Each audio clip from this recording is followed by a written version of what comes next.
Hello, hello, hello. Welcome on everyone. Virgil B. Cobalt Holy. here, and with my two special guests, Caffeine Cobalt and Hakari Squish.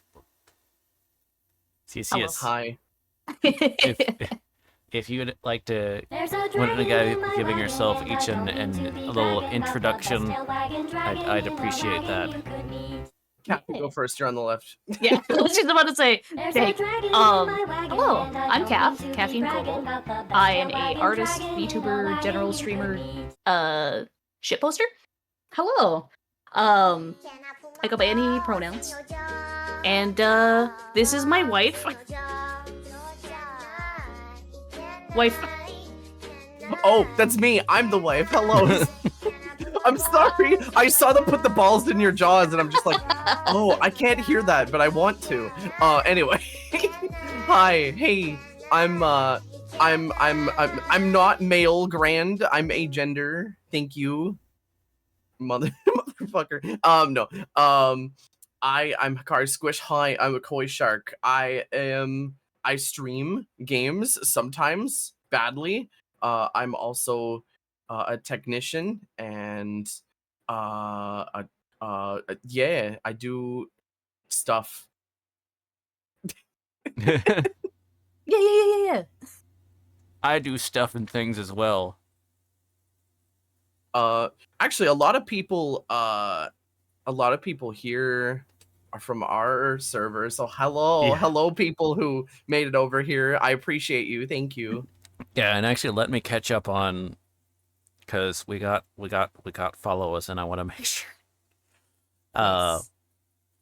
Well, thank you very much for the follows, Magna Dracomon, Fire Chief 19, Heathard, Heathard, yes, Heat. Okay, I think it's Heathard. Okay, yeah, because Fire Chief. All right, I think Heathard. There we go. Matsai,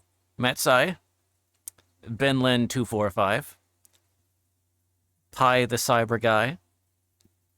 Not very nice rhyming scheme there.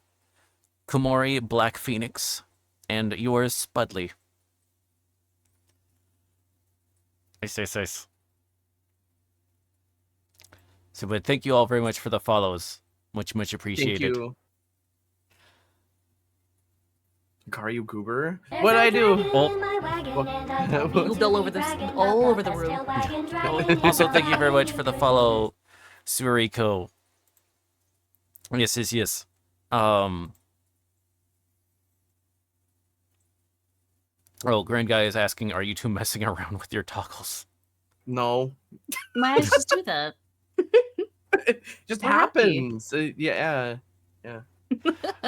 Well, to be fair, I did the last guest I had on, their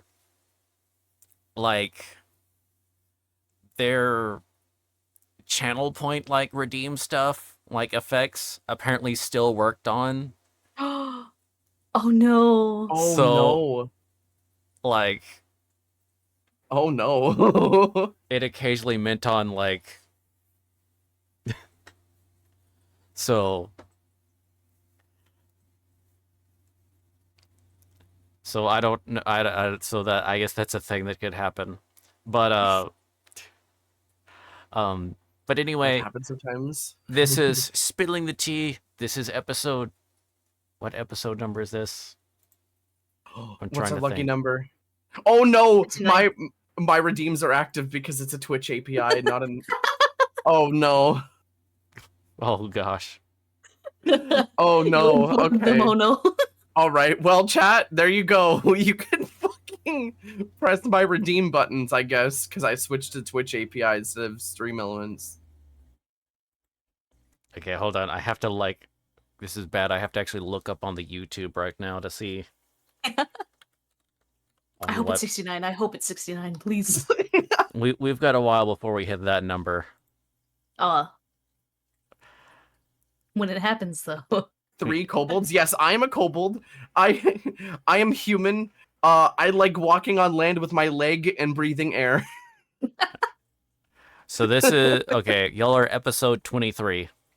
Nice. Nice. It's, you know what's funnier than 23?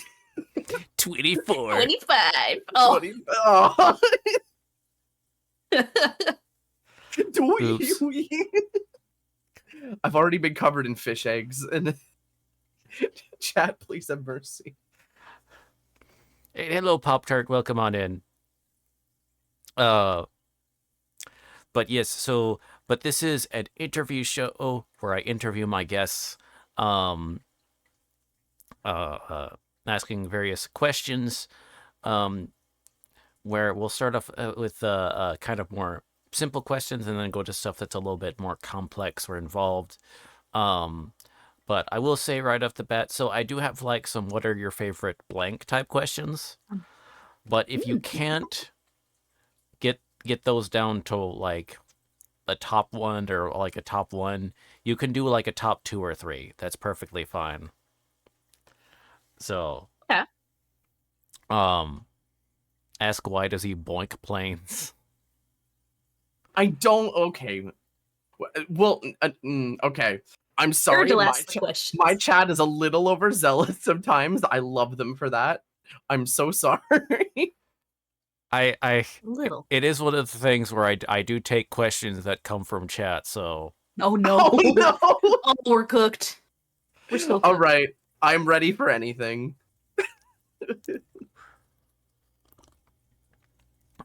so it's so basically if it's y'all's server that gets in trouble. Hakari is an aeromorph lover. I like planes, okay? It was one picture of a helicopter and then everything spiraled out of control. Everything went into a tailspin, if you will. Oh, We yo tailspin. We did with another tail to spin. Okay, sorry. Autism kicked in. It's okay. Oh, that you better happens be a lot prepared for here. that. Let's see. Okay, but let's see. Oh, is it okay if I upload this to YouTube after we do the? Of course. Okay. All right. Just want to make sure. But let me. That's not the thing. Hold on. Let me. Okay. Get my little questions here. Okay. Was there something I was gonna say? I don't think. Okay, it's probably just gonna come to me later on. Like at 3 a.m. or something like that. And I'll be like, oh my gosh, why did you not mention this? I'll be awake. Don't worry. You can have me on for an encore at 3 a.m. Oh boy, 3 a.m. Oh boy, 3 a.m.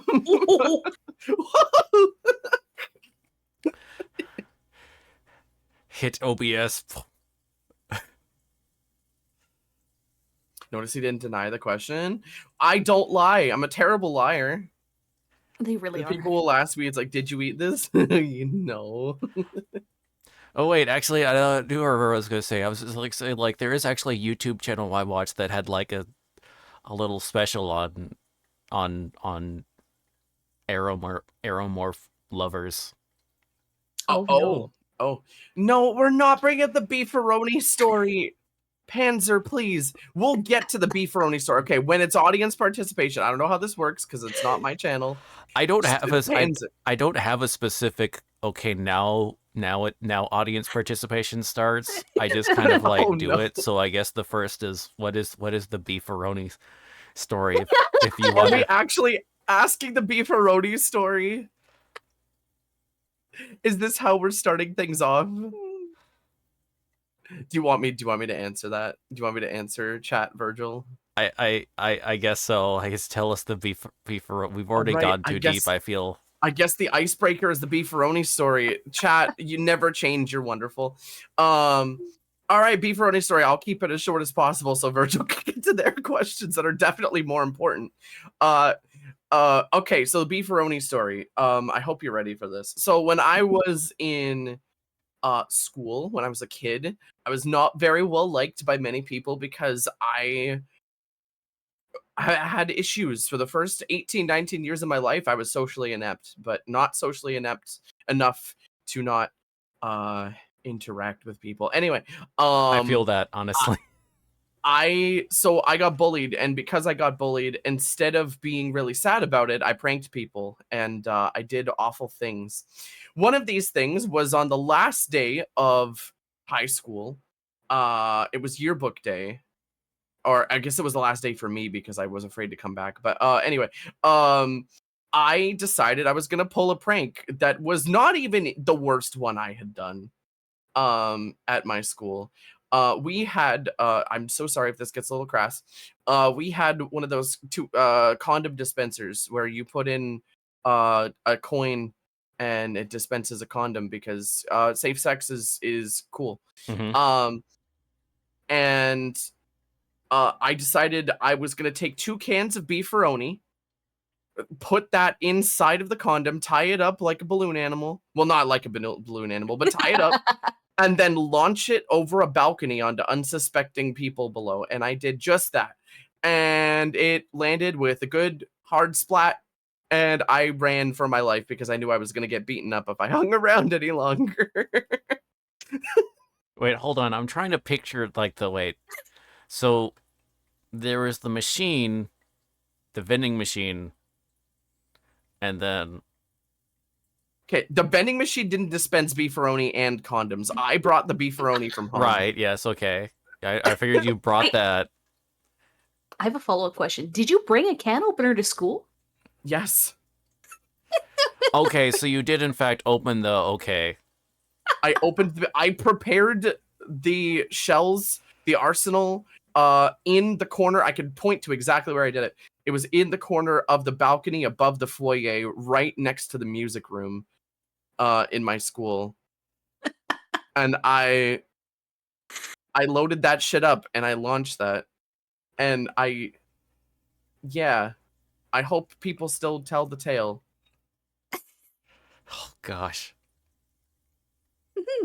Anyway, I'm so sorry that was the first question. Anyway, yeah. Thank you, chat. Very cool.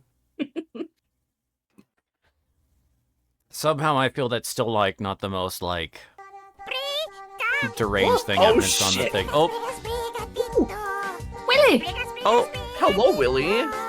oh! Thank you very much for the. Thank you so much for the 5 gift subs. Really appreciate that, Wilson. Mm-hmm. Hell yeah! Yeah, it's like thank you for starting the hype train.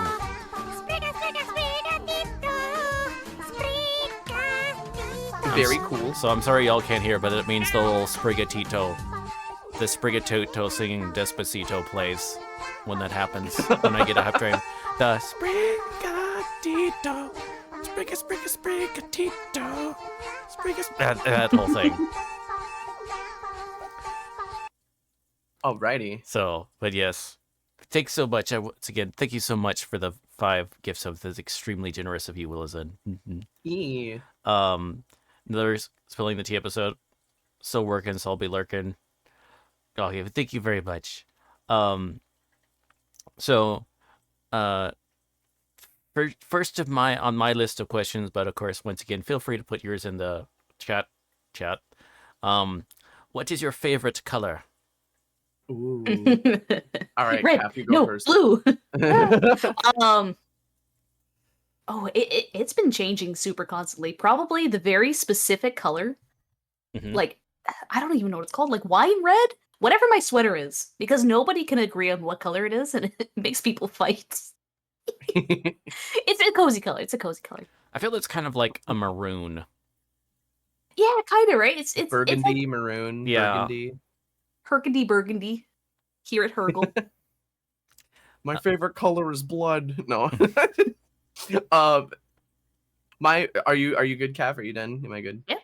Yeah. My favorite color is hard to it's really hard to like decide because I love the blue that my shorts are. That's like one of my favorite colors, but also I love red.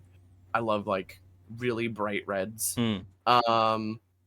I'd have to say, but if I'd have to say like blue, honestly, that specific blue, because like I'm red if I like my color, I don't know, it's weird. It feels, yeah. Mhm. Yeah. Let's see. I'll be honest. Squish calf sweater looks like pork blood cubes. I ain't gonna unsee that. Pork blood cube. No, actually, Oh, she's right. yeah.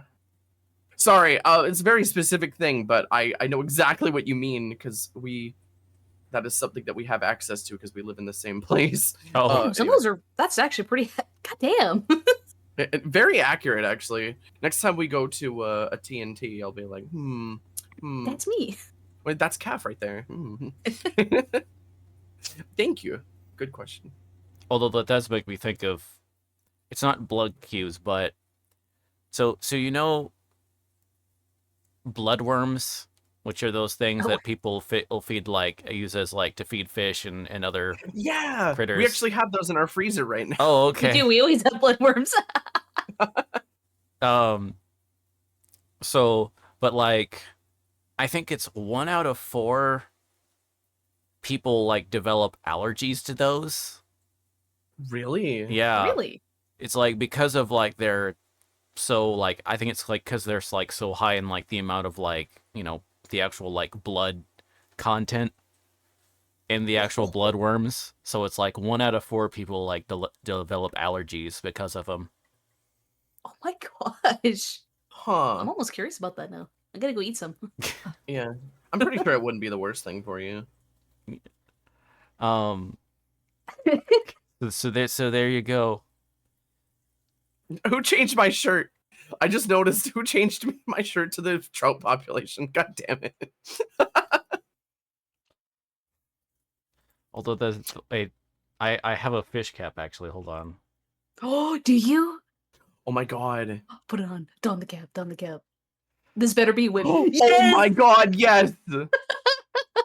Oh my god. I see it on This is stream. so amazing. Oh my gosh. Oh, I love That's it. so good. uh, Choice. should I leave it on or? Oh yeah, definitely. I love it. I love it so much. You Okay. can leave it on if you want. It's have, up to you. I may have to move down a little bit to keep it up. Okay. But so next question though is what is your favorite drink? Oh, Calf. Calf's excited. Is Pilk an acceptable answer? Yes. If that is your answer, then yes, you can. I genuinely do like Pilk. It's not a meme. I actually do like Pilk. I'll just have it sometimes for fun. But I really like Pepsi. Pepsi's really good. I honestly don't think anything's gonna beat Pepsi. Unless you mean like an alcoholic drink, then it's kind of something fruity and cute. But you give me Pepsi, and it's a very cheap bribe. Yeah. I have a couple favorite drinks. I'd have to say, my favorite drink, that's non-alcoholic is coffee, because without coffee, there would be many things that I would not be capable of because, coffee keeps me stable and happy, especially in the morning because I am not a morning person. I am a night person. I get my burst of energy at 9 p.m. and then 12 a.m. respectively. But as for alcoholic drinks, I'd say red wine is probably my favorite because red wine has so many different strong, tart, sour, and bitter variants, and it's just I fucking love red wine. Red wine is so delicious. It's wonderful. Yeah, I like to joke that the reason I have red spots is because of red wine, but that's not why. It's because I eat meat. Anyway. Yeah. Yeah, although that does make me think, hold on. Maybe I can I do this? I found that actually makes me think of a liquor bottle I found a couple days or whatever. Though while I'm finding that, Willison is asking, what if someone switched out your Pepsi with an RC Cola? Oh no. So, Curry, do you remember that arcade we went to the one that serves the drinks. They actually, I think they sell RC Cola there, right? They That was the do, first yeah. time I had an RC Cola for my first time this year, I think. Pretty good. Anything that's cola, I love cola. I'm absolute Mm. fiend. Coffee's good too, don't get me wrong, but I love bubbly. Love it. And yeah, Hikari does not exist in the morning. Oh. I hate the morning. I hate sleeping. I hate being awake in the morning. It sucks that I work a 9 to 5. If I had it my way, I'd work like a 12 to 8 like I used to when I was still worked in food. Oh, Oh Hikari. my god. Oh my Oh god. my god. You Okay. need to show. Oh my Yeah, I'm god. gonna put it. That's a fish shaped. Is that a sake? I see Junmai beside it. So that has to yeah, that's Junmai Daigenjo. Yeah. That Ah, that's a fucking sake bottle. Oh my god. Ah, big. this is so cool. That's so cool. You have Oh my given us something next on our bucket list. Hold on. Also, I have a fun hack for OBS that Calf taught me. If you press Control F, it fits the image to the scene. Oh, it does. Oh, Yeah. it's the best. Oh, okay. There we go. I will. Thank you very Hell much. I yeah. will remember that. Look at that. I want that. I need that. I'm already looking it up. Yeah. You already know we're gonna look at that specific place, aren't we? Oh, hold on. Imayo Tsukasa Koi. Oh, it's $125 bottle of sake. Yeah, I'll it's go halfsies. Ooh. it's a very expensive bottle. I think that would be like a birthday splurge, maybe. Yeah, but I remember saw that. I was like, oh, that's neat. I love it. Thank you for showing me this. I will now hunt for it. I'm gonna talk to the liquor importers down in that big place. Yeah. Big place. Do you want ice? Big booze. There's a dragon in my Sorry, wagon, and I don't mean to be bragging about the best tail wagon dragon. Hi, in the Blunt. wagon. Oh, hello, Hi. Blunt. Thank you very much for the follow. Let's see. Insert Jaws theme as Akari goes on hunt for the sake. Oh my god. Yeah. In fact, I'm Right. gonna check their catalog while we do this. Anyway. Let's see. I have Dirty Dana blaring, and I just hear that.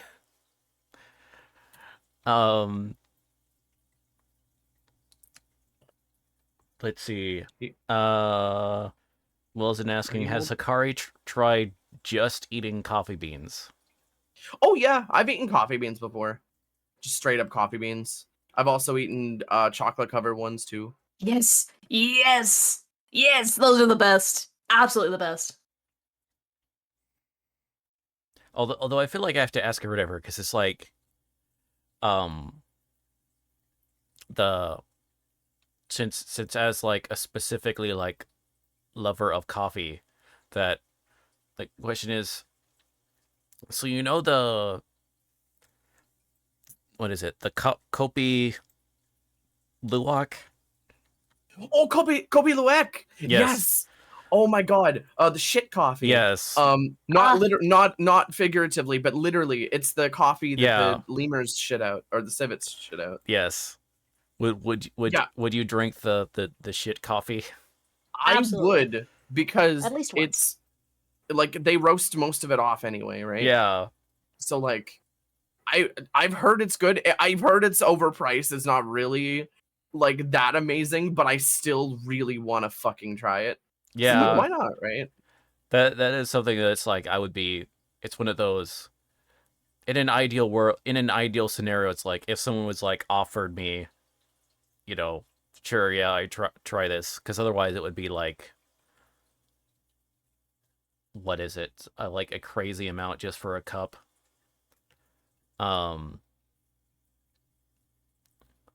Yeah. I drank it in a video game in one of the one of the Yakuza spin-off games. You can order they it at a have cup.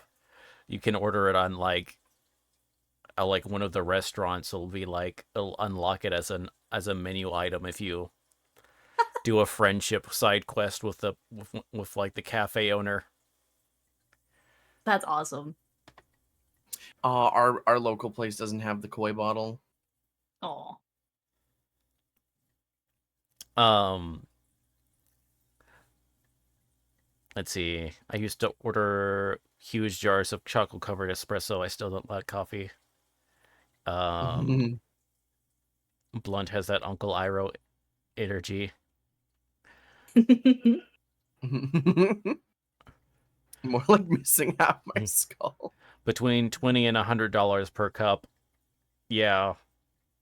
I mean, I'd try it once. I'd That try it once. much? Yeah, it's crazy.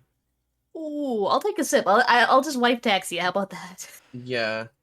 That's so much. It's too much. Yeah. Even in the game or whatever, even in the video game, it costs 10,000 yen, and then it's like restorative effects is pretty mild. I'm like, so basically it's just kind of like there as like for the completion like reward or whatever for like eating all the different things at the restaurant that you're going to finish off the menu. Other than that, it's just or if in your brain you want your character to drink some, you know, but it actually provides very little gameplay. So maybe it's just like real life. I mean, I'm trying to think of things that I've tried that I wouldn't try again. Can I be real? Yeah. Omakase? Okay, omakase here, a lot of it is like crazy expensive because people will pay that much. But It's yeah. good. But I like sometimes quantity over quality could be good. What was the item what was the item there? Omakase? Oh, omakase. It's a Japanese word that literally means I'm in the chef's hands. It's where you pay a flat rate of like money, and then you sit down, and then they keep bringing you things. So they'll bring you like 6, 7 courses. Oh, And okay. we did that was that my birthday last year? I think so, yeah. Yeah, we did that for my birthday. And it was very, very fucking expensive. It was fun. It was a good experience. We had an amazing waiter. But it was really overpriced for what you get. Yeah. And we were like still hungry. Oh, I was still hungry by the end of it. I was still a little hungry. It was small. The portion sizes were It was some of the highest quality shit I've ever eaten. However, yeah. I require a cheeseburger after this. Oh, that'd be a night. Fancy food, top it off with a nice greasy burger. We went for fancy burgers last night with Salem and Zenny, and it was wonderful. We did. It was very good. We like food. We like food a lot. Yes. All right. But yeah, there's like like a whole bunch of courses, but small amounts. Yeah, that's like if you're like looking at like there was or whatever I was watching because it's like that YouTube channel Tasting History where it's this guy who does like historic recipes and then also like tells you like history of them. There was an episode he did some Gilded Age era jelly mold recipe where it was like so it's like a gelatin mold but like with champagne or like sparkling wine in the actual like gelatin or whatever, and then of course you have like fruits and stuff like that in which would be like one of the courses at these big fancy extravagant Gilded Age events, you know, very late 19th century type of, you know, with all the oil barons and all that, because they would have these massive big events that would be like they would be very late at night and then go on for like hours, and it would just be like course after course after course after course of like small amounts of things that you would eat a little bit and then that's it. Eat a little bit, that's it. Of like just the most extravagant menu items they could possibly think of. Just basically, literally just to flex on the poor. Oh, Oh, you should be there for the food. That's it. if I want high quality food, I'll go after Akari's tail. Wow. Okay. Okay. Um, but yeah, I'm very blessed in that my area has a lot of some very nice Japanese restaurants. So Good. Ooh. Very good. Yeah, we have one on every block. yeah, Are you, if you don't mind me asking, are you from the West Coast as well? no, so I'm actually in Texas in the DFW area. Oh. Oh, okay. So you're in a better part of Texas. Yeah, so there's like the DFW area has a whole lot of has a very large immigrant population, especially like from Southeast Asia. So we have a whole bunch of offerings in terms of various types of Asian cuisine. Mm. DFW. Yeah. Honestly, I feel that we have a lot of good places to eat, and that is a selling point. But as far as like the city design, it's just this massive sprawling Oh. conglomeration of things that just sort of keeps on spreading out and out and into this entity. It's like waiting for the year is 2030. The DFW area has consumed all of East Texas and parts of Oklahoma. Because they just keep on spreading the city just keeps on going spreading out and out more. So Ah. it's just because it's Texas, so there's a whole lot of just land. So it's like we refuse to build upwards out of principle, pretty much. Uh, So we will build outwards. We don't care how impractical and unwieldy it becomes. Screws. So, yeah.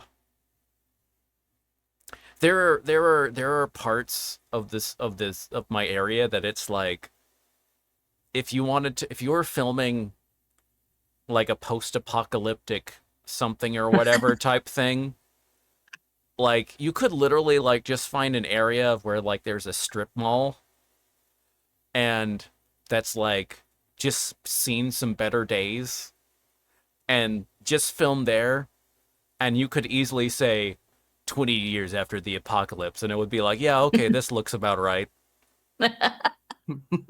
We Does literally it have come free? areas. Sorry, so what did you say? Does the tumbleweed come free with it? I haven't come across any tumbleweeds in my area, unfortunately, Aw. sadly. I feel like I should have at this point, but there are yeah. That's the thing about Texas is if there's basically you could if you were like to cut out a massive chunk in the center of the state, you would not be missing anything. oh, Just because there's literally like this massive like square area that's just nothing. it just suffers from Australia. It's just basically it's just like shrubs. There's like small like some grass, like kind of dry grass and shrubs. What you got here? Grass? Grass. So it's there's stuff on the other parts of the state. So up north you have some canyons and stuff. East you start to get more like forest, and like the southeast is when you're on the coast. And then the west you have very like that's where you get into like American Southwest, very picturesque, you Mm. know, rock formations and dirt or whatever. and then just the middle that's just nothing. Um, Fun fact: tumbleweeds are invasive species from Russia. Oh, I didn't know they were from Russia. I knew they were like, yes, let's see. It's because the USDA eradicated them. Tumbles are an invasive species. Okay. Sounds like an SCP black site. There's a reason there's nothing for miles. Like 80% of Utah, yeah. So it's, yeah. Um, there actually is that. I don't know. Have you heard of the? I'm not sure what to call it. It's not like an analog horror series, really. It's more of like, I guess maybe an ARG, maybe with things. But it's like, have you heard of like the Mystery Flesh Pit National Park? Yeah, I love the flesh Whoa. pit. I'm sorry. You don't know the flesh pit? I do not know about the flesh pit. Oh, it's so cool. Somebody explain. We should go one day. So it's this, and it's so it's basically it's a well, so like, Calf, you might want to like explain. You're probably going to be better, maybe more succinct on it. It's been a bit since I maybe you try. Oh gosh, I've seen mostly like art of it because I follow a lot of artists.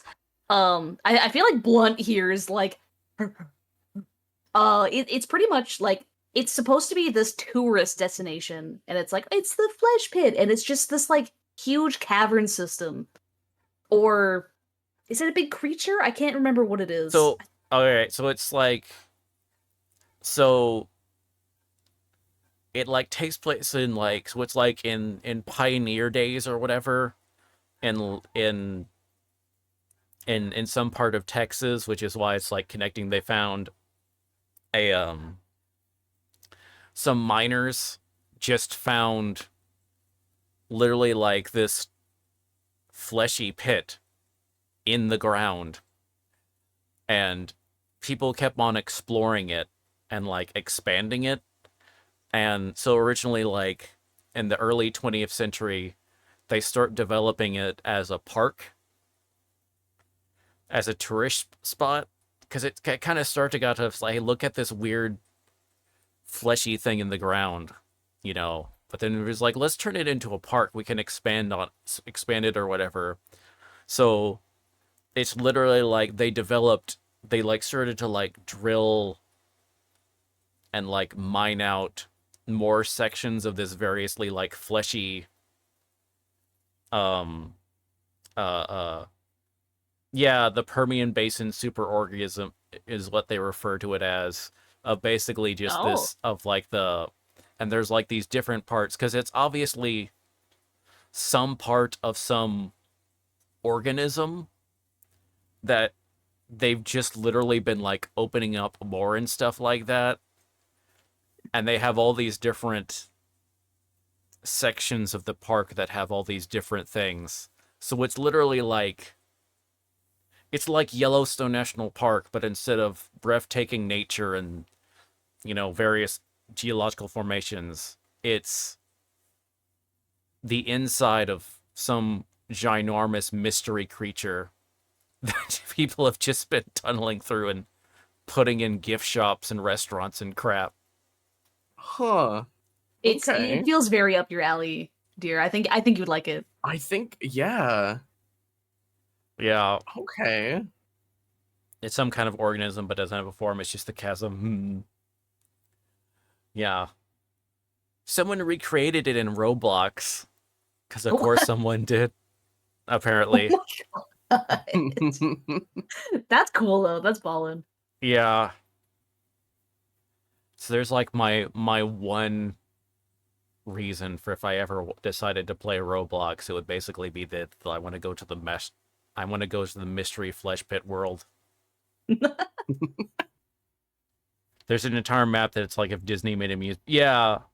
There's all like this guy made of like all these different media to like explore the world of this. So it's not like there's a YouTube channel that you watch. It's more of just, you know, there's a site that has like all these collective like articles and park promotional materials that like tell the story of this. Um,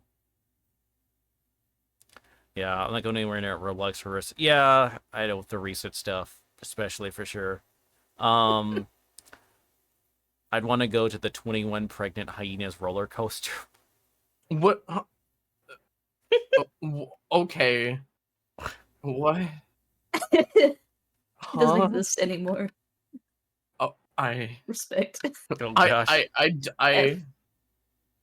I, I am so confused. it's a map that's a roller coaster. Oh my Wait, god. in Roblox? Wait, what? I'm confused now. Yeah. Huh? Oh my gosh, okay, yes, that is hilarious. Okay, that's reason number 2 if I were to ever decide. What made you play the game today? I can't answer that.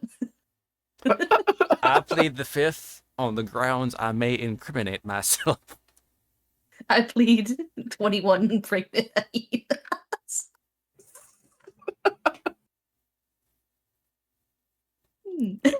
Um, okay, so anyway. But what is your preferred tea? Ooh. Oh, There's this a is dragon in my wagon, and I don't mean to be bragging about the best tail wagging dragon. That's a hard in the one. wagon. And thank you very much for the follow. Lava Thank you, Durgy. Thank you for Lava following. Durgy McDurgface. Here we go. I think I got it. Kari, did you like my funny card joke? I did like your funny car joke. A mercy Lego. Anyway. I'm trying to think. I think my favorite tea, I'm a real sucker for either really strong Earl Grey or milk oolong. Mm. Milk oolong is Ooh. amazing. It's been really hard for me to find, like the nostalgic one. But when you Mm. find it, mwah, very good. I really like floral stuff too. Oh yeah. I don't think there's not much tea I don't like really. I can just be particular. Like Mm. green tea, floral tea, I don't put anything in that. Black tea, I'll put a little bit of stuff in there. Mm. My favorite tea of all time. I love a lot of different kinds of teas. There are a lot of teas that I love. There's very few that I don't like. But my absolute favorite are black teas that are usually they have a lot of bergamot in them. Like stuff like a double bergamot Earl Grey or something like that. Or there's this one flavor of tea. I don't know where people got it, but there was a local tea shop that had it. It's called Divine Temptation. Mm-hmm. It is a black tea that uses the black tea leaves that Earl Grey usually uses, except it has a biscotti flavor to it because they Oh. put little bits of toffee in it and hazelnut infusion. Mm. And it is by far the best fucking tea I've ever had. And I haven't had it in a while because I don't live near that place anymore. Mm. But it's good. Yeah. I have, for me, like it seems to vacillate between like the time of the year, like between kind of like warmer months and colder months, I think. But basically I seem to go back and forth between either jasmine green tea or like oolongs. Yes. Okay. It's hard for me to get, but like kind of where it's sort of like where it's sort of like the mid roasted kind of oolongs. Oh. Mm. Where they're not like where they're kind of in just that nice like middle spot. Respect. Can I actually ask you a question? Oh, a yes. tea question. Sure. Yes. Would you drink a hot cucumber tea? Hot cucumber tea. Yeah, it's just tea with hot cucumber. It's the worst tea I've had in my life. It's awful. Well, now that you've especially prefaced it by it's the worst thing I've had in my life, I would go say no. If there was if it was a situation where it's like I hadn't heard that and I guess someone was like offered, hey, would you like to try a sip of this? I'll be like, okay. I felt so bad. The person's like, yeah, this is super great. It'd be fantastic as an iced tea. Iced tea, cucumber? Mwah. Fantastic. Hot? I've tried that. You nearly threw up when you did. Oh no. Yeah, I like cold because then it's like you're doing like the cucumber water thing, which Yeah, makes sense. But hot, there's just like why? Why would you do that? At that point, you're basically like, because then you're like partially cooking the cucumber. Thank you. Thank you. It's just nah. Nah. The kind of Sea cucumber tea? Yeah. I'll try it. sea cucumber. I don't. That would be way too. I would. I think that would just taste like iodine. I feel like. Oh. How is Yeah, it? you want to be iodine? careful with that. Um. But yeah, I do had a little factoid about Earl Grey. Well, Earl Grey slash Star Trek. So Mm. in Next Generation, Picard always goes, ask for Earl Grey hot. Tea, Earl Grey. Yeah. So originally, they were actually going to use, they were actually going to have him order the type of tea Lapsang Souchong, which is that black tea that's smoked. Okay. But That sounds which is a really nice. It's a very distinctive, and it's a lot. It has a very potent smell, but the flavor is actually much more like mild than you would expect from like the smell. So, would recommend trying it at some point if you haven't. But when they were initially doing that, they were kind of like, well, for American audiences, they're probably not going to get it. It would be like a 2. They're not going to like figure out that it's tea. So they were like, we'll go with Earl Grey. that's so sad. Yeah. Oh man. So that kind of like. So yeah, it's one of those things that kind of like sucks. I kind of wish there are like they could have at least gone like with like Darjeeling or something like that, because then it would like feel. Because otherwise, just saying Earl Grey, like for like 90s Americans, well, that sounds kind of like vaguely fancy. Once you start to go into 2000s, it starts to going for like whatever, and then now it's at the point to where it's kind of like Lamau. This guy trying to sound not. Earl Grey is quite nice or whatever. Like if you want to like getting like a London fog or something like that at a restaurant or whatever, at a coffee shop or whatever is an absolute banger. But let's see, Earl Grey's like default tea. Yeah, if you want to like, I want like default like to try to sound fancy. That feels like a character would drink Earl Grey in like an American context. So it is one of those things. It would have been cool if it was like Lapsang Such if they had stuck with it, but they didn't. That's such a shame. Because we can't. That does feel like something that like Picard would be like more of like Lapsang Souchong. Yeah, the more specific like a desire, the more specific a taste, the more like, oh shit. Okay. Yeah. And then of course he should have done it like then ordered it like Winston Churchill style, which would have been like where he would have just that would be Lapsang Souchong, but he includes booze in it. Ooh. Oh, that sounds good. I forget the type that Winston Churchill put in his Lapsang Souchong though. I think it may have been just like Scotch. Ooh. When we do our ad break, I'll have to Google that. Yeah, I gotta put this on my Google search too. Got 2 things I'm looking out for now. Yeah. But so, what is your favorite dessert? Ooh. Oh, no, I know mine. It's very easy for me. There is at the Asian supermarket, there's these fried sesame balls that have is it black bean or red bean? Red bean in there, It's right? red bean, yeah. Red bean. This red bean paste inside, this airy, fluffy, deep fried dough rolled in sesame seeds. It's sinful. It's so good. Just eat the whole. Yeah, yeah, Jackie knows. Jackie knows exactly which ones. Those ones. I'm a fiend for those. I feel like I've seen those before. I just haven't tried one, I don't think. Oh, I so recommend it. It's like it's very similar to donuts. It's nothing too out of this world, to be honest, Mm, but it's like sweet, but it's not like, oh, my teeth are falling out sweet. mm. Peach. Yeah.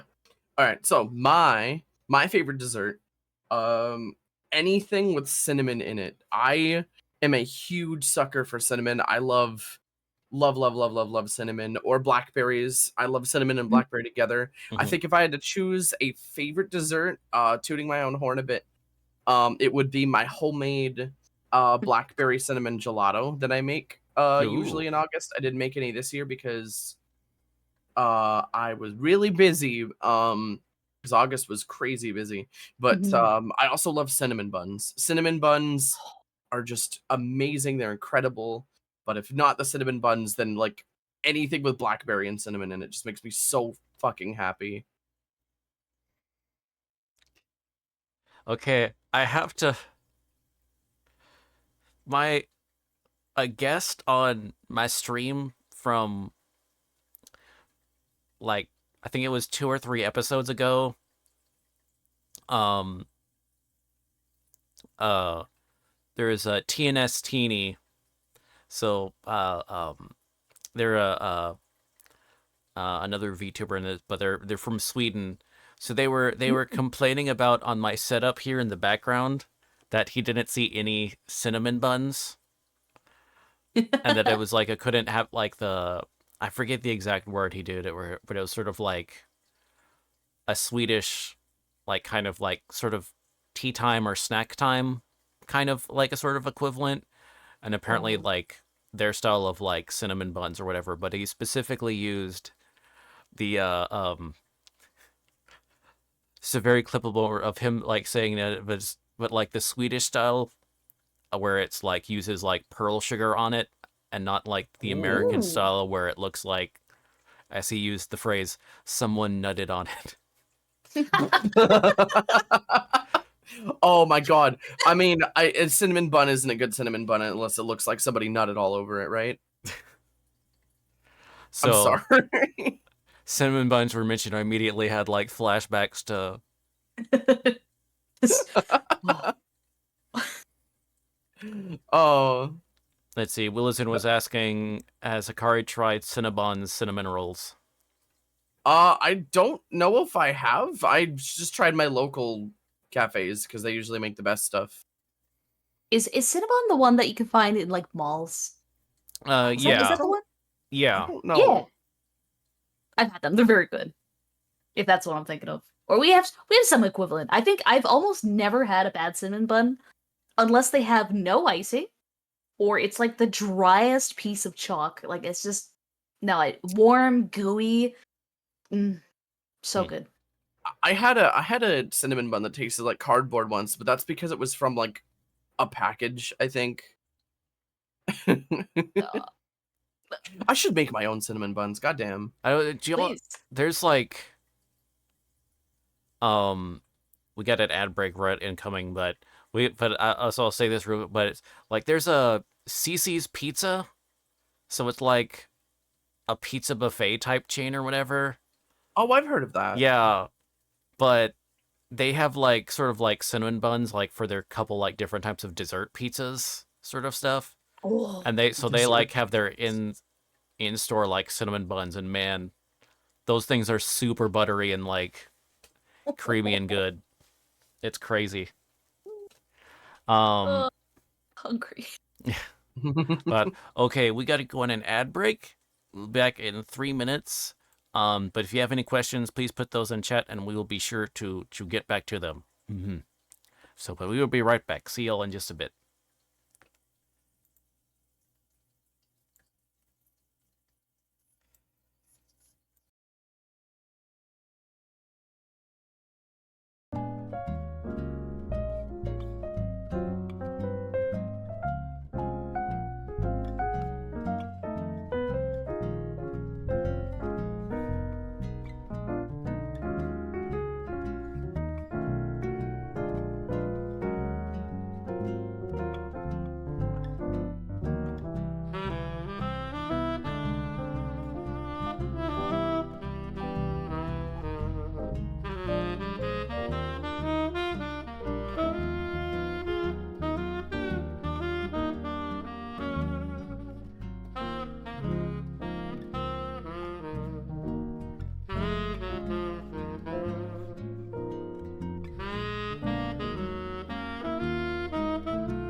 Oi. And we are back. Hoi. Yeah, and I guess I'll go ahead and share this since we're talking about like tea or whatever, and people might want to be like, where's a good place to get tea? So if you want to do like some Japanese teas, or not excuse me, Chinese teas, excuse me, that this place I've been using for years. So yunansourcing.com. Now I actually there's actually two versions. .com is is when you're ordering straight from their business side in China. If you're US based, you would go to nonsourcing.us. You might go that. The selection gets a little bit limited there. Also, it is from that is where you're going to the US. So if you're a US customer, then that might make more sense to get to that. If you're from anywhere else, that probably would be the best to go to the .com.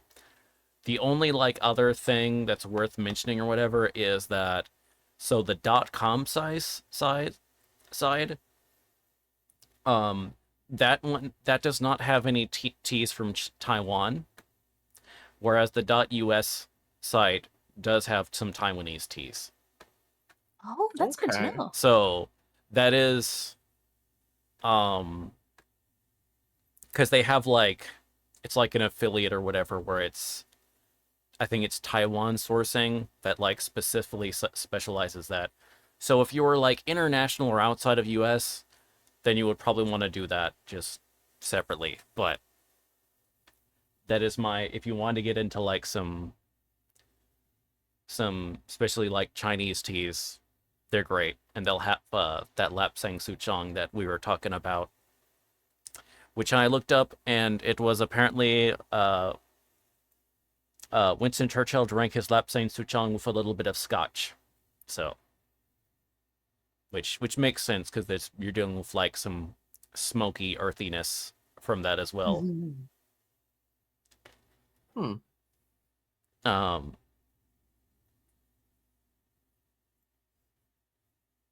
I am more of a gin and tonic man, but Ooh, I Mm. love gin and tonic though. Ooh. yeah. I love scotch. I know I said my favorite alcoholic drink was red wine, but scotch is a very close second just because I love tasting smoke Mm. and wood. It's true though, that's good. I like eating campfires. I Yeah. do. That does I know that is my and I think I may have to grab myself a bottle at some point since it was a limited edition thing. But so Oh. you know the brand of gin Hendrickson or Hendrix? Let me actually look. I mean, I'm not much of a gin person. I smile and nod. I go, yeah, yeah, yeah. Oh yeah, I know Hendrix. Yeah. Yeah. So, but they've have some more flavors recently or whatever. And I was one time because I was getting I was actually getting a specific type of gin for my brother for his birthday. It wasn't Hendrix or whatever, but it was else. But it was a type of gin called Gray Whale Gin or something like that. But Aw. but they had one of their that this place I went to, whatever, they'll sometimes have people doing from the various sellers having little samples of stuff.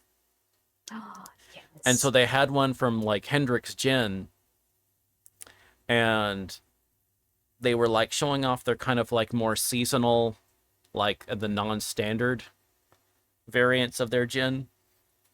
And I tried one which was their limited edition Midsummer, I think it was called. But I tried some and oh my gosh, it was delicious. It was super floral. Oh, I love those. Those are Yes. my favorite. So it was it was just really delightful. There was just so I that's one of the things I may have to like sneak off within the next like week or two if the plate still has it, just to like get some, because I think that's one of like those limited edition like seasonal thing. It's a limited like seasonal thing, Oh, so that's the it's like worst. so I'm it's because Hendrix is kind of more on the pricey side on stuff, but I'm Mm. like, oh my god, I'm still thinking of that flavor. It's bothering me. Like, dang it, why is this so good? And I also will say one thing on general whatever recently where it's I was actually at a Japanese place and they had their take on a gin and tonic, but they used instead of like lemon or lime flavoring, they used some yuzu syrup, Oh, and that was very. really nice. Oh, that reminds me of the yuzu sake I had, or we had. Oh, There Yuzu, was a the cooler lemon. there was actually a gin that Calf and I had Oh, that we oh no. It looked very interesting. It was like a okay, I don't like Bombay Sapphire. It's Uh-huh. not great. I prefer Aviator or oh my god, what's the other gin? Oh, it's the other hold on. beef eater? Beefeater. I don't think it was Beefeater. We tried a different one that I really, really liked. New Amsterdam? Uh, oh fuck, what was it? There's Tanqueray? Roku. Roku's good. I like Roku. Oh my god, what was it? It'll Gordon's. come to you. Oh, there he is. Gordon's is my favorite cheap gin, but we had a Bombay Sapphire gin. I don't like Bombay Sapphire. It was a berry flavored one. Um. Oh, Not good. it Not. was It looked great. bad. It was colored really great. That's all I could say. The Do label not looked great. recommend. It was. Eh. Anyway, sorry, off on a tangent. It's um so let's see. I gotta try Suntaro yesterday. It was very complex and interesting. Oh, the like whiskey? Oh. Suntory Sant- Toki or Suntory Hibiki? Japanese whiskey. Okay, Yeah. yeah. Suntory, yeah. Oh, Hibiki! Oh my god, I love Hibiki. I love Toki too. Um, but yeah, those are two whiskeys I fucking adore. I Yeah. love Hibiki. Oh, but did you say you tried like the Roku gin? Because I've like seen Oh that in yeah, the stores. Like how it's like how is that? it is very dry and smooth. I love Rokujin. I also like Gordon's. Hmm. Um, it is so was or it's on in the Yakuza series of like how crazy they go into on like specifics on license on all their like on the alcohol beverages for each thing in each of their games. Like they have Mm, like the specific they'll have like the brand they've gotten like for the permission for use like the brand names and everything. And in like the some of the older titles, like they specifically would be like would order you could order the drink and then the bartender would basically give you like tasting notes and information when you actually ordered the drink in game. Oh my gosh, that's that's so so cute. dorky. So uh in like the recent titles now it's just like they still have like the brand name and like you can read like the description or whatever, you know, on the menu item, but you don't get the extra little thing by the bartender running you through like with the tasting notes. They stopped doing that after Kiwami 1. Yeah. Aw. So that was so but if you're playing like Yakuza 0, which is probably one of the best in the series or whatever, and like kind of that it would still have those little tasting notes. There's even like a side quest for one of the characters where you're like making friends with a bartender, and that like after like talking to him or whatever, you actually have to like play bartender for someone Oh. Oh. during one thing, and like have to try to remember like the tasting notes for stuff. Now your face is covered with the balls in your jaw, Now Hikari. my face is covered with balls and jaws. The dream. Living the dream. John the balls. All right. What is your favorite sauce? Oh. Ooh. Mmm. Akari, do you know yours off the top? I'm trying to decide what I want to say is my favorite, but I have a couple I Yeah. can definitely say off the bat. Yeah, go for I love ponzu. Mhm. I think ponzu is one of my favorites. But my favorite for being versatile and just being able to use it in so many things that I love is specifically Kimlan soy paste. Oh my I god, you took one of mine. I love that shit. It's the orange bottle one. I love that. But yeah, it's a toss up between ponzu and Kimlan because I love that shit. I would use that. I will use that in everything. Mm. Fair, Honey fair. mustard is also based. It has to be a good honey mustard though. A good Mhm. one. Like if it's got the the mustard kernels in it, Yeah. amazing. Wendy's has really good honey mustard for some reason. I don't know why it's so good. They slap. Wendy's is just My good. my favorite, besides the one Hikari said, that soy paste is it should be illegal. It's so good. Otherwise, like a good rich hickory smoky barbecue. Because I come from Alberta, so that's very nostalgic. Mm. I got spoiled by barbecue sauce and good meat. Yeah, pretty much anything that's like savory with like a hint of sweet. It's oh,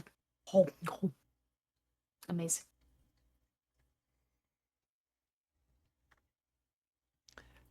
Okay. So next question: What's your favorite type of pizza? Ooh. I say, oh wait, Kamara's saying, so that sauce is like your version of Frank's Red Hot. Put that shit on everything. Yes, Yes. everything. Yes. Actually, okay, there is one more sauce before we get into pizza. There was one more sauce that I literally just told the group chat that their life would change if they had it. Is it laogama? It's not laogama, even though Okay. laogama is amazing. It's cock sauce. It is the sweet chili in the big glass bottle with the cap that says cock all over it. And it's got a chicken on it. That stuff. Oh Be my careful god. when you Google that. Yeah. Actually, hold on. I believe if you type in cock sauce into Google, yeah, you just get like the first one I get is a local supermarket to me. And it's literally that if you type in cock sauce, Oh how wow. many let's see, how many images does it take till I get to an actual cock? I don't think. I've scrolled past 200 images, still no penis. All right, we're good. Okay, good to know. Thanks, son. The but real yeah, Kev, the real important information are only here on spilling the tea. Thank you. My favorite pizza. It's tied between two of them, I think. My favorite pizza is either I'm gonna go for the one Hikari's also gonna say Hawaiian pizza. Pineapple does belong on a pizza, but if I were to have my way and like make it, barbecue sauce, no tomato sauce, get that out of here. Grilled chicken, onions, red pepper, just get it nice and roasty and just amazing. all right. Okay, so I this is going to be a very surprising answer to everybody. One of my favorite pizzas ever. I don't get this very often because A, people don't like it, and B, it's expensive usually. I love the equivalent Oh. of lox on a pizza. My favorite thing is a thin crust pizza with smoked salmon capers and red onions and some dill. Just cover that shit in dill. That is one of the most amazing. Just oh, fuck me up. You know, smoked salmon on a pizza is just so good. If not that, there's a very weird pizza that I used to order when I was a kid because I was at a D&D session when I was like 13. I think I was 13 at the time. And the hosts of the people, the owners of the place ordered pizza, and they're like, yeah, we order from this Greek restaurant. It's like, oh, I've eaten from there. It's like, Mhm. I've had pizza from there. It's like, no, this is like a special one that we order. It had slow cooked lamb, Oh, zucchini, pesto sauce, and pine nuts. And that sounds weird, right? Lamb, zucchini, pine nuts, pesto. It slapped my dick right off. It was so good. I loved that pizza. But yeah, smoked salmon pizza has to take the cake for me.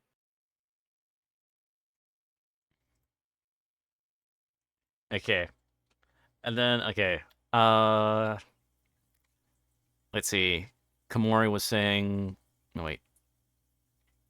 Yeah, Komori was saying the first thing that popped up on mine when I searched that was sriracha. So on the Yeah, that does have a rooster on it, so it does. Yeah. um all right, hello Green Striker, welcome on in. Um let's see, okay. And then so what is your favorite book? ooh, ooh. And I will accept manga or graphic novels or light novels, Oh, so yeah, you made it. Okay, thank you. I haven't read. I'm trying to read one book right now. I'm trying to read a Shadowrun book that mhm. Oxy lent to me, and I'm very excited for that. Um, man, my favorite manga. Should I just say Detective Conan? I guess it's been Detective Conan. It's like it's just been so long. I don't like it's been going on for like 20 something years now, and Mhm. it's too long.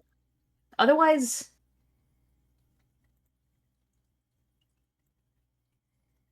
ooh, it's too hard. No, I'm just gonna go Detective Conan. Detective Conan's good. Okay. I have Cap's probably like, oh god, I know what he's gonna say.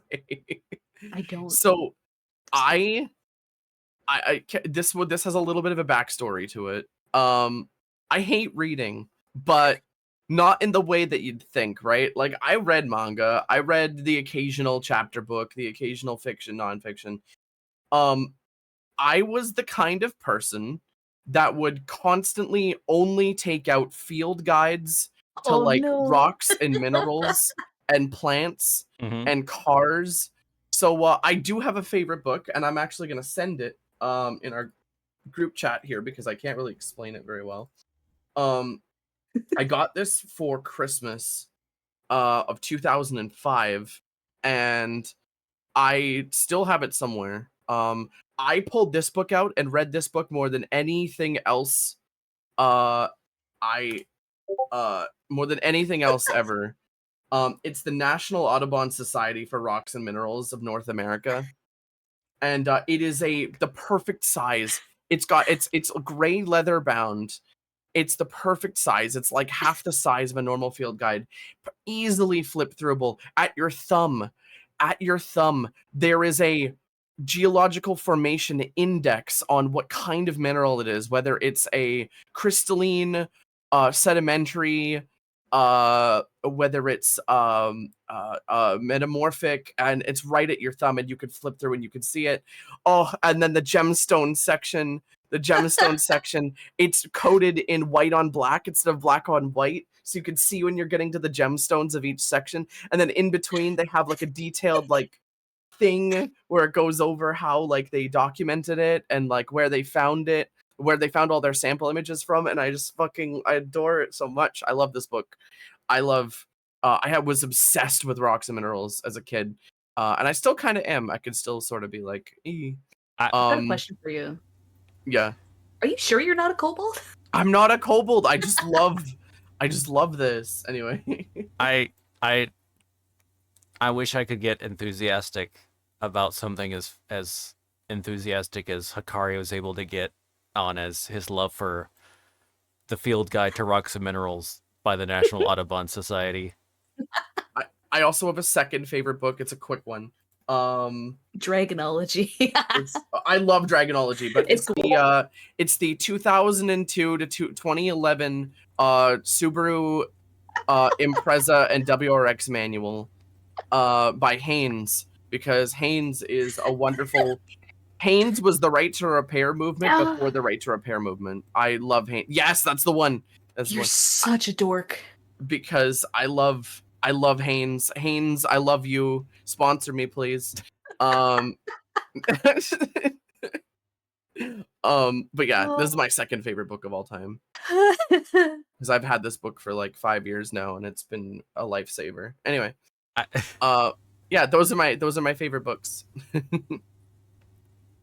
I'm very happy for you. That's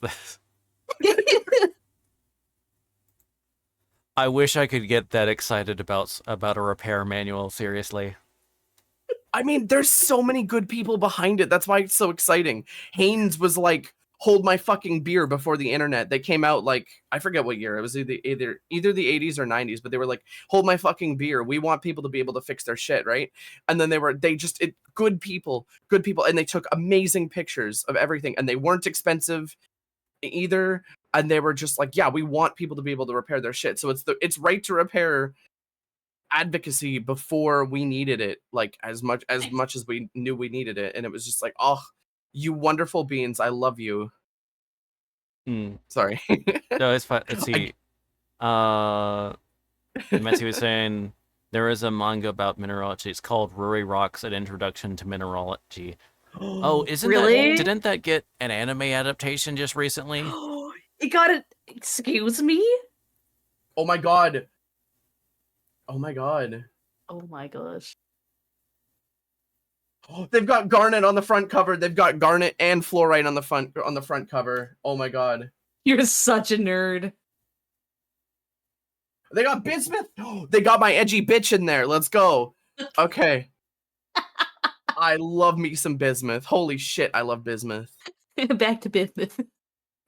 Pepto-Bismol me up. Sorry, I'm very passionate about this stuff. I really like rocks. You were talking about the autism unlocking. Here it goes. And it's gone. Yep. All right. I mean, lapis lazuli is pretty pogger, so you know. Oh, I love lapis flappis. Anyway, I'm sorry. I've had a lot of caffeine. Anyway, I'll simmer down so that we can get on. You're good. You're good. Oh. Okay. Let's see.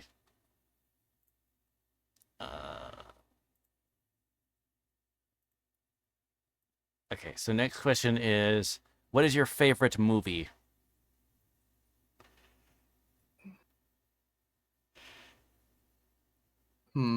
That's a tough one.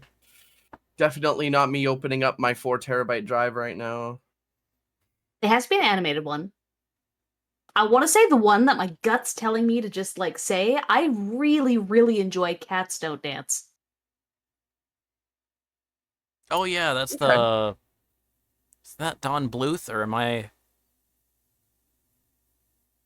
I don't know if it's Don Bluth. I'm a huge sucker for Don Bluth, though. I love Don Bluth stuff. Rockadoodle, haven't seen that one in a hot while. That one scared me. But it was furry. It was musical. I love musicals. So good. I also liked Ferngully. I'm pretty sure Ferngully was Bluth for sure. No, I don't think it was Don Bluth. Or Fievel Goes West, which is also Don Bluth. Yeah, okay, that You were was saying? Cats Don't Dance was directed by Mark Dindal. Yeah. Okay. I guess I'll say my favorite then. My favorite movie, it's hokey. A lot of people like to make fun of it, but I love the original Tron from I believe it was 1983 or 1984. I love Tron so much. I love the early computer graphics, oh my god, they're so fucking hokey and amazing, and I just love 80s stuff. Mm. Tron makes me indescribably happy. I found it so cool. I'm still love that movie. Easily my favorite movie. 1983. Okay, yeah, it was from 1983. Mm. Let's see. Let's see. Fire Chief saying at Kevin Coupled, you must watch Belle if you're seeking animated movies. Best non-Ghibli anime film in existence. I'm so excited. Oh, can I actually have a little? Can I put a little sticky note on my answer too? Sure. Because it's not. I guess it's not technically a movie, but it's this animated short. From a collection. I think it's the same guy who did Akira.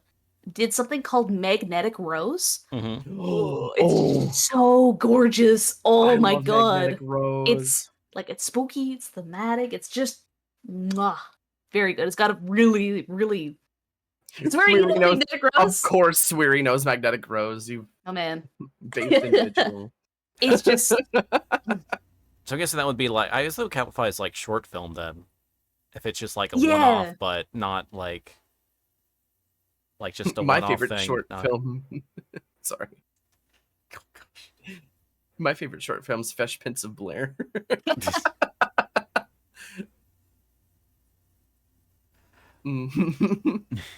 Oh, I love these questions. They're making me very excited. Okay. Next question up is what is your favorite musician? I have an answer immediately. It's I gonna have be an answer different from Hikari. immediately. It's gonna be different from you. Is it gonna be different from me? I like Topazolite, Okay. which is T plus P Pazolite, who does a lot of rhythm game stuff. I like very, very fast music. But also the one that Hikari's gonna mention is also one of my big favorites. I'm torn. I'm gonna say my favorite musician, because we're all furries here, we probably know exactly what's coming. I love M. Essex, or better known now as Halley Labs, or Lapfox, or Vault Vibes if you're that old. Oh, you're going ancient. They are the furry artist, Canadian furry artist, so cool, represent. That is responsible for a lot of meme music and very, very, very many genres and sonas, because they have like 40 of them. And odds are you've heard some of their stuff, but yeah, they have like literally a sona for each genre that they do of electronic music. And I have 2,200 songs by them on my phone. So they have a very big discography, but they are one of the most talented fucking people I have ever seen, and their music furthered my bond with Calf when we started dating. One of the first things Calf ever showed me was like an artist that I didn't know was them, and then I was like, oh my god, that's amazing. And then the entirety of 2019 and 2020 were just like, we're gonna not go home right away, go for a little bit of a longer drive so we can listen to more of this and enjoy it. And it was magical. That music is more than magical now, because of Calf introducing me to it. Because I used to listen to maybe like 3 artists out of the 40 or so that they had, and then Calf's like, hey, let me show you this giant iceberg, and then crash you into it head first. And I'm like, oh shit, I'm the Titanic now, but at least I have good music. Anyway, see. Thank you very much for the follow, Jade Velfire. Hi, Jade. Hello, Goober. Let me see. Fire Chief saying, I'm gonna send you all down a rabbit hole. Sabaton. Oh, I know Sabaton. It's catchy. If though I got a rabbit hole y'all could go down too. Oh no. Nano War. I think I remember. Nano. I haven't heard that one actually. Oh, Nano War. I have like Nano War of Steel. Nano War. Oh, there it is. Oh, that's a vibe. It's an Italian comedy heavy metal band. Yo, yes. Huh. Oh, I love this. Oh my god, their outfits are amazing. I've got like 7 tabs pulled up on everything we've talked about. This is great. Yeah, and they have like great music videos that you could just like find on YouTube of their different stuff. Valhalla is an absolute banger. All right, got that one pulled up now too. And there's also like the Call of Cthulhu is pretty, where it's like Cthulhu, but instead he has a call center. And then I'm just gonna come check things out, say hello. yeah, Only It's- one of them is a troublemaker. If you guess which one. good to meet you. Just wanted to check out and say also check on Hikari and Calf. Only one that's so cute. Oh, thank you very much. I really appreciate that. I just realized haven't had my glasses on this whole time. I'm surprised I've been able to see things. Yes, round glasses supremacy. Let's go. It's great. See, yours actually go in front of your eyes though. It seems like yours actually do something. That's good. Well, I mean, your has like it has like that cool, like, kind of make me think of like beatnik kind of vibe. Yeah, that was what I was going for. It was like hipster. Oh, I made it jokingly at first, and they really grew on me. Yeah. I mean, they are really neat.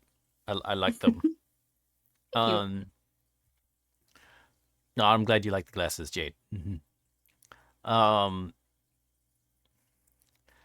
but yeah, I think so. Though I'll answer some of these questions myself, just because like y'all have it, since y'all been so good or whatever on. But I'm my favorite My favorite movie is Kiki's Delivery Service. Okay. Good. Very good. I feel like at this point, like kind of like giving a Ghibli movie as an answer is kind of like safe.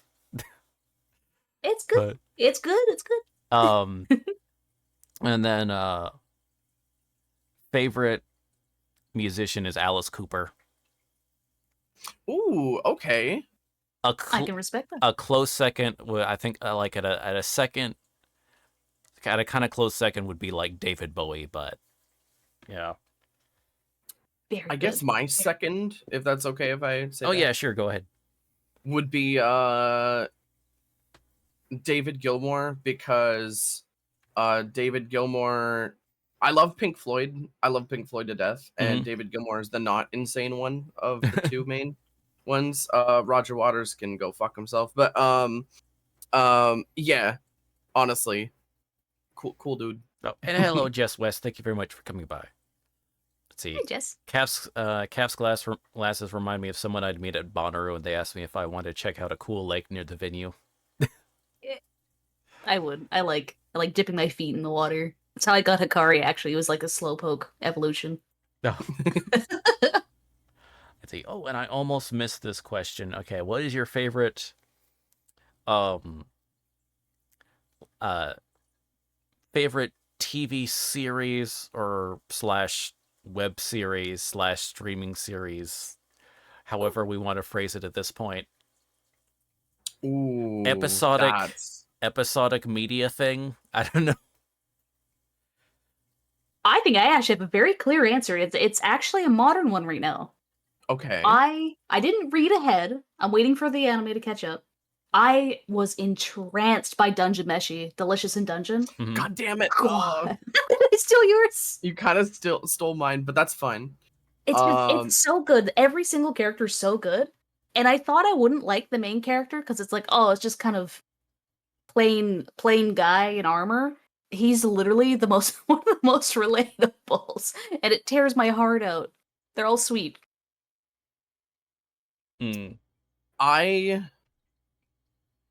Oh. Oh my god. I'm trying to think of like things that I've been actually waiting for and stuff.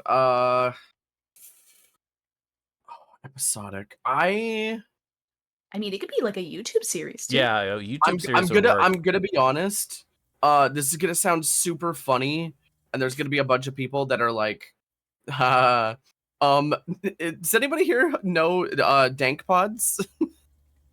Our our favorite Australian drummer, jazz musician, and nugget reviewer. Um, I'm gonna be honest. My favorite series right now is probably the Cashies series, or either the Nugget Lucky Dip, uh, because that's something I wait for. That's something I click immediately if I see it. And but yeah, if not a YouTube series, then definitely Dungeon Meshi right now. Mhm. I fucking adore that show. Amazing. And also Uh, food. and also food. And Laos is Tism coded. Anyway. Uh, yeah, if it's like my favorite TV series, so this would definitely be like an older, but it's Ghost in the Shell standalone complex. Oh, Ooh, very So can good. I? that was in like in the 2000s, I think what the first season was like 2004, 2005, something like that. Like Cartoon Network, Adult Swim, early Yeah. early mid 2000s gang rise up, seriously. But yeah, you were what were you about to say? I was gonna make fun of Hikari. Hikari hasn't seen any Ghost in the Shell yet. Boo. But Boo. it's so something they'd like though, because it's like futuristic, it's kind of a grungy city. It's just artistically, it's just. Did someone say Mau Mau? Oh, okay, from Apothecary Diaries. Mau Mau, the animated series, also very choice. Oh, Mau Mm. Mau's incredible. I was thinking of saying Mau Mau, Mm. honestly. It was good. But yeah, Very you need to short. watch like Gets or whatever, and you could start off with like the movie because that's just like that is such a phenomenal movie. And I don't know if you're watching it, it has very satisfying clicking sounds, Ooh. Okay. like just on like Ooh. the sound ADR stuff or whatever. All the clicking things of like various guns and stuff like that. I'm not just they're Oh, very satisfying clicking sounds. They all hit just right. Mhm. I know that It's sounds mastered super so. super autism right now, but that's no, That's no, what no, we're no. here for. I like the I clicking appreciate sounds in this people. movie. I appreciate people who also appreciate like the finer stuff like that. Mhm. Mhm. If I could be brutally honest, one of the main things I love about films is attention to detail, like especially Mm, for people like me, because like one of the like bad. I think this was either Better Call Saul or Breaking Bad, but they had one of or I can't. I think it was Better Call Saul. One of the people owned a uh car from my childhood, a 1998 Subaru Legacy Outback, hmm and they used a stock car starting up sound effect when she got into Oh, it. And you it's must have like, been okay, mad. how fucking hard would it have been? How much more time? You have millions of dollars and all the time in the world, and you can set up sets every single morning. You got people on crew. How hard would it have been to take a microphone, go over there, and you probably have a sound designer too, and just be like, okay, we're gonna take a actual recording of this Subaru that we have that runs and drives and use the actual sound of it starting up, right? But no, they used like a stock uh sound effect from like it sounded Mm. like the starter from like an early 2000s like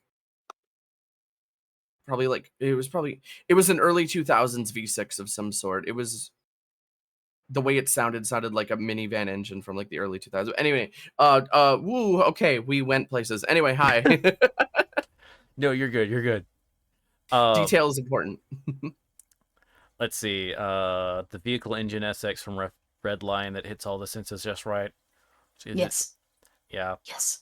Hikari, please watch Redline, yeah. I please. want to watch Please. Red Redline. Line's It's so on my good. to watch list. Oh.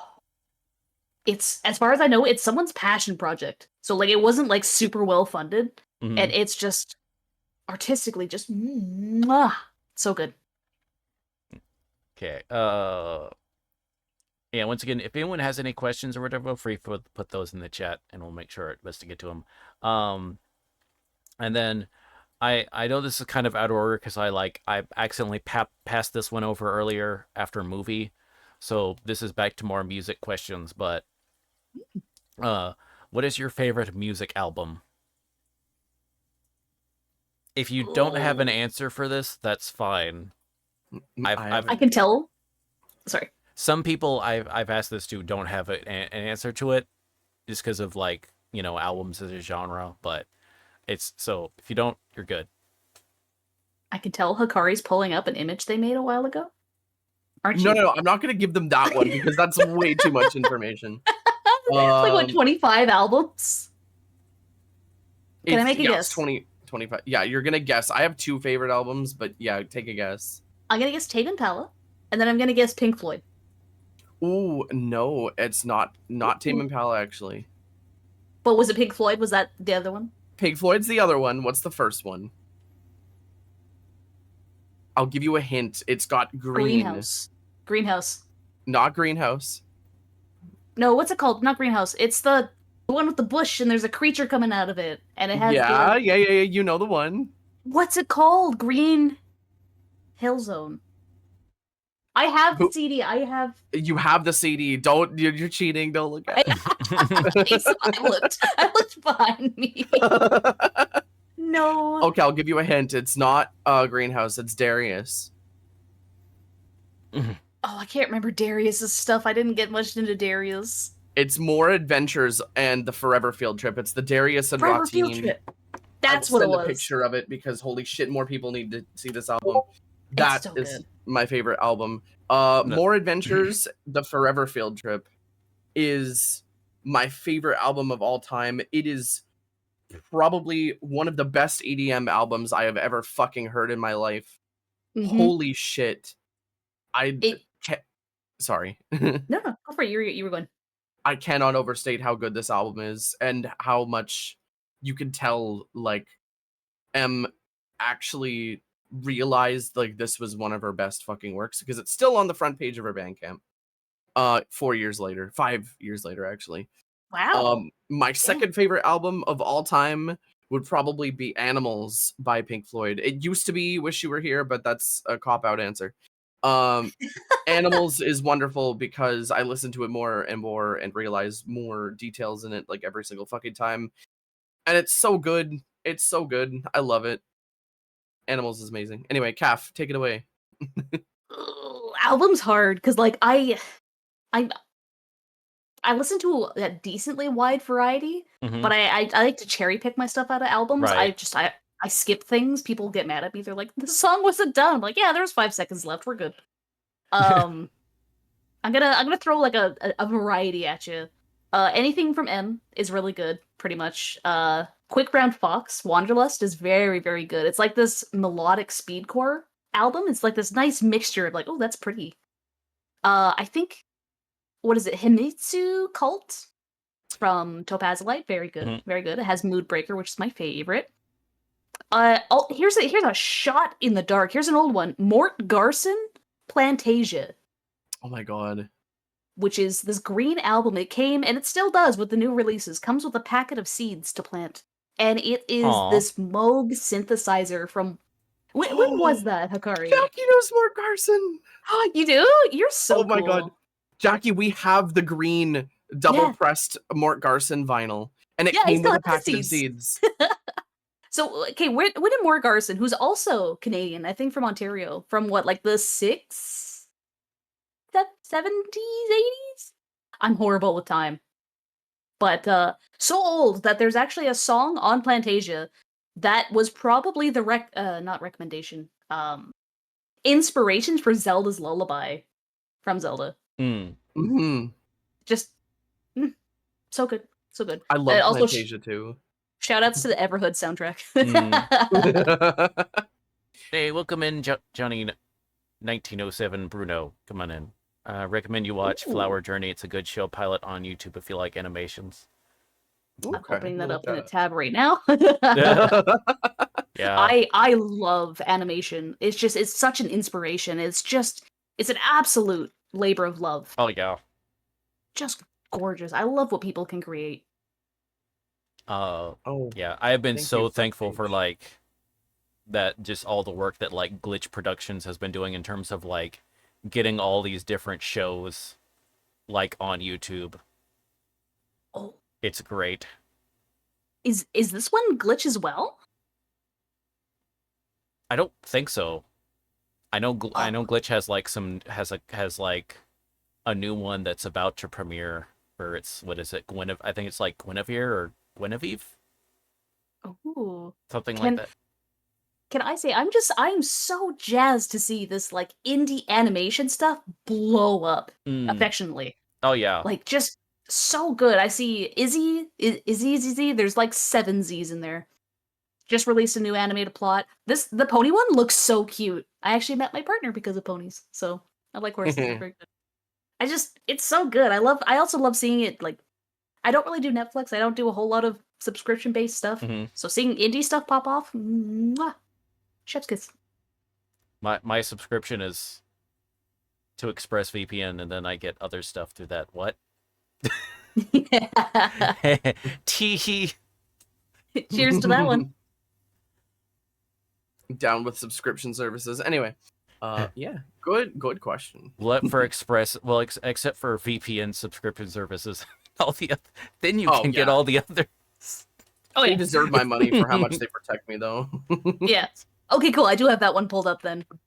Their models are really cute. Oh my Name is gosh. Flowers Ernie by LFO. But yeah, my favorite album is so it's actually the Alice Cooper album called From the Inside, and it's wild because because it's an Alice Cooper album, and those tend to be all like a little bit. This one's especially because so in the 70s he spent some time in a psychiatric hospital for alcoholism, because this was before they had specifically um like rehabilitation like hospitals just for like alcohol and stuff like that. It was just like, no, you're in this psychiatric ward with everyone else. So Ooh. he was like, his response after going through all that was, I'm gonna make an album, and it's like inspired by like different people he met in there. So it is wild of just like, so it's like all these different like kind of like characters and all this different songs, and they're all just Hmm. various flavors of unhinged. It is Ooh. greatness, and a lot of them are really catchy and stuff like that. It's great. So uh there's actually a good song. It's called Millie and Billy, and it's this very like sounding like nice love song or whatever, but it's then by like um but then as it goes on, it's like, oh yeah, though these are two crazy people that have both like killed their partners so they can be together, and they're just so it's Damn. I so have that one pulled up. and it has this very, but it's like all very pretty. It has this lovely duet and all that stuff. Uh, you know, it is a vibe. So there's just a lot of different. It's all very is just this little. It's a it's like it's a Canterbury Tales of different flavors of crazy people, of different types of crazy. Oh, So gosh, I gotta listen to that. yeah, um, yeah. Atlas is one of those guys that he's very underrated as a songwriter, but like he does, but it's he has a lot of very just interesting stuff, and then also like he is actually able to do like really just pretty ballads. It's one of those things Really? that people don't really think about, but it's like he's got like one or two just ballads on like every album, and a lot of the time they'll just be like gorgeous. um and especially actually the ones on From the Inside, there's like two, and they're all just, oh my gosh, they all hit like a truck. Huh. They're both Okay, I'm gorgeous and just definitely very looking into that. melancholic and stuff like that. um so uh Yeah, that's my you know. So once again, it's based off of the time he was at a psychiatric hospital. So there's like some very personal stuff apart from all like just the crazy stuff, you know. And then, going from this heart racing belling then like to back like a song called "I Wish I Was Born in Beverly Hills," where it's because it's all about the chorus is "I wish I was born in Beverly Hills. I swear I couldn't drink as much as he spills. I'll be a gigolo lover and send her the bills." Basically, just of like this crazy heiress that goes completely off her rocker. He's like, I wish I could just party on hard time and stuff like that. Huh. So it is a very, yeah, Alice is a trip and still touring, which is Really? crazy. Yes. Damn. And he actually Holy. released an album just this year with his old bandmates. Oh my gosh. Holy fuck. Good for it. That's Yeah. how old is he now? He's in his 70s. Damn, Bro is a machine. it's kicking. I saw him in concert like a few years ago and it was like great. Cause he's always like really good as like, cause he's got to be like one of the better like people to like just be bandmates with, because like he really understands of like how to let all the different musicians like have their time to shine. So Mm. at some point, and I don't mean like just the guitar players, but like, you know, the bassist and the drummer will actually get some time to do a solo. And like, Nice. I am a sucker for a tasty bass line. Yes. Yes. Yes. So like both my so my older brother and then my father are both bass players. So that's kind of like one Oh. of those things that's like ingrained on me to like appreciate more just like bass sounds. So it's a good way if like you want me to endear me with the track or something like that, have a groovy bass line that's like distinctively audible and I'll be like, yeah. Yes. Yes. Yes. That's why honestly that's like how I like got in the band like Zutamayo. It's a Japanese, like they've gotten in a number of like of their tracks on like for different anime or whatever, but Oh. they all have like really good instrumentals. It's kind of like a sort of like a jazz funk type of thing, Suto. Oh, okay. which I have a I like me some funk music. So, but they even got like Yeah. audible like bass solos in their stuff. okay, if we're talking I- about good bass. Oh, sorry. Yeah. No, Yes. I'm just adding more tabs. Thoughts on By the Way by Red Hot Chili Peppers? How does that 'Cause one go? I'm trying to think. Hold on. it has a lot of good bass in it. The bass And he guitar says in that song. Chili's is is so made of good. bass. Yeah. I love Red love Hot Chili Chili's. Wait, Peppers. what was what was the song again? By the Way.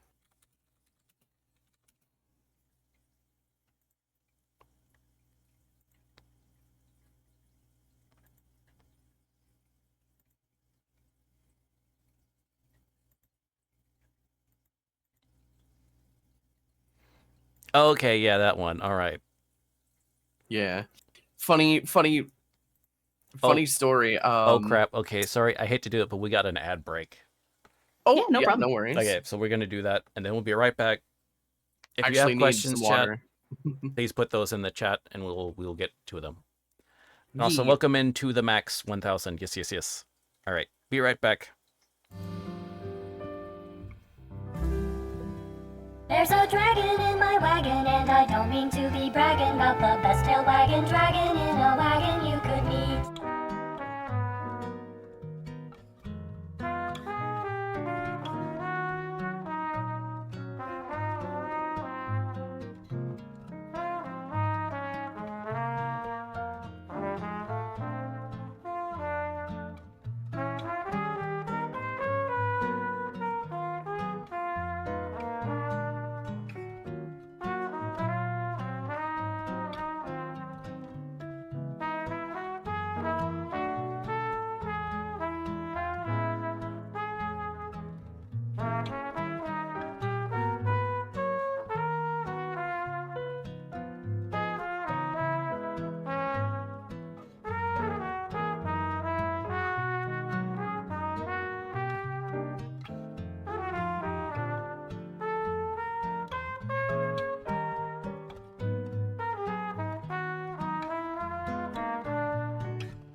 All right, welcome back, everyone. Yes. Oh, well. So we are tuning back up, and then let me check to make sure no one put any questions in the chat bombs. Okay. All right, so now we're getting into some gamer questions. Ooh. Yeah. What is your favorite game? All right, Calf, do you want to go first? Oh wow. Okay. all It's right. convenient I'm going first. Yeah, or top Sorry. 2 or 3, if you need. It's fine. Oh gosh, that's Waka. Waka's my favorite game. It's a rhythm game. It's like My. It's the round. They call it a jet turbine, Mm-hmm. and I can go very fast at it, and it's very good. Otherwise, like Sonic Adventure 2, Monster Hunter. I don't know if I have to specify which one. Binding of Isaac. God, if it's rhythm or roguelike, yes, very much. I like it. Mm. So, this is a hard one for me, but I'm going to split this into 2 sections. I'm going to say my favorite online game and my favorite offline game. Okay. So, my favorite online game, my favorite game to play with people, EVE Online, hands down. Okay. EVE Online, I'm obsessed with EVE. I've been playing EVE for 13 years now, and I have some of the most amazing stories and experiences and friendships and stuff from that game. I recently And got to meet somebody like a year ago, somebody that I started playing with in 2014 was Mm. visiting Canada, and we got into touch, and it was amazing. And I recently, at first, I wasn't considering streaming it, and I was like, oh, people would find it boring because everybody has the same joke about Eve, right? Everybody's like, oh, spreadsheets and sociopaths, right? Which, I mean, not denying that. Oh Mm. no. um, but Eve is incredible, and it's very in depth, and it's not just 1 or 2 things to do. Eve has like thousands of things to do. Mm. My favorite offline game, Wind Waker, Legend of Mm. Zelda, Wind Waker. That game is pure magic to me. I remember I got it the Christmas that I got my GameCube in 2003. I actually have a picture of that, but I'm not gonna send it because I've been sending a lot of pictures. But I love Wind Waker. I love games that have a lot of water in them. Mm. And the Zelda format combined with all that water spoke to me, which is why I debuted with it when I started streaming. Mm. Oh, and thank you and hello, Great Zealous, and thank you so much for the 30 bits. I really appreciate that. Thank you so much. Sit back, relax, and enjoy the rest of the stream. But yeah, before I forget, I should mention, so y'all are actually like, so y'all are the 3rd and 4th Canadians I've had on stream, Yay! and like the second couple and second Canadian couple I've had on stream Oh, at this time, because I had I had Tweak and Soot from Sipco Gaming Guild. So people I don't know. So yeah, it's a kobold and goblin. So yes, Fantastic. which Soot's the kobold and then Tweak's the goblin, and Soot does a lot of like art and stuff like that. Really? Yes. Let me go ahead and give them a shout out. I was trying to like search them up, but I just need to see this kobold and goblin. Are they a bunch of gremlins? Yeah, Are they like, can very... be. They can be. They end up doing a lot of they tend to do a lot of Strong Pikmin. Okay, let's they go. tend to have a lot of Oh no, that Bulwark's dying with Oh. telekinesis. They're so cute. Olimar's too powerful. I'm trying to think what's the like crowd control stuff. They tend to have like that, especially like if they're doing like Deep Rock Galactic. Oh my god. Oh, that's fun. And they actually have like custom mods that they like put in with the thing. So like Tweak there, which was the goblin that showed up in the clip there, like he actually like there's a mod where it's like him doing like all redoing all like the dialogue of the operator, the thing or whatever, in like a high pitched goblin voice. So, which he did a really good job on. So they're really cool, like worth checking into. So, um, okay. I came across them also like with Cobalt Sprig slash Library of Xing. So you're honestly maybe in like the same. They Soot may be in the den in the Cobalt server. I'm Oh, wondering. probably. Yeah.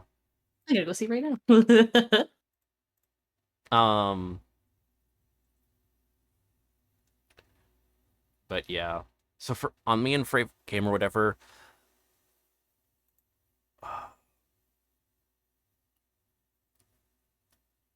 It gets tricky for me. There's kind of two Yakuza games I go back and forth between. Of now where I'd say either Yakuza 0 or uh Like a Dragon Infinite Wealth. And it gets Okay. tricky because so Yakuza 0 is sort of like some of like the best of the old like fashion beat 'em up gameplay. So it's kind of like it's sort of like the quintessential like old style of Yakuza gameplay with like the fighting and stuff like that. And then but starting with of like them in the main series, starting with Yakuza Like a Dragon, and then Like a Dragon Infinite Wealth, when they did the changeover, they switched to a turn-based model, inspired by kind of like Dragon Quest and stuff like that. So it's kind of they retained a lot of like the same like vibe and story type elements and stuff like that. They just kind of switched the thing. Um, which actually all happened because of it happened because of an April Fool's joke that people responded way too well to. I didn't know that. So when they were developing Yakuza Like a Dragon, and it gets a little bit confusing with the naming conventions because of when they were importing the series, because in Japanese it's just Like a Dragon Ryuga Gotoku, I believe.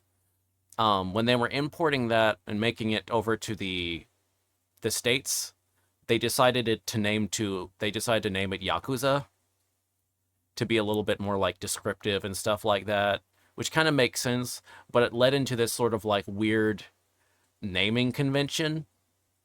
Oh. So they started to like Yakuza 6 is like the last one that they used the old naming convention for like the stateside games, and now they're moving it in towards like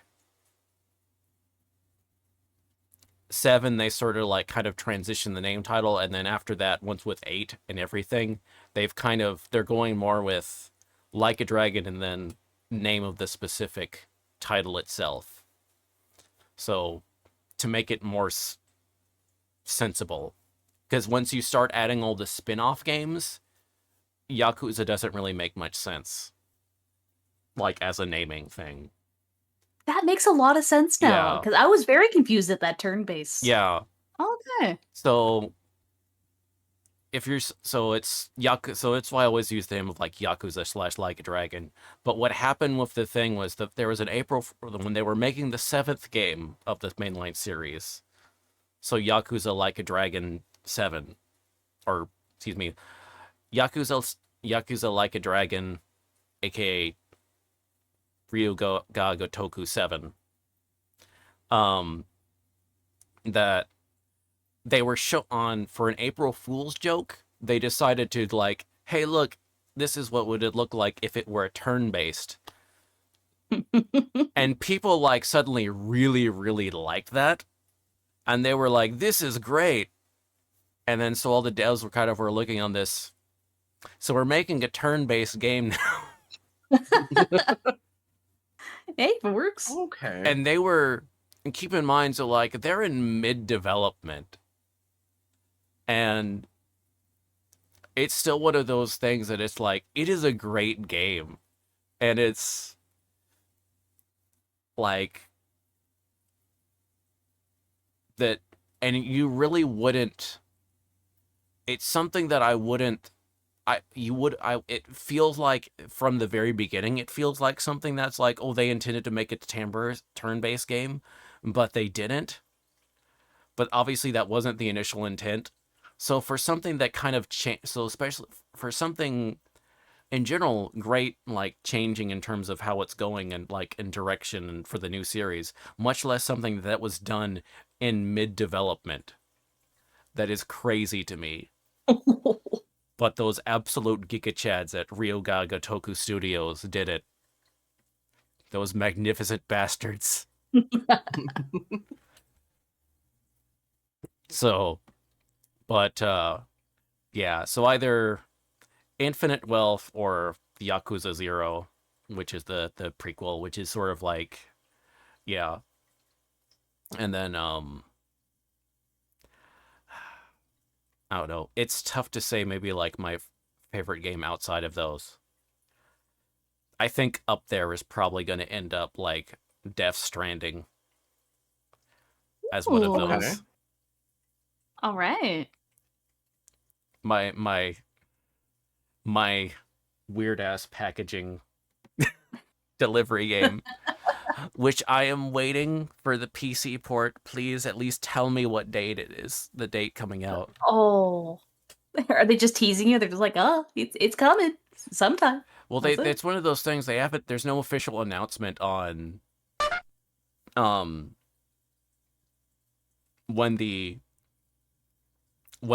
Death Stranding 2 is gonna hit for PC, because you know it's been out on PlayStation 5 and currently it's an exclusive for that platform. So, which is the original Death Stranding. It started off as a PlayStation exclusive as well, but like 6 to 8 months after it got a PC port. So, you know, if that holds true, which is kind of like what people are speculating.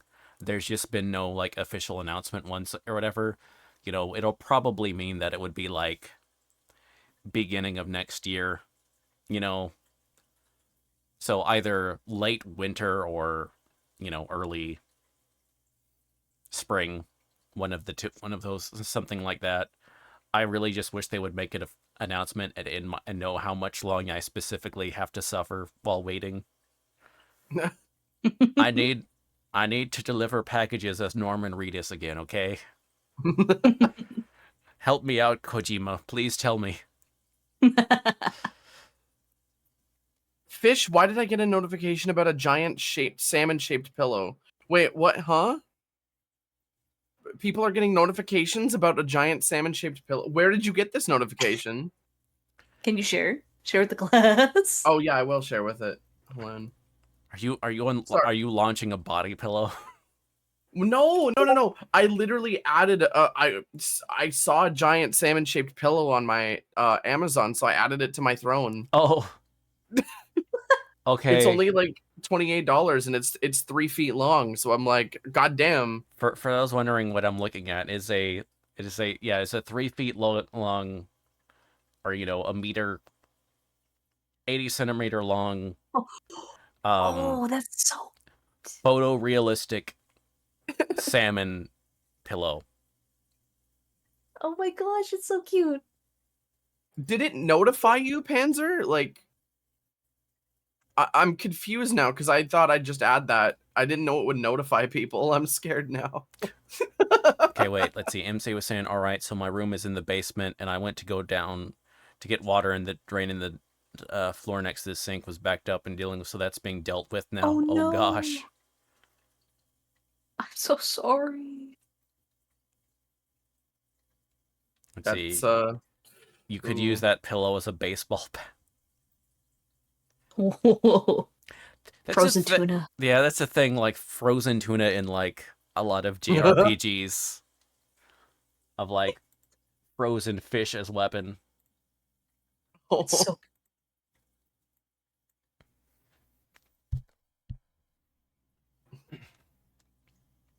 Um all right. But so next question is, what is your favorite game character? Ooh. Oh, favorite game character. Oh boy. I'm like looking around my room. uh, Which Oh, you're right. These do get hard. which figurine or merchandise is speaking to you the loudest right I mean, Scolipede. the thing directly in front of me is a Toby Kadachi statue. It's less of a character.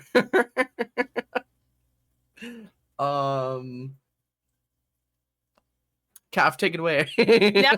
I was hoping. I could just go with like my gut, like my first. I had like two first. Do Pokemon species count? If Pokemon counts, Scoliped's really great.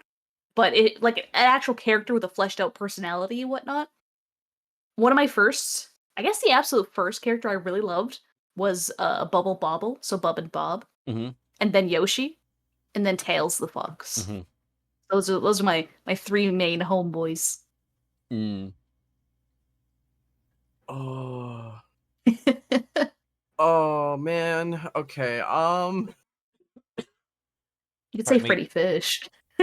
I could say Freddy Fish because Freddy Fish is the best trans icon, but Freddy Fishbear? What? what? Blub blub blub blub blub.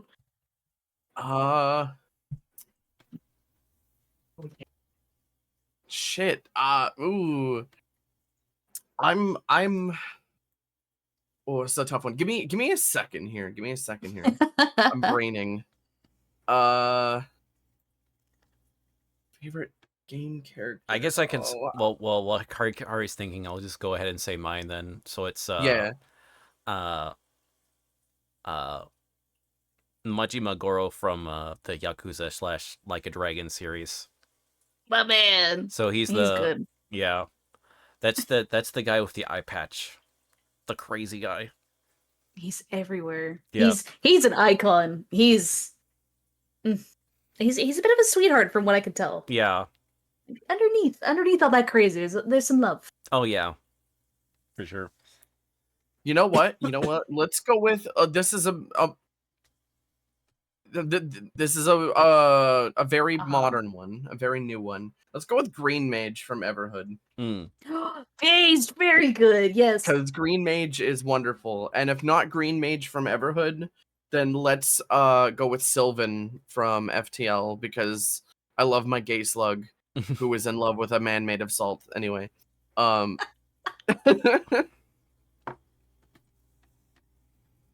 Cerebral's gonna be so happy to hear that. Yeah. Green Mage, wonderful. Sylvan, also wonderful.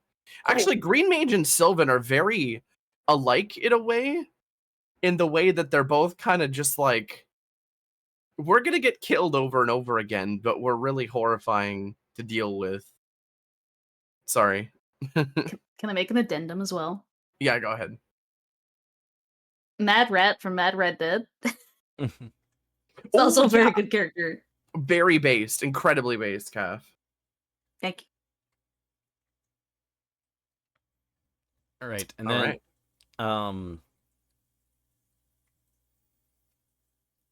what is okay, the next question is, so what is something that is overrated and then something that is underrated? Is it just like a vague, like anything? It's like very broad. Yeah, I mean anything.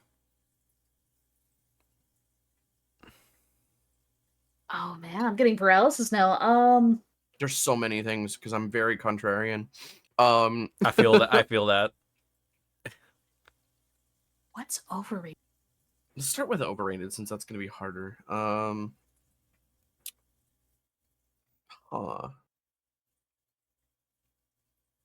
Can I be honest? Do you know what's overrated? Hmm. Technology, smart devices. I think people are dumb. The average consumer doesn't know what they want, and they because they don't know what they want, they buy like the shiniest thing that needs to have a screen in it, and also jacks their wiener off for them.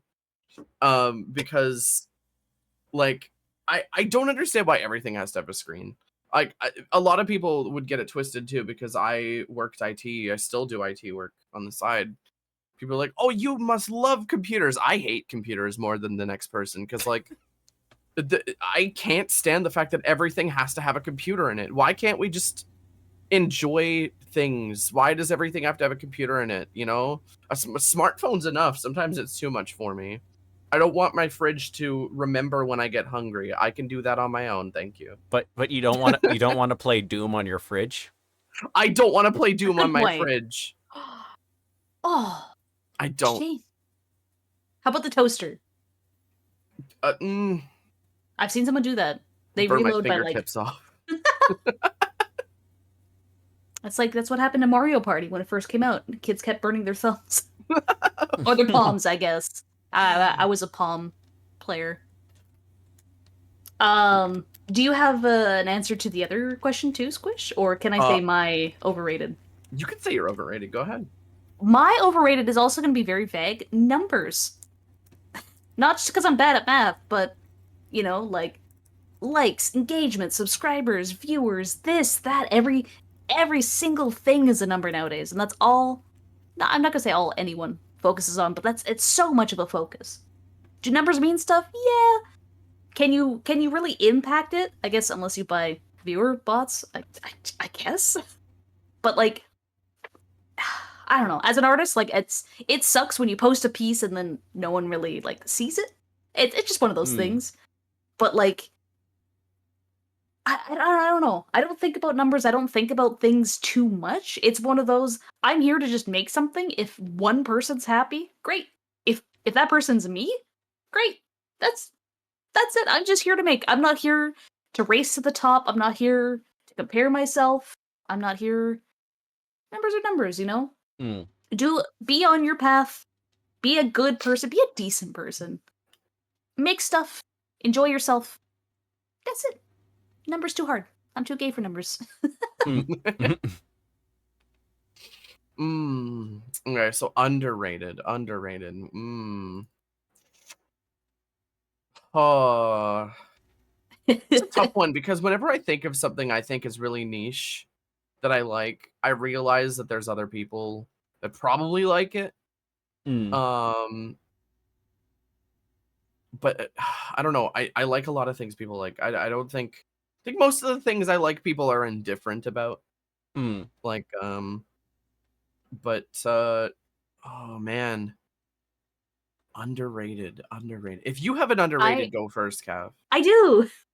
Only because we were talking about it the other night.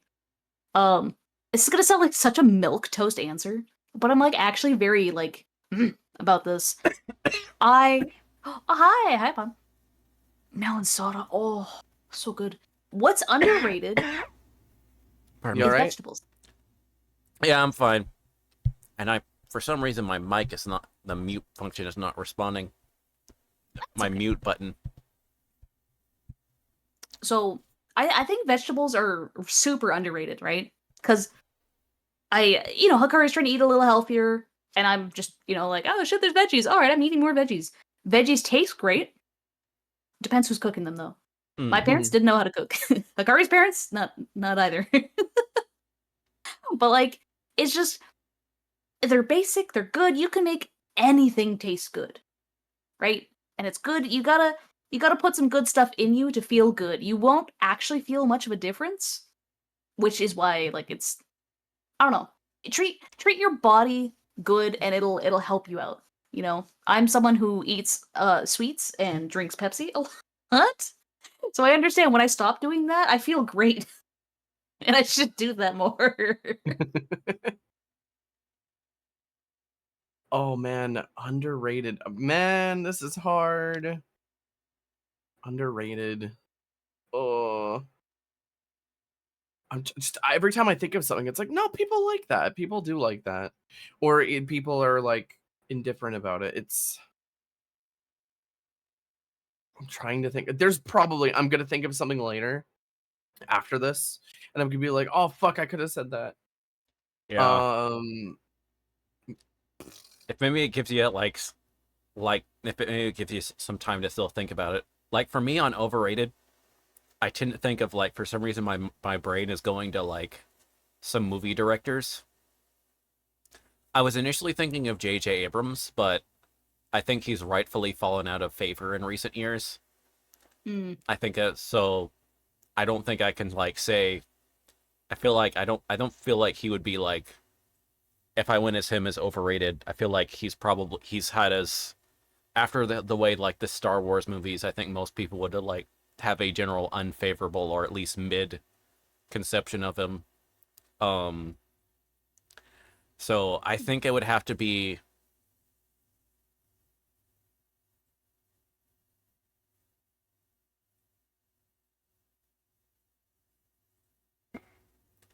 I'm gonna say Christopher Nolan, and I know that's gonna be Chris. So I'm gonna go with my more controversial and overrated answers. It's gonna be super Yeah. contrarian, which that would be Christopher Nolan. Oh, So that's what he does. yeah, Okay. because that's the guy who okay. did. So he did like in the 2000s. He did the Batman, reboot movies. So Dark Knight stuff like that, and then Mm. and then also he's done like a lot of different things like what was the name of that one with like Inception? That was Yeah. the big one in the Oh, 2000s, and then like other stuff. Um, Welcome in as some grubs. Tint was kind of so it's kind of one of those. So when I say overrated, I'm not saying he's a bad filmmaker. To clarify that, thank you so much for the gifted sub, SM Grubs. Thank you very much. Thank you. I like it. Spam stuff now. Yeah, Yeah. you can spam the slug bolt emote. Yes, done. Um, yes. Um, I also use that as my like censor bar screen or whatever if I ever need it. So people get Oh, slug that's bolt flashbang. Um, but sounds so cute. Oh, thank you. Yeah, when someone gifts a sub, it goes the coffin dance track, but it's done with like cute anime girl voice going nya. So nya nya nya nya nya nya nya nya nya to that. Um, which apparently Twitch likes to mute, but then I can appeal it, so it's fine. Oh, nice, good. Most thing that gets muted by the Twitch bots at this point, I realize like I can just appeal them, and I have yet to run any issues with anything. I just say like fair use, because I think that's one of those Nice. things. Most of the stuff that does get muted, because like it'll be like stuff that's already in video games or whatever, that I think it's one of those. It's already fair use, but to put like play it safe or say that they have like their bots have to be extra whatever. So that's what I'm thinking. I could totally be wrong on that, but I've been doing that for like past 6 months over now, and yeah, I haven't run to an issue. Um, but it's more of just my thing on Christopher Nolan's side. I'd say he's a good film director, but and I think maybe this has gone down a little bit more to where it's like he's not it's like, especially with like, I guess this is like his, I guess his reputation hasn't been like as good as crazy high as it was like during like after in the heyday of like the Batman movies, and then Inception and stuff like that. Um, where it's so it's I think it's like he's a good filmmaker, but I think it's partially because the bar for good directing with a lot of movies has been like so low. It's in a lot for a lot of things so low, like in general for Hollywood movies, that like the past 20 years, that when a good one comes along, it makes them look that much better. That is kind of like what I feel like. I was very contrarian and stuff like that, but that's just so if someone with a even like somewhat interesting idea that may even not be that thought out or something like that, but with someone when they do it, it's like people jump on that. Um, Mm. so because especially like with directors, like for them to do like something like really good or something like that, it's like pretty much like it feels like it's required. Okay, I need to treat my actors terribly, and if I don't get, and I need $200 million to make this movie, Ugh. or I feel you. or some crazy amount of like money, and then like I need to like put my actors through hell. I need to be like Stanley Kubrick, even though I'm not as good as Stanley Kubrick. Ooh. There's like Okay. one person in chat who's just fuming right now. I can feel it. I know.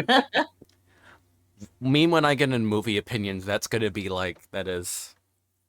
I feel like most of my stuff. Um, and normally, once again, I'm not saying he's necessarily like a bad director. I'm just saying he's like good and just kind of overrated. Okay. I'm very good at making my contrarian opinions sound way worse than I'm actually like than my actual evaluation of. I think I have an underrated now. Okay. Oh yeah. So my opinion on one of the most underrated things ever. Yes, it's gonna be food related. Uh, tofu. Can we talk about Ooh. tofu for a second? Okay, Oh yeah. so tofu is incredible. It is one of my favorite fucking foods ever, and that's a lot coming from somebody who eats as much meat as I do. Mhm.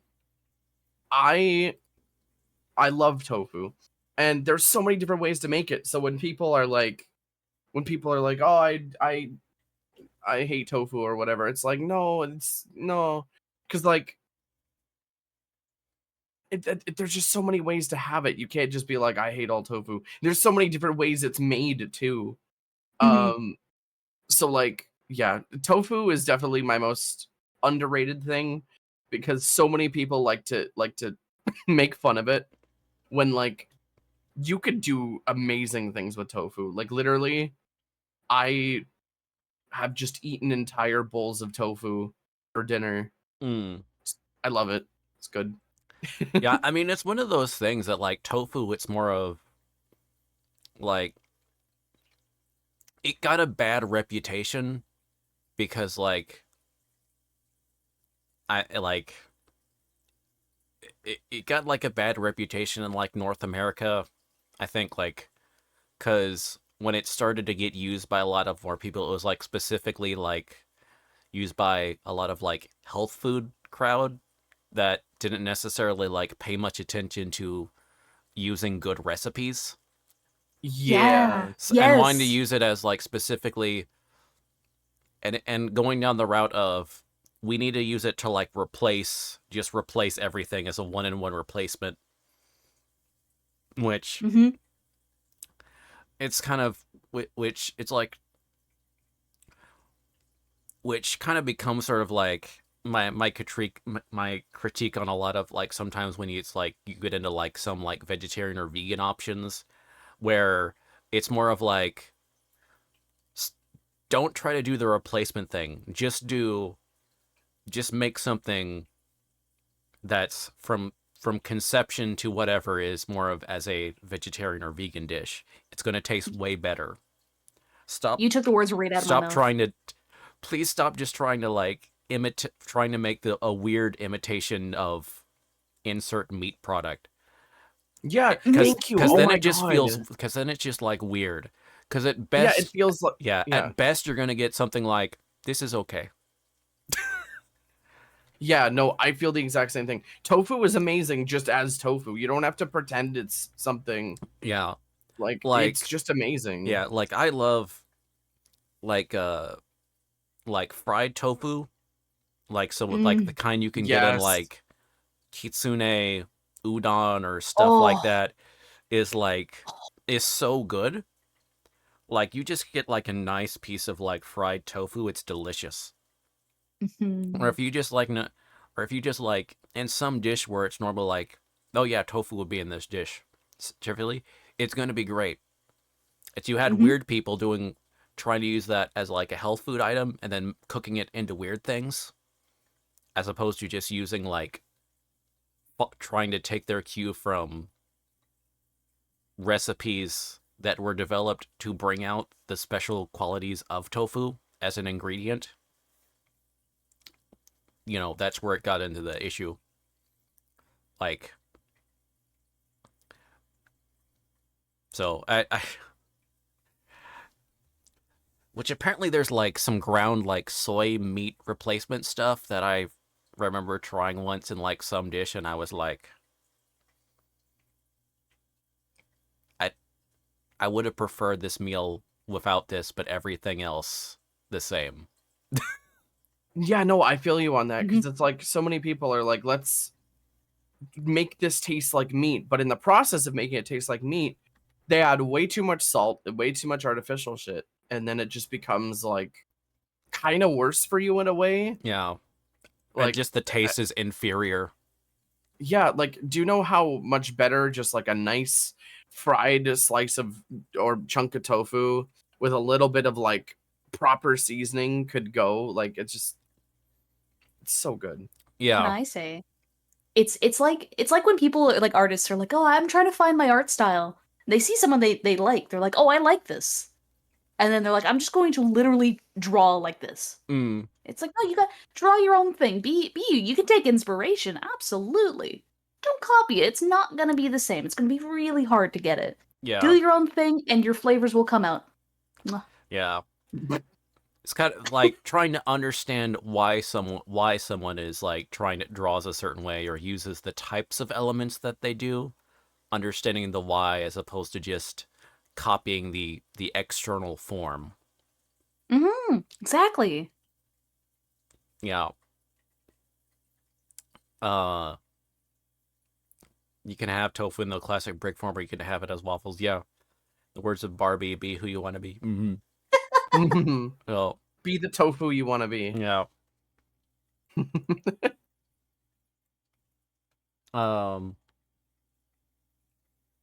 right. So, what is your favorite non-curse word? Non-curse word? Don't worry, you'll get a chance to do the other in a second. Oh, fantastic. Okay, good. Like just favorite word? Yeah, that isn't a curse word. Okay. Numpty's a good one. That's a good one, yeah. What does that even mean? I forget what that means. Does it have to be a real word? Are you asking if you can be like, you want to do like supercalifragilisticexpialidocious? I will accept that if you want to. I was gonna say splurps. Splurps. Splurps. Splurp. I like splurpin. Florpin. Flipping and flopping. Oh gosh. I know there has to be one somewhere in my brain. I've always like indubitably, because like just ones that make your mouth feel funny when you say it. I guess it's technically 2 words, but I like saying water bottle because for some reason I roll my tongue on water. Mm-hmm. Or how about Gorp's good too. Gorp is very good.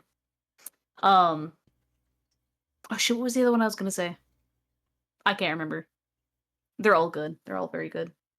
What do you got, Hikari? Fish. See, I love letters. Now, finding a favorite word is hard because I I love love the lamp. letter. I love the letter H. The letter H makes me Ha. very happy. Ha. But I suppose I should have a word. Word. Word, What's the word? What's the word? word. What's the word? What's the word?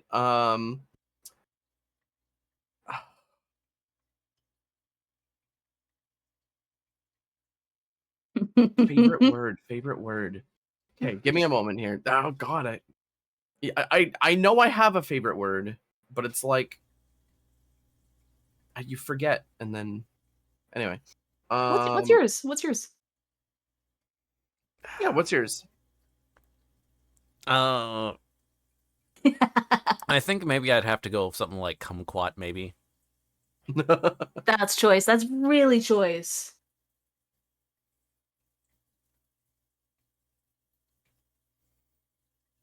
Kamori's asking, is it beefaroni? I'm gonna be honest, it's not a curse word. I just enjoy saying penis. I really do. You really do though. I really enjoy saying penis. I'll enter if I'm in a call with people and I'm like if I'm entering like a group chat call, my greeting is it's usually it's hoy, but like a good 40 maybe even 50% of the time it's penis. That's the word that I start with when I enter a VC. So I'm gonna. You're like the the bit like the old like Family Guy from like Peter Griffin grabbing the intercom for a restaurant and then you're like, attention customers, testicles. That is all. Yes. Essentially, Blunt. yes. I love the word. It is a wonderful word. If not the letter H, then penis. Anyway, yeah. All right, what is your least favorite word? And hi, Blunt, you've come back to something. I don't. Least favorite word? Yes, least favorite word. No, I think I have a word for this immediately. Yeah. Necessary. Because I can never spell that goddamn. Really necessary? I'm sorry, it's so hard for me. How many? There's one C. C, two S's. Okay. It's hard. And business, it's like bussiness. I'm really bad at spelling things. I'm really bad. What's yours? I mean,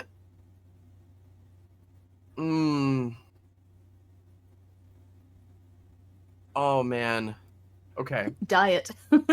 Diet is a bad one. Diet's a very bad one.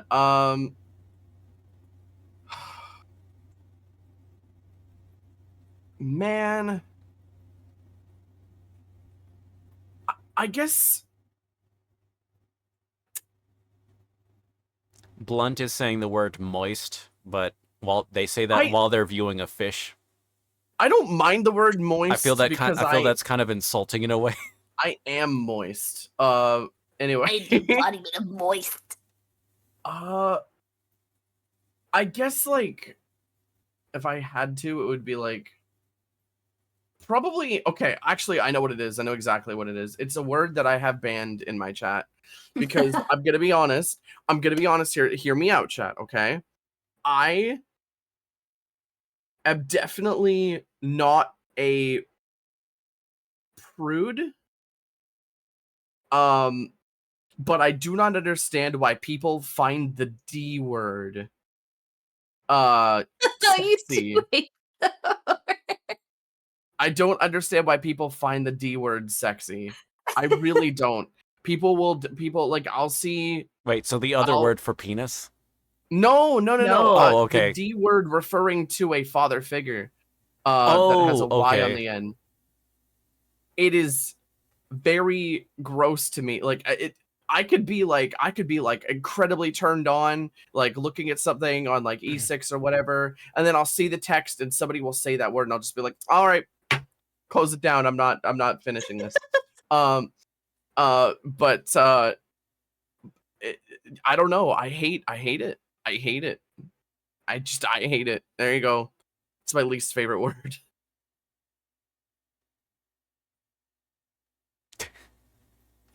Well, there we go. Boner concave. They're an innie. Retreats back into cloaca because he's a fish. Exactly. The koi father. You come to me on the day of I can't even do this, but On the day of my daughter's wedding. the day of my daughter's spawning. Yeah. Oh my god. To do today to die. Just not fucking around with those T's. Anyway. Okay, now, Um, so now going into what y'all are excited about. What is your favorite curse word? I know mine. Oh man. Hikari's like, can I say penis again? No, because penis Penis is the too. curse word. Can I say mine? Yeah. Bitch. It's just you can really get that, like the B is just really you can call someone bitch like, oh, shut up bitch, or you could be like, wow, that person's it's multifunctional, fun to say, and just I don't know, I always hear it as the video what is it they cussed on the regular show Mm-hmm. where it's like, where are you going, Valley Pines or something, Pine Valley, yeah, bitch. Yeah, that's my favorite too. Yeah.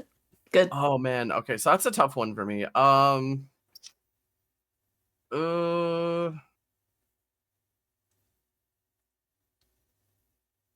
It's like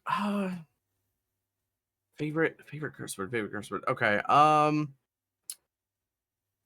is pretty good too. Is it considered as is that a cuss word? Is ass a cuss word? I mean, it could be. I feel that depends on usage somewhat. Yeah. Yeah. Is my Twitch having a fit? It just bleeped what Palm said. What did Palm say? She says, bitch. Wow. Long bitch is censored too. Okay. Huh. On yours for some. And a long bitch. Bitch. Oh man. No, there's so many good ones. I'm so lost. Oh my god. Genuinely the hardest question you've asked for fish. Oh my god. I'm sorry. Give me a second. Give me a second. Um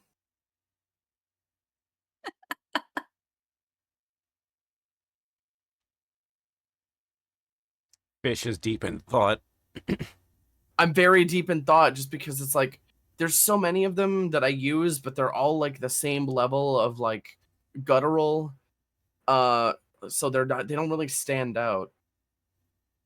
It's like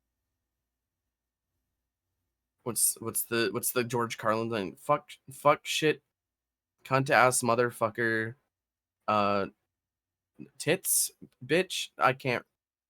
Oh man. It's Uh, wait, I bet I know. It's nunnery used in the Elizabethan English as a slang term for brothel, isn't it? huh? What's that one? Nunnery.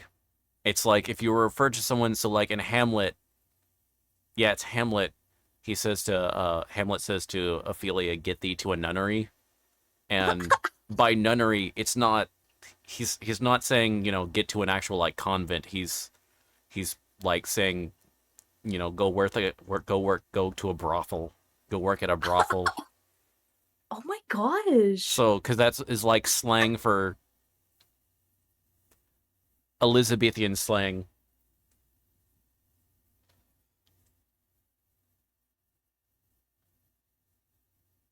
Elizabethan slang for various terms is fun. Shakespeare has a lot of those. Can we come back to this? Yes, we can get back to this. I'll think of something. All right. What profession other than your own would you like to attempt?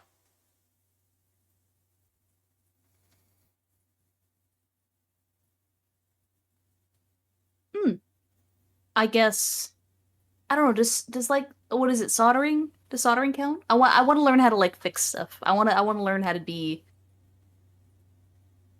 what do you call it? Like fine details. I want to fix like I want to be able to fix my games that I collect. But I don't know Okay. how much of a profession that is. That's a profession. Yeah. I'd Hikari s- slowly pulls out the user one of his user manuals. I'd have to say, out of everything I've done, um, God, I'd have to say like I'd want to like. So this is something that like I would like to be able to do, but I know I'd probably have missed my mark on it. Something that's always fascinated me is translators, people who can speak like multiple languages and just translate it immediately. Mm-hmm. I think that would be like an incredibly handy skill just because like you can make somebody's day with that, right? You can move things along faster. Like there's always going to be people needing to translate things, Mm. right? And I just think that'd be really cool to be able to know enough languages to just be able to do that. That'd be interesting. Um a translator when a trans person says they're leaving. No.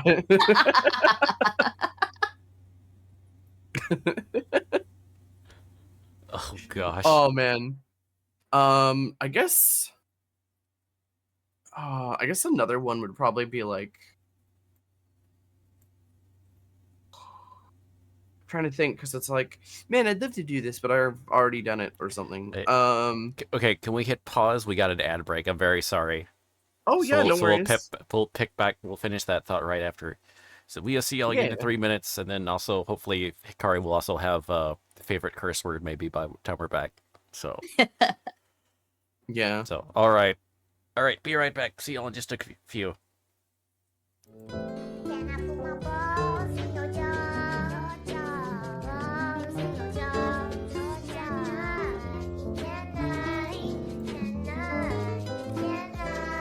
Can I put my balls in your jar?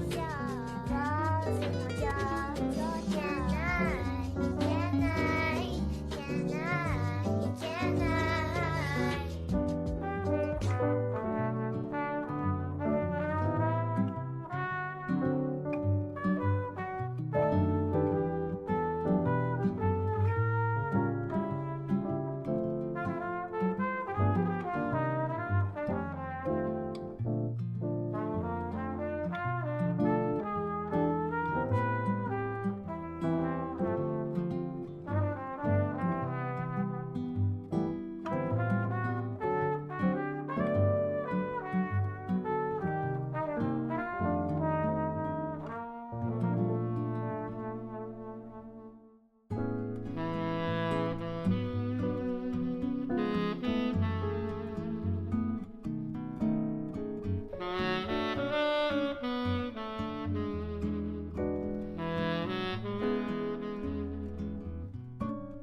right, we are back. And during that, apparently, Hikari, what was you were like kind of mid thought on that previous question, though I know you got to you came up to answer for the other question, but there was the profession one. You had like a secondary answer or something like that, I believe. I believe it. I think being a translator is pretty much the only one that I Okay. could think of. But Calf, what would your profession be? Soldering. Oh yeah, that's what Repair? they Oh, said. that's Yeah, right. You that's said right. Yeah. yeah. I'm so sorry. ADHD. Yeah. Anyways, I found out what my favorite swear word was because I was kind of toying with it's like, is this a swear word? But it can be a swear word. Hmm. Now this is a word where if I hear it, if I hear somebody say it, it's funny, but it's like 10 times funnier if I see it spelled somewhere. Mhm. I find the word jizz incredibly hilarious. I, I Look at think the cereal jizz. box. Look at the cereal box. I'm jizz fashion, jizz cereal, jizz all over the place. I love the word jizz is funny.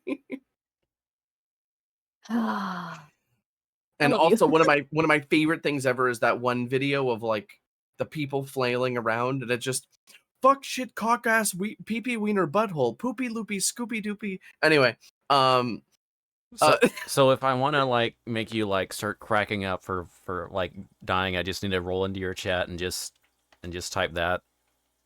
yeah, It yeah. 100%. Or 100%. like It'll make them giggle. if somebody opened the door, You'll if be like, somebody opened tee. jizz. If somebody opened the door, like say like just somebody was just like, "Hey, jizz," I just probably lose my shit. I love that word. It's a good word. Anyway, next question. It's got a good flow to it. Let's see. Lightning McQueef. Lightning McQueef. Queef is also a really good one. I love Queef, but not as much as Jizz. Jizz Queef.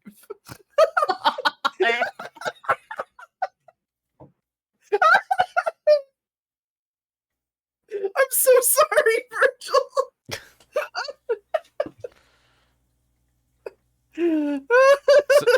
Have you seen the Queef episode of South Park then? No. No. Well, there you go. You can go watch. So where it's like, I think it's called Eat, Pray, Queef. Oh. Oh no. Oh no. Can we get that as a neon sign behind you for your streaming setup, Squish? Yeah. Kamora is saying, I don't know whether to like you more, Fish, or start being disappointed in you. That's a spirit. Let's see. Cole is saying, I'm so Cool. sorry. I'm playing No Man's Sky and I get the verbal flashbang. I think what I want to do, It's an episode of South Park. I would love to like write up a will or something, right? Or like give something really important, maybe like a family heirloom. But I have to say, I bequeath to you my favorite pen. They're like, sorry? It's like, you heard me. Sorry, Cope. It's okay. After we go for dessert, you can talk to it. You can scold us after we have dessert. Oh,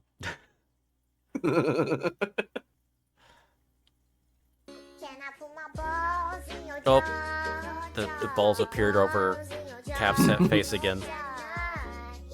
I'm sorry, I have such a weird question. Do you know what character is in there? Because I think I know what character that is. I'm not sure, honestly. Are you ready for me to unleash my autism? Is it Oh, like no. a Toho character? I think that's Nazrin, the stage 2 boss from Oh my UFO, which is God. the 12th game in the series. I love you so much. Holy shit, you're hot. Her theme is a tiny, tiny, clever commander. Oh my god. She also shows up as the stage 5 mid boss too. Let's see, Hikari. Let's see, Fire Chief is saying Hikari was in the discussion on Musume and Meijiro McQueen was brought up, but someone in chat typed the name and Fish was gone for a full 20 I minutes. was. I even fucking died. Oh man. You know what else sent me? When Blunt and I were streaming Wind Waker, and then like the beam of light went upwards, and Blunt was like, "Man, it's like I'm shitting in reverse," and I just fucking lost it. Or the Goon Shed too. We goes up to fucking. He goes up to Wind Waker, yeah. He goes up to a wanker's also a great word. Mm. He goes up to Beetle's shop and he's like, "Welcome to my goon shed." Exactly like that. You do And a really good Blunt impersonation. I easily one of the funniest things of all time. Anyway, sorry, I'm I can't disclose that, Kamori. Let's see. Speaking of Yeah. of Uma Musume, you want to know something crazy about the Horse Girl game? What? So, in the Apple Store, Apple App Store, that is rated as 17 plus on the age rating.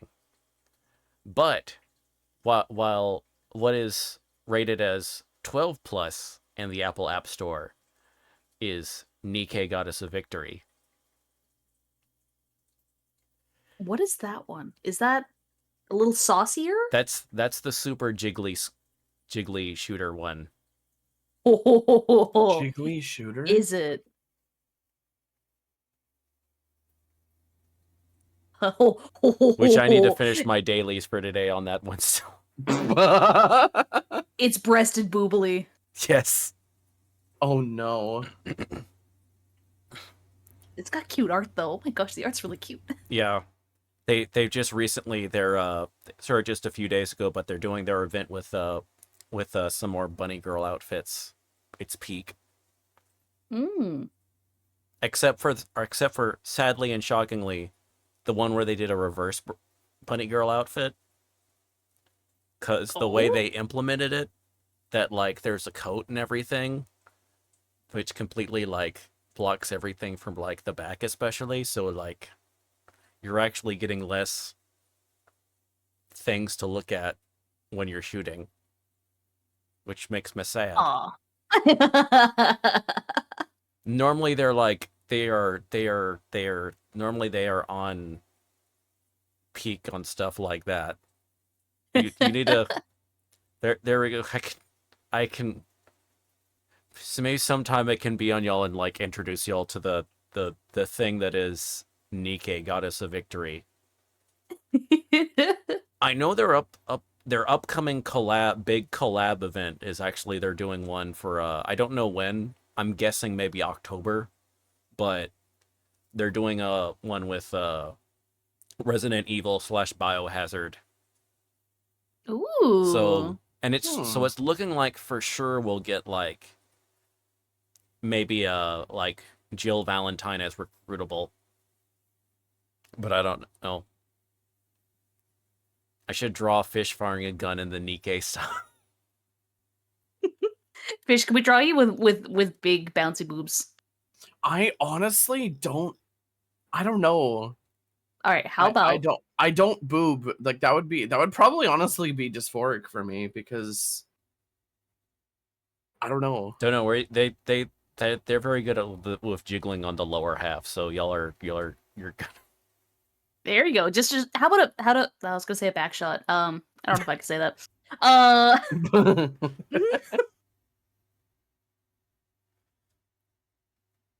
Also they were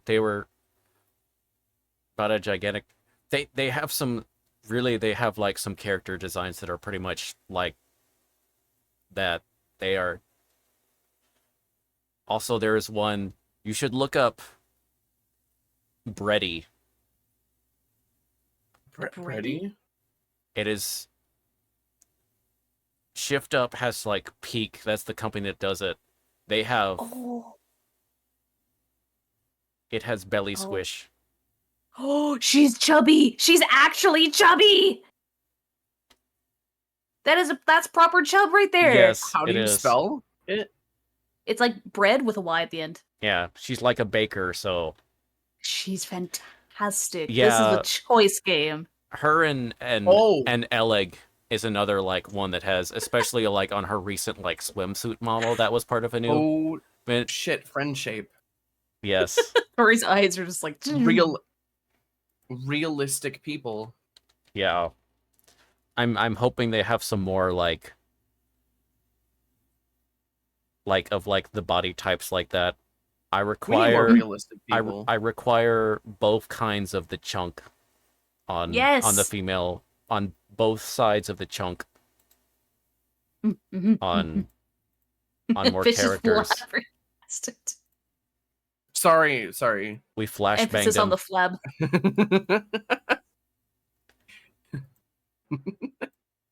But yeah, the other good one is so like Eleg. And then Leg? like check out the summer skin.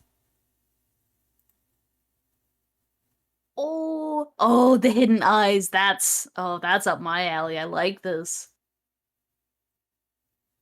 Oh my gosh. Don't sell me into this game, please. I can feel it clawing at me already. Stop.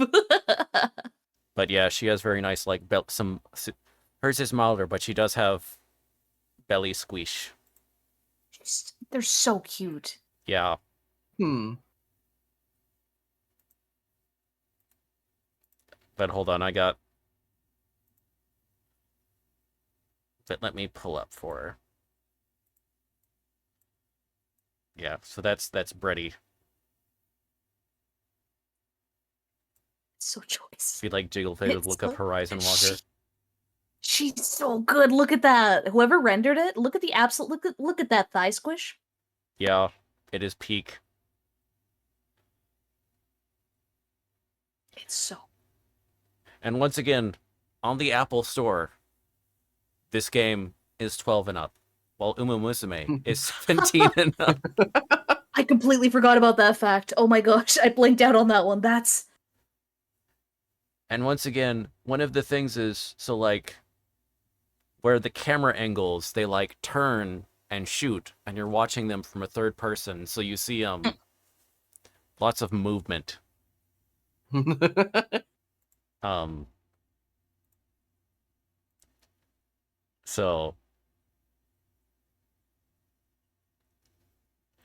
So and it's one of those things. It is one of those like I would so take a Nikkei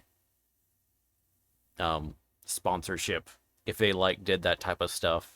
I think they only do it like to select stuff. There's not like a broad. I've never seen them show up in like the stream elements stuff. I wish they would.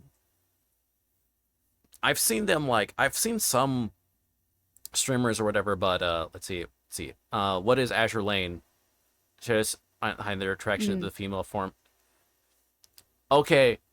So Azure Lane, and honestly, it's been a while since I've like played Azure Lane, but because that's more of that's the one where like all the characters are made after like ships, so they're all ship girls, so they all like have the names and are based off of like or whatever. So like the Bismarck, like the Bismarck is a hot blonde lady because of course it is. But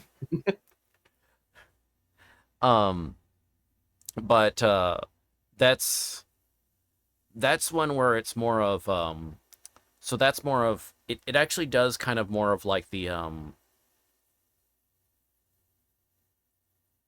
like shooter hell kind of thing. So like you move the characters across the up and down to the thing and like try to hit the other while like trying to avoid. So kind of like Toho or one of those type of games. So but with ship ladies. St. Louis is my Azure Lane waifu. Yeah, they're like they go freaking wild on like their premium skins or whatever. So that's like to get a lot of like more of the really like nice premium skins, you definitely have to like fork over money, which is more of, so it's definitely more of like the expensive, I guess, on thing. You can still get a lot, but if you want like the interactable like skins that their models go absolutely crazy on. It's like, here's where all the money went. Yes. That kind of thing. Like, and then ways that it's like, oh my gosh, how is this on like just this game just on the Google store? How the hell is this on the Google or Apple store? This feels like it would need to be like downloaded through a third party or something like that. Because on like some of these, like, it is like there is some stuff where they're like, it is like the well-placed straw or bottle and like seats and stuff like that. Oh my gosh. But yeah, but as I played both, I would say like Nikkei is like in terms of much more like generous in terms of like stuff you can get for free. Oh, that's good. That's good. Like if you were just to put, you know, there's obviously a lot of like limited edition stuff, but just by playing the game, you can get like a lot of stuff, and you can still get like pulls. So, Zeven Provinz is why is the Dutch ship a blonde elf with F cups? Where is this? there, there is on. It's the ships are also ladies. I think there's. I don't. So I think you getting focused on that. Why does one have like elf ears? I think is kind of that's. But yeah, but they do have really good designs and stuff like that, and you can still get a lot of good ships and characters and stuff like that from Azure Lane. So it just felt a little bit more grindier than Nikkei. So um anyway, okay, let's go. So I want to make sure on y'all okay. Although that was completely my fault on that rabbit hole there. So That's fine. You introduced us to a chubby girl who is very, very cute, so yeah. all good. So if y'all ever want to do a stream where y'all like try out that, and they actually have like a straight up desktop app now, like you can just download. You don't have to do like the one of like the emulator things. You can just Nice, straight very up good. download on the desktop now, so you can appreciate the jiggling in widescreen. Okay. If you had $100 million to make a movie, what would it be? Oh God. Ugh. It would be animated. I'd make a dinosaur movie. Mm-hmm. Because dinosaurs are cool as hell. I have actually thought of this, but Calf, go continue. No, I don't really have a plot or synopsis. Maybe like a trippy, like very aesthetic, no talking, but like really good animation that's very music heavy. I think that would be really cool. Mm-mm. How about you? I've always wanted to make a time travel-esque sort of type of media with like, but with furries. So Mhm. like maybe something that has like me and Calf and our closest friends, Sonas, but like there's some sort of plot point where we have to like go looking for things back in time, but like we keep getting like caught up in these timelines because shit's really interesting and we're like, oh my god. And just I think that's something, I think that's definitely what I would want. Let's see. How is Azure Lane not listed at 17 plus or AO at this point? That is a very good question. Once again, on the Apple Store, Nikkei is listed as 12 plus. That's absolutely nuts. um. So Hey Virgil, ask Kath about her obsession with Lucy the slime girl. Oh, Is that the one from that one? Hold on. I mean, I'll admit, I like mini slime. Slimes are good, very very good. Lucy is she can be very mean, and I like that too. Oh, okay, she's from a game like Everhood too. Okay. Yeah. She's so good. She's got a banging song too. Okay. So how is, although this kind of goes into, this kind of these questions have been, it would make a good segue into this. But who is your waifu or husbando, and or husbando? Ooh.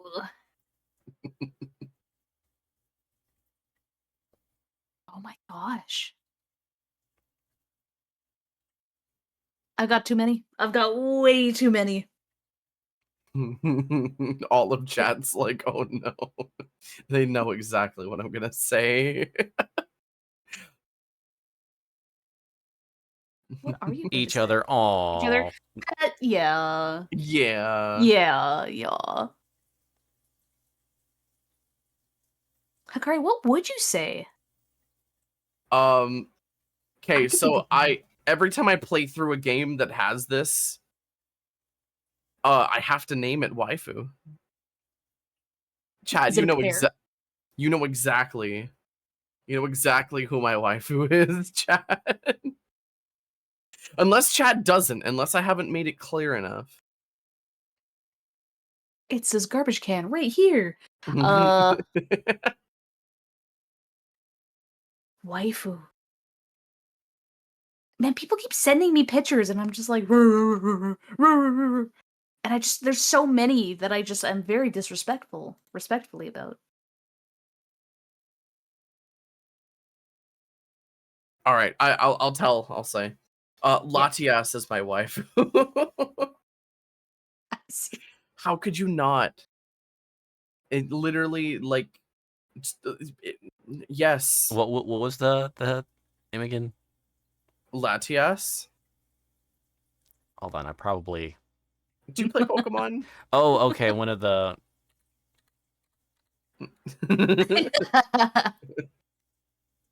Plain fucker.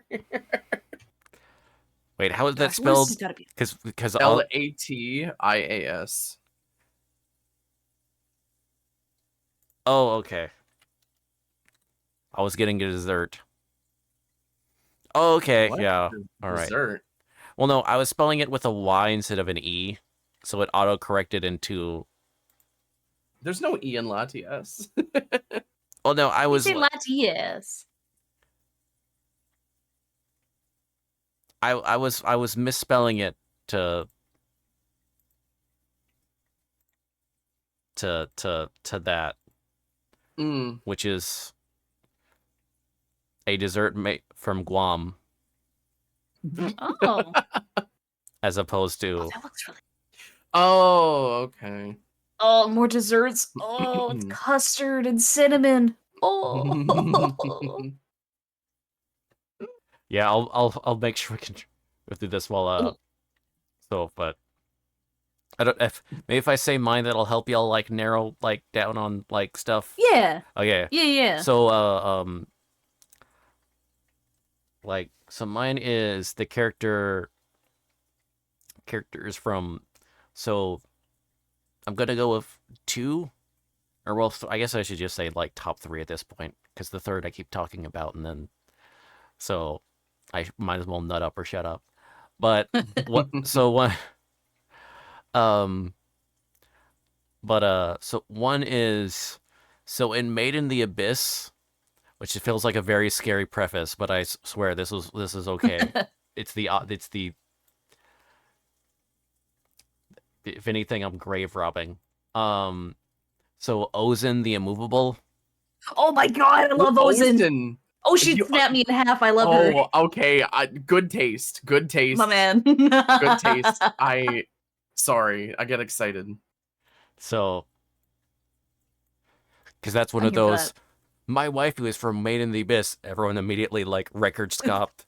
Everyone says then it's like Ozen. Ooh. Oh, okay. Oh, thank God. Okay, you're fine. No, the record scratched in my head too. I remember, I think I was showing Hikari Made in Abyss. Hikari's like, she's so mean. Like, I know. And then I Oh. started to like her more Yes. later. It's because like she's written really well. Yeah. I haven't seen like the second season. I have lots to catch up on. Yeah. But just it's like, oh, she's an asshole. Oh, she's got reasons. Oh, she's got Yeah. reasons. Ooh. I love Made in the Abyss. Obviously, which obviously speaks to how much I hate myself by reading. It's a it's a tough one. Yeah. It's a tough one. It is. Definitely It is. That and Berserk are on my list of things that are amazing that I cannot rightfully recommend to people. Yep. Every time with Made in Abyss, it's like it's great, except for here's the content warning list. Except for the person who scroll makes goes it. 5 miles away. Listen, if they get busted for anything, they better finish the dang series before that. That's all I'm saying. Please finish it. Finish the series. We're very close. Okay. I think I have an answer for my waifu. But then the other one is Freya from FF9, Final Fantasy 9. Based. Happy Freya Friday. Yeah. Oh, she's good. She's so good. And then my third is kind of like a basic bitch answer, but to be. Respectable. Not to put respect here. I know that's feels a very milk toast answer, but so Milk and yeah. toast is good. Toy Chica from FNAF 2. Okay. You would. That's Okay. unironic, isn't it? It's like, can I say the fan art version? I think Blunt is tough enough to say the in-game model version. I could believe that. Also, I want to add on Fallon from Dungeon Meshi. Ooh. My love. Okay. It's a good one. Is that the Chimera chick, or I forget? Okay. So Chimera form or human form? I mean, they're both equal, but in terms of body mass, one is better than the other. Okay, but yeah, so what was your answers since okay, mine. So. Huh? So wait, okay, you said Fallon, and then was there another? I said mine. Oh, you said yours. Okay, that's right. That's right, Latia. But not the dessert, the Pokemon. Okay. Although that was probably pronounced Latias, I would think, that dessert, the Guam dessert that I misspelled. Let's see. I want to try that. Komori, my child wife is my childhood crush. Storm from 90s X-Men animated series. Nice. And then second and Nice. third place go to Sailor Mercury and Sailor Pluto, but only a fairly thin margin. Oh my god, if we're talking about sailors, Sailor Uranus. Oh. I like strong women. I like strong women a lot. It's good. I like a woman who can just kill me. I know, right?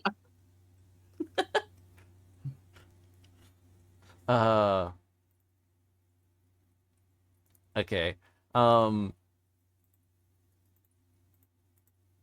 Man, if I ever get weird fan art, I've already given plenty of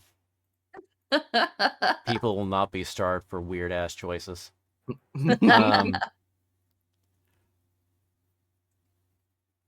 Let's see. If you like strongly, you love playing the Amazonas deck in Yu-Gi-Oh. Let's see. Okay. Now, so when we're getting into some streaming, we'll wrap up some streaming questions. And I'll try to. So, what inspired what inspired you to get into streaming, and why VTubing? I can answer this one quite easily. Squish, can I go first? Yeah, please. Gucci. So do you know Goblin King Gurk? Goblin? Yes, I believe so. Yeah, so he's been my best friend for like the longest time, and he has always wanted to stream. He's like, yeah, I want to stream strategy games, and shocker, that's what he does. Um, he got really influenced by Honey Goblin, who he Mhm. ended up commissioning for a VTuber model. And I Oh. looked, he was showing me, he's like, look at how cool this is. I'm like, I wonder if I could learn that. So I did. I brute forced myself because this was during the pandemic, Oh like yeah. lockdown and all that. So I had some time, You used and it wisely. I, I did I don't know. You know how many hours it was to try and learn how to make someone blink in Live 2D? It's Ooh.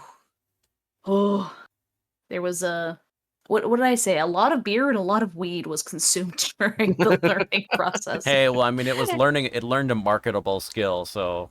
It did, it did. It was surprisingly very marketable. But also I made myself a model because it's like I might as well Mhm. make one for myself, my own design, my own whatever.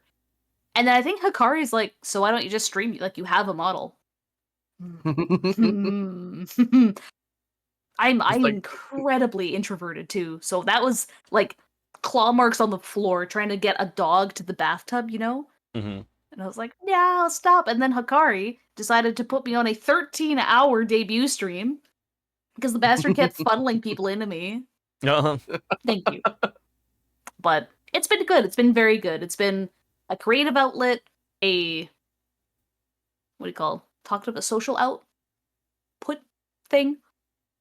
yeah, my debut was 11 hours. Calf went for 13. I was so exhausted. Why did you stream? So a bit of the same thing. So essentially what happened was I streamed because Calf is the most amazing thing in my life and also the biggest inspiration to me. Um Aw. so tiny bit of backstory. Before I was like I had any I had like a major identity like crisis in like 2019, Mhm. 2018. It started in 2018 because I finally got friends in like 2016 because like my life was really fucking garbage before 2016, and I'm talking like turbo garbage. Mm. Like bad things happen. I'm not gonna go into it. Um, but I met Salem and I met Calf and I met Gerg and I met Reina in Mm. real life because we all live in Canada. But 2019, before right before Calf and I started dating, we were at a convention. I'm like, oh fuck, I wish I had a Sona. I don't know what I'm supposed to do. You know, it was like 2.5 years at that point where I actually had friends and like things to do. And I really didn't know how to identify myself at all because like everything was just kind of up in the air. And I had a really shitty ex-boyfriend that was terrible to me and just identity was at an all-time low. Anyway, Mhm. um, what ended up happening was when Gerg, or sorry, I'm getting ahead of myself. Calf made Hikari, a Sona, in 2019, March of 2019. And I immediately was just like, oh my fucking god, I'm a person again. Calf has this ability to hone in on what people are trying to say about themselves with their Sona and just make it for them. If not, if they already have one, Calf just makes it even more expressive somehow. Mhm. And in 2021, um, I got home from work one day. This was after Salem and Gerg. This was after Salem and Gerg had already debuted. So this was like September of 2021. I come home and Cap's like, yeah, I've been learning how to do models and I threw something together for you. And that was my first model. Calf had put it together in like what? How many hours was it? Like 4, Like 4 or 5 5? hours. And I Yeah. I started crying. You It started was crying on the spot. You were because like, it's just like, oh my god, not only am I me and I've been more of me since, dating you and having this, um, I this is my life now and it's incredible and I Mm. couldn't trade it for anything else. And I knew I had to stream because it's like I'm more confident now than I've ever been in my life. And Aw. I know I have a lot to talk about and a lot of things that I want to share with people because I fucking love so many things. There's so many amazing things to talk about, right? Mm. So it's just like I have to stream. So I set a debut date, September, I think it was the 25th, and I'm like, I have to play Wind Waker because this is my comfy game. This is my comfy game. It's like I was already inspired by Calf making the model and Gerg and Salem, two of my best friends ever, already streaming and having a blast with it because we were talking about it. Mhm. And I remember the dinner before we decided on it, and the dinner before it happened, we're like, oh my god, what if we get big? This was like at some steakhouse that we went to. I remember what I had. I had pierogies and I had steak bites. Um, Such a um, and we were talking about it in the car ride back. It was just like, oh my god, we're actually doing this, right? And that's why I got into streaming. Friends, really, really amazing friends, an amazing support group, and an amazing spouse. Mm. Aw, I love you. that's really sweet. This is what I've like I've done one couple together on stream before, and so this it's interesting to see like this dynamic as opposed to like some of like the solo when it's when I come like to get to interview people like especially as like a couple, it makes for an interesting dynamic like to keep that and interactions and stuff as opposed to some with the this like as single as just as like single, if I'm making sense, where it's like it's an interesting change of pace, so it's really neat to witness that. So I appreciate y'all like being willing to do that as like us get interviewed as the couple on stream. Oh, it's been fun. I wouldn't have it any other way. Yeah. Okay. Can I Oh, sure, go ahead. add one more side bit? Oh fuck, actually my brain just farted and I forgot what it was. Fuck, what was I gonna say? I was gonna say something really important. Fuck. I hate that. Don't you hate that? I hate that. Alright. Go ahead, move on. Okay, well if it comes back, just chime in or whatever. Oh, actually it just came back. Oh, Thank okay. you. I appreciate that. So funny enough, when we started streaming back in 2021, we weren't sure if we wanted to tell people we were a couple. And it was weird because like for the first 3 months, it was until December that we let it slip. Or I let it slip. I shouldn't say we at all. I'm at fault for this. We were just like, I don't know if we really need to tell people because like we were afraid of being too open in the beginning because we didn't understand like the ins and outs of streaming yet. We just knew that we wanted to do stuff and entertain people. So we're just like, what do we say? What do we do? And then I got really drunk right before Christmas, and I'm just like, I the lizard wife, and and yeah, and then the rest was history. Mm-hmm. Okay, what inspired your design theming? Yeah. I mean, I guess I'm to blame for everything. Affectionately. Hikari's, if I can actually say on Hikari's, is it okay if I kind of answer a little bit for you? Oh yeah, you can Hikari? answer for both of us if you want. So Hikari originally, their design had stripes instead, right? It just had kind of the 3 stripes. You can still see where the stripes kind of are on them, right? I still wanted to keep that. Okay, yeah, I can see that.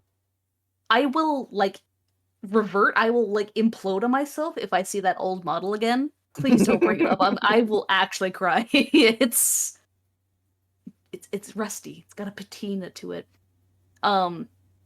So when we kind of redid Hikari, because I'm like, let's kind of zhush you up. Let's zhush you up, right? And so I said I wanted you to be like rounder and cuter. And so I was like, all right, hear me out, right? And Hikari's like, no, I'm perfect as is. I'm perfect. I'm perfect. I'm like, hold on, let me cook. So I start putting spots on you, and you're like, oh, okay. And I'm like, shark, koi, the ultimate chubby twink. It's like, yeah, write that down. Write that down. Write that down. Yeah. And I guess the whole pull toy thing kind of came around the same time, right? Because you're like, Yes.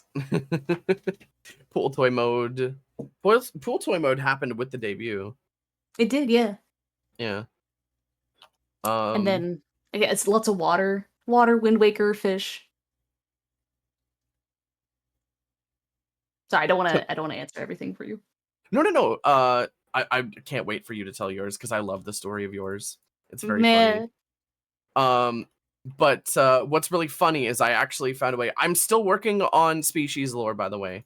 My species, I'm creating a whole thing. I have a name for it. I have history and all that, lore, all that. But I came up with an idea. It's like, okay, so let's do something a little more personal. The reason why I have spots now instead of stripes, right? And the reason for it is, my species, I've made it so that the colors of the spots are representative of diet, and the style of the design of the spots are representative of activity. So like for instance, like certain spots mean certain diet, but then the more stripes one of my kind has, the more sedentary their life has been. It's been less hectic.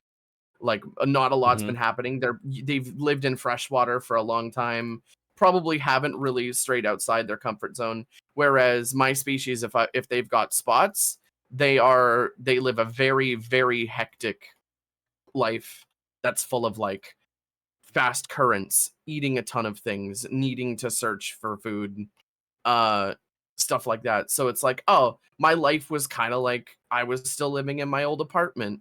Things didn't really change. And then Calf came along and we moved and I made a million friends through conventions and now I have spots. Uh Oh, um but yeah, I'll never forget Calf when Calf was coming up with the original design for my Sona back in 2019. Calf was like, "What do you like?" It's like, "I like fish, I like sharks." And then immediately Calf was just like, "Here you go." And pulls out a notepad and like within like a couple minutes has me on a piece of paper. Like, And like I'm just like cuz it's like it was amazing. It was I cannot overstate how incredible it was to see that happen. I get. Kamori says, I guess you can say you were spotted by others after that. Wah, wah, wah. um for mine's an interesting, it was ironic at first. It'll make more sense what I say. So Gerg and Salem are huge dorks. Salem was running a Shadowrun inspired D&D campaign. So it was like Shadowrun setting, location and all that, and Mhm. like weapons, but with D&D because I'm horrible with numbers. I kind of knew D&D, so it kind of worked, right? Mhm. And I played a character named Swampwater, which is now this character's last name. So I'm Caffeine Swampwater. You know, the most common name. um, and I wanted to make a kobold because I love scaly creatures. Kobolds are just chef's kiss. And this character started out originally I was wearing just a big oversized hoodie, and I was actually not making fun of, poking fun at like independent SoundCloud artists, which is why the pink glasses were ironic because it was supposed to be hipster. They're too small. They don't work. Like nothing is supposed to work for this character, right? Mhm. There's holes everywhere. I actually had a very, very long snout. I forget how do you pronounce it? A gariel? Gariel? The long The nose cat. crocodile with the super, super, super long nose. That was my character originally. So when I when I was learning the model to Live 2D, I was like, if I have to do that nose, this is going to suck. So I just essentially slammed my face into a wall like a Siamese cat, Mhm. and now I'm good. Now we're great. Look at that. Look at that angle. It's not that bad to rig. um, but yeah, my character, You like, pugified yourself. I did. I was living the pug life. And just like I lived up in like a AC vent, and I was just this terminally online ship poster, which that is probably still the most real thing. But otherwise theming, like I guess later on in the streaming thing, I kind of liked strong colors, like patterns.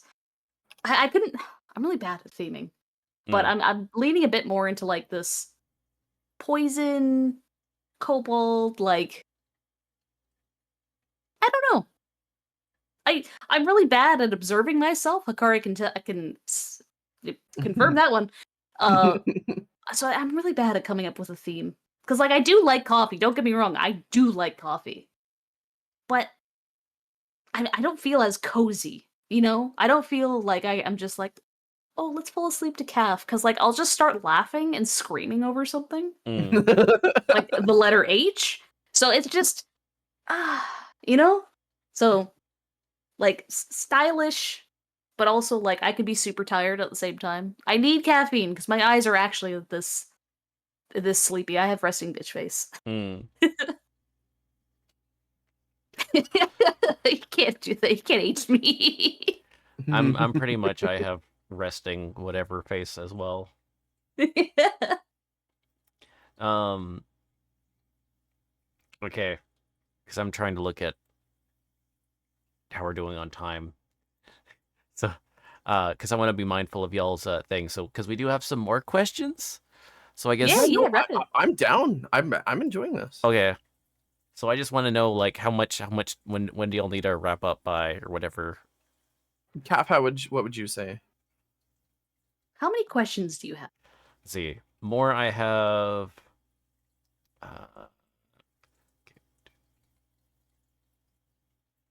I'd say 7.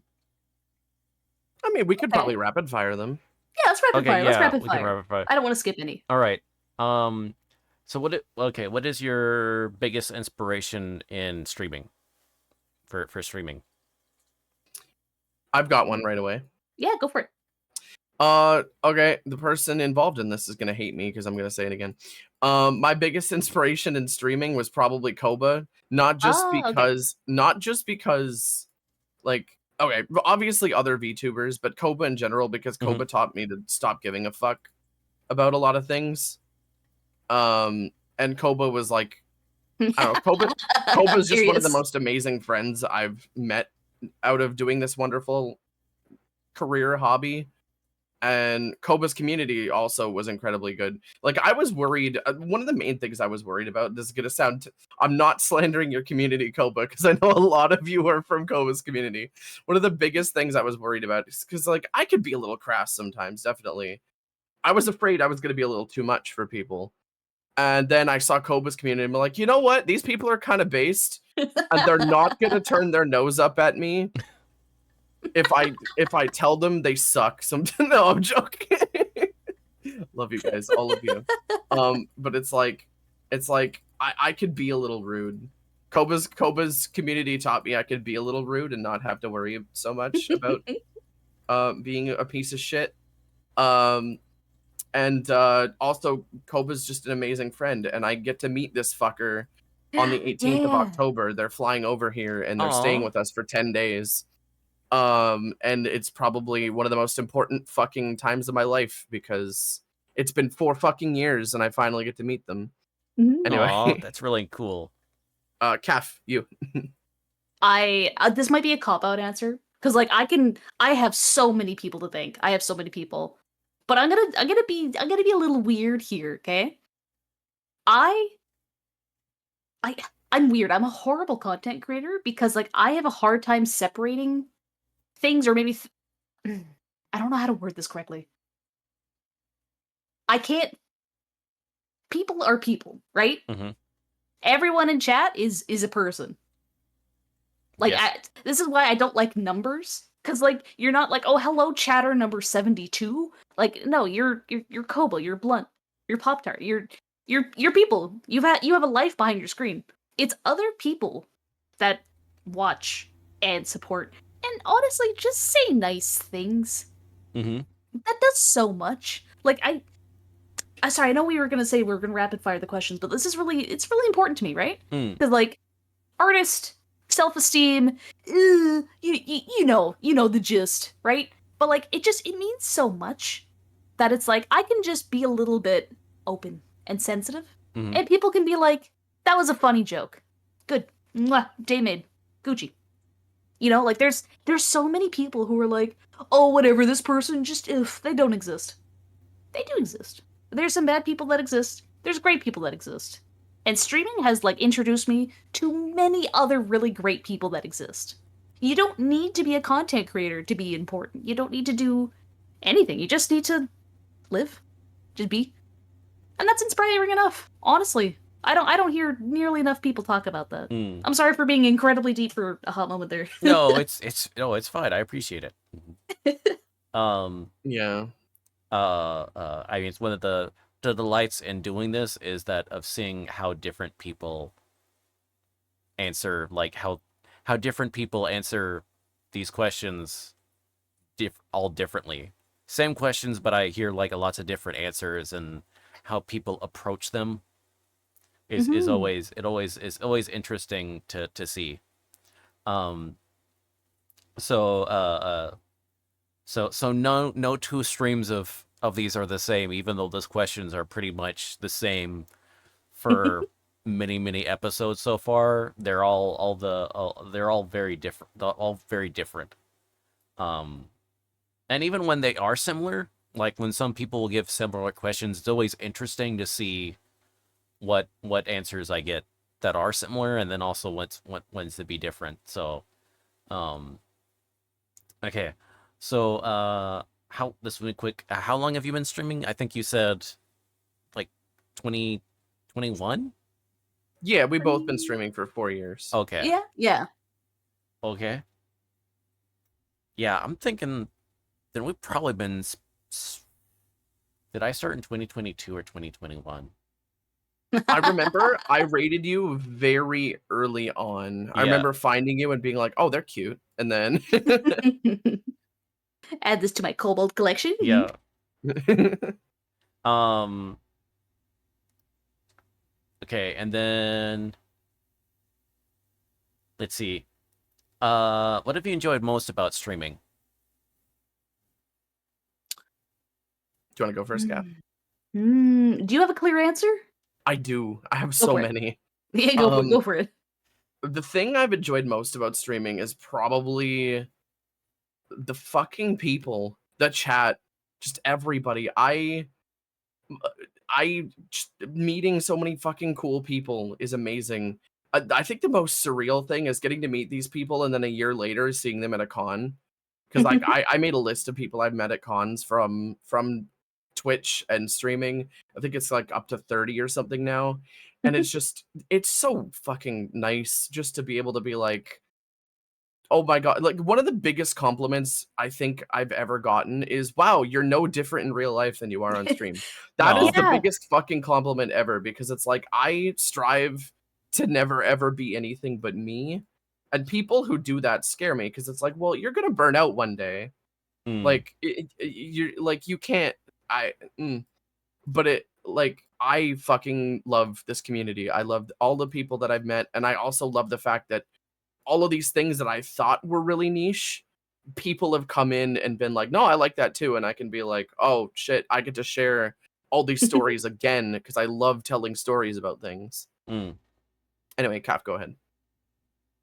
I think, like, I mean, I don't just want to take Hikari's answer because, like, obviously, I love meeting the people, so I'm gonna have a little spin on it. I think being able to, I don't want to say be exposed to people, but like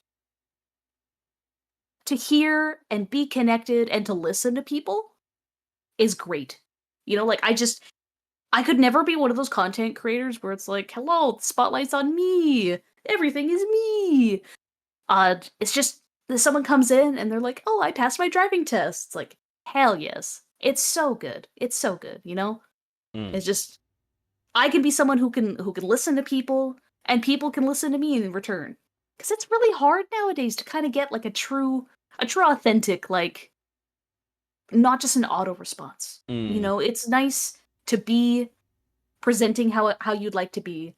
Talk about what you want to within reason and within Twitch TOS, of course. But, you know, it's nice. I can be a silly little gay lizard on the internet. And I love that. It's just, it's nice and it's good. Mm. Okay. So, what have you streamed that has had the most psychological or emotional impact on you? I have an answer for this one already. Go ahead. The ending of Everhood 1. I won't say why, but I went into Hikari's room bawling. Oh yeah, I remember that. You were just Good. It like was a good fucking cry. covered in tears, and I'm just like, you good? Otherwise, like, just man, I don't know. We're super emotional. That's like any stream, honestly.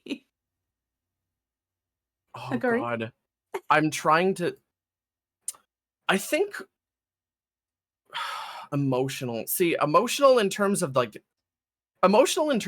bonding moments with like people versus emotional as in like the game changed me and like the experience of it. I think the most emotional I've been after a stream would probably it's hard. It's really hard to pinpoint, but I think the Left for Dead streams with like Salem and Koba and Calf were really fucking amazing. Cause it's like the stream itself was amazing, not just because I was shit faced, but also because like the afterwards after that first time we did it together and then talking with each other and being like, man, you guys are man, this is good. This is good shit. But like emotionally, I'd have to say Everhood was a big one as well. Oh man, I'm trying to think. What's Subnautica was also really good. I'd just have to say like the first few collab streams were the most emotional for Mm. me.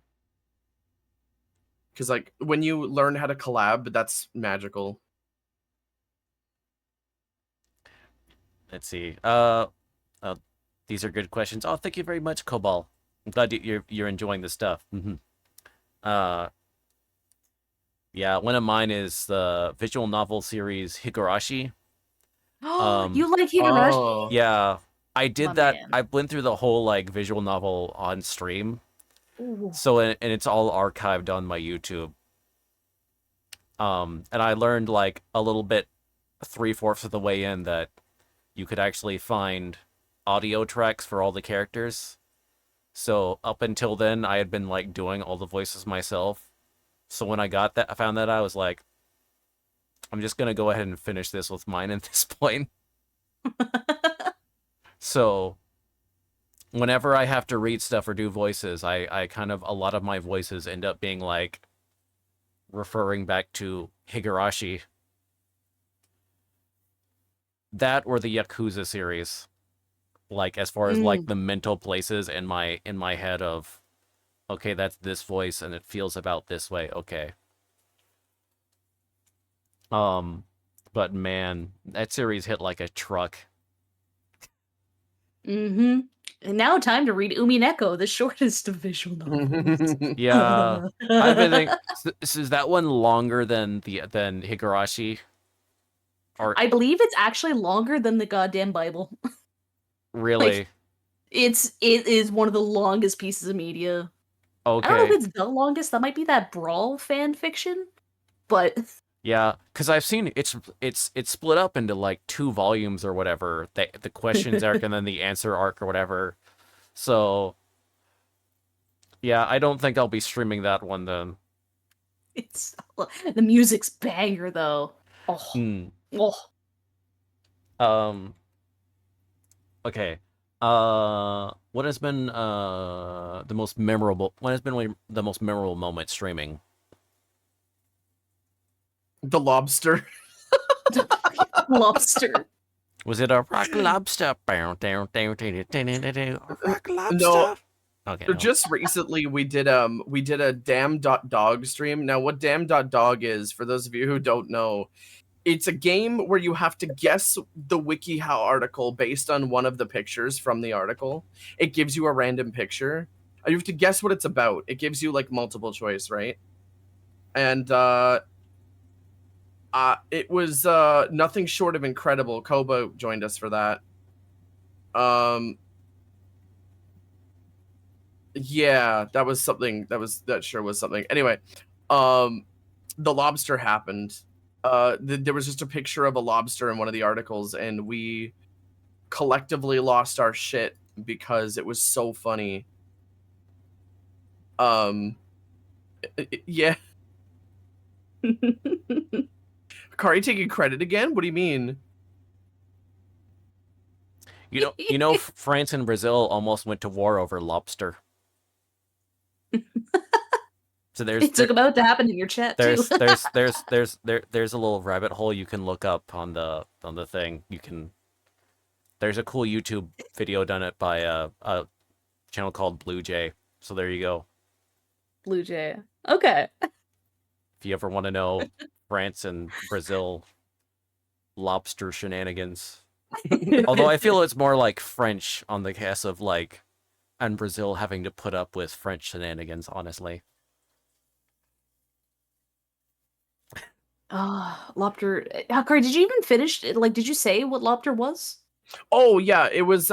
I forgot that it was about dissolving your ego. Probably because my ego got dissolved by the lobster. It was literally about like removing yourself from your ego or something. It was some deep shit. But it was. Yeah. Oh, Let's see. I think I have. Oh yeah. Oh, wait, sorry, I was reading the longest piece of literature in the English language that's not a fanfic is The Wandering Inn at currently 15 million words. It is an amazing read that made me cry. Oh, wow. Ooh. Ooh. 15 words makes my brain hurt. All right, what was your thing? I have. This is more of just a funny. This is just a funny. Because I was going through my clips and I'm like, hey, which one is like really sticks out in my mind? And I actually talked to the person a couple weeks ago. I'm like, hey man, you're featured on one of my favorite clips. So, I guess minor inscription spoilers. Is that okay? I'm not gonna say much specific. Oh, yeah, that's fine. It's a great game. I recommend people to play it. It's very good. There's a point where I was recommended, thank goodness that I was, to probably hide a good portion of my screen for personal reasons. Mm-hmm. That's all I'll say. And what it does is it takes some of your Steam friends and displays them on the screen. Oh. Now, one of my friends, Naughty, has how should you say, a silicone sculpture from perhaps Bad Dragon as their icon. Dildo. One dildo. So I panicked, and what I had done is I took, what's his name? My man Bobby. That's all I know him as. It's the guy who like is the head of EA. Mm-hmm. I like morphed his head around like Mario 64, and used that as the, like the sensor. Mm-hmm. So it was just this horrifying face of this EA executive, like panicked to just be stretched over a bad dragon. Yeah, that's it. Bobby I will Kotick. DM you that. I will DM you the picture. It was awful. That truly looks like that really truly sounds like a majestic image. If I find, I'll put it in our little chat too. So it's me panicking. There's this horrible thing. There's like a dragon dildo on stream. I don't know what's going on. I've never played Inscription before. It was the funniest thing. So I showed my friend this clip, and he's like, he just laughed at me. Yeah, I guess I was fairly lucky, whatever. But like on Death Stranding, there's like the kind of the sort of multiplayer function. Or I guess it's kind of like quasi multiplayer. Like you don't directly interact with other people, but you can deliver people's packages if they leave them for people to deliver them. And when you build structures in your game, they can show up in other people's games, and then you can like them and stuff like that. But they'll be marked with like the player name, and then also you can, when you glow on there, like there's their Steam picture that they use. Oh no. So oh no. You come off some interesting ones. I'm pretty sure there's a clip of me like seeing like of a image of me coming across one that kind of looks like I feel maybe a cropped image of some fan art with a Spriggerito or one of the evolved forms or something like that. Oh no. Oh no. Yeah. It is very interesting to receive some of these people's packages or deliver them. It's like, okay, I'm glad I delivered the package by your mom something something something. Norman Reedus had a good delivery that day. Uh okay. What is your favorite collaborative event?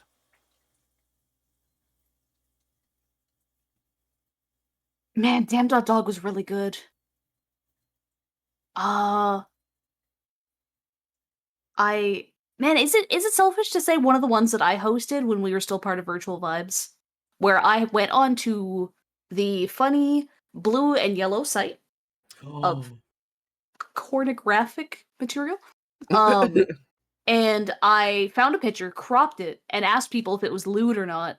And it's a funny premise. The best was people fighting to the death about it, right? It's just it was those internal fights of like, no, Crystal the Fox is totally lewd. It's like, no, this is reverse psychology. Yes. It wasn't even lewd. It wasn't lewd. It was reverse psychology. That does sound like an interesting game for sure. Because just like the ways you would pick, that would be very much like some major gaslighting would be going on. Okay. What are streaming goals that y'all have? Oh, I didn't answer that one. But, Oh, sorry. Go ahead. Yeah. Go for it. I think my favorite event, my favorite stream, would probably be. Now, I'm gonna be a little biased here, just because I can't thank Chad enough for making this possible. Mhm. But my Wind Waker crowd control stream was probably one of my favorites. If not that, then uh probably. Oh man, there were so many good ones. I have like over 1,000 streams at this point, I think. Um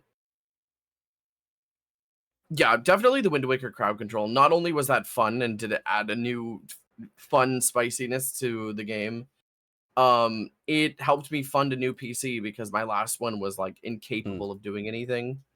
And everybody pulled through, and I was able to cover like the whole thing with the crowd control donations, and it was amazing.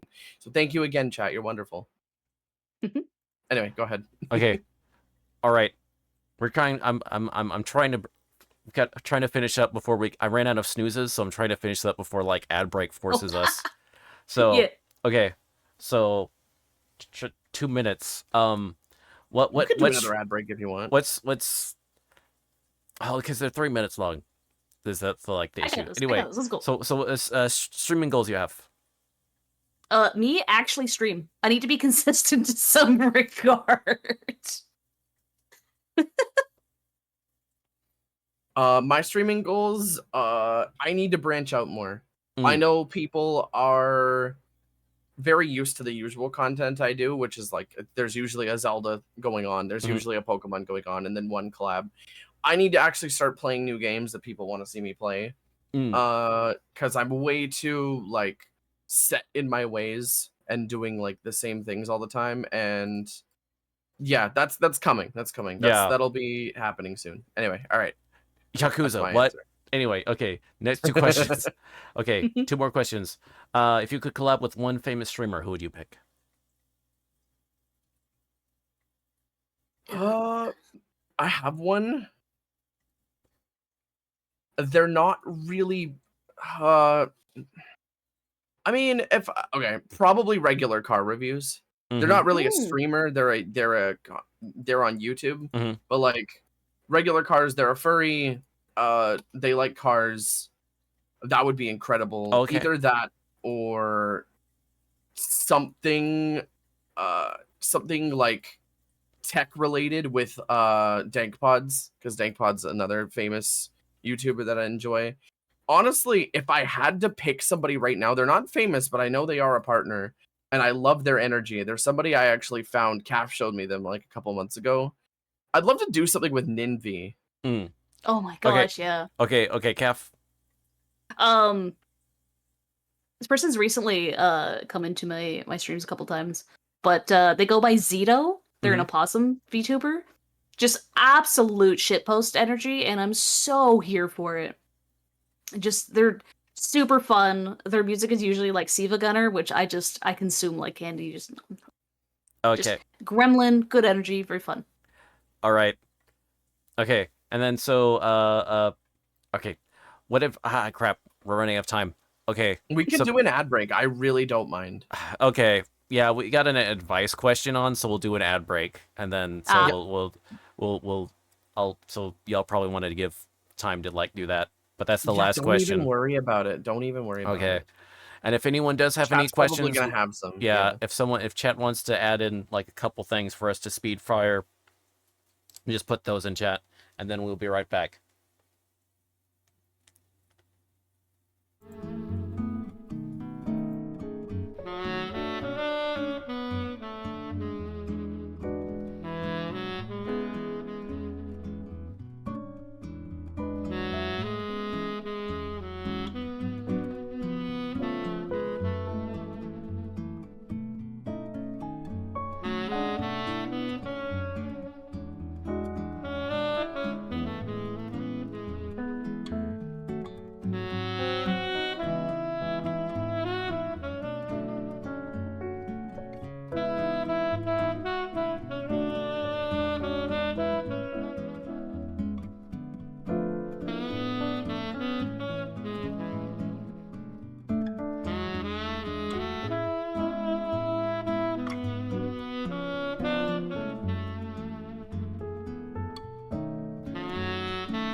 And we're back.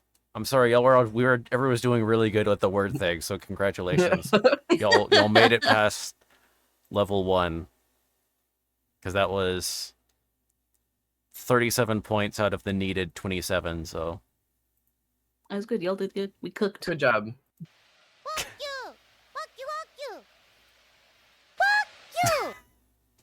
Thank you, Panzer. I feel... You're saying I should have left that... Okay. So, wait, I did see one... I think I saw a couple. Hold on. There's a pasta question. Or pasta. I think, what was it? Favorite... Was it favorite pasta? I've got opinions on this. If we're talking about the noodle, what is it? Is it rotini? Ow. Is that the curly one? Yes, rotini. Anything that carries the sauce, good.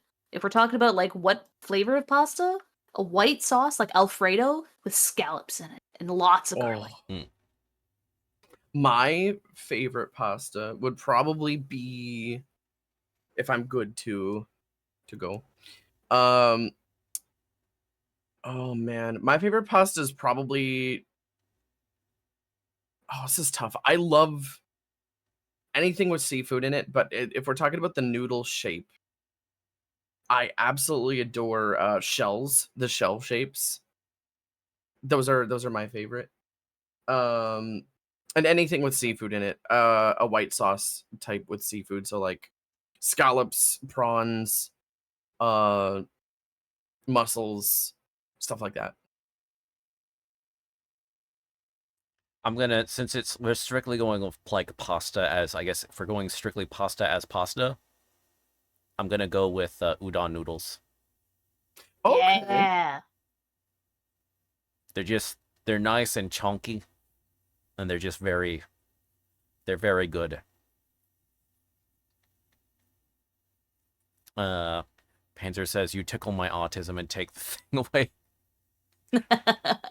Take the thing away? What do you mean? Hair on a stick. Oh, you see these words? No, you don't.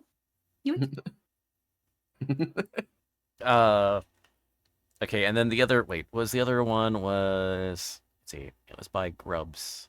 What would Calf look like as Shark and Hakari as Cobalt? I have drawn like the fusion of us two, Oh, I have but I've that. never drawn a. You do? I've never done a species swap. I can actually put that in. So like, hold on, where is it? Oh gosh, it's yip time. Okay. Yep. If you can find it before me. Yip. So that means after every sentence I have to end with the yip. Yip. So over. y'all don't feel the need to join in. Yip. Yep.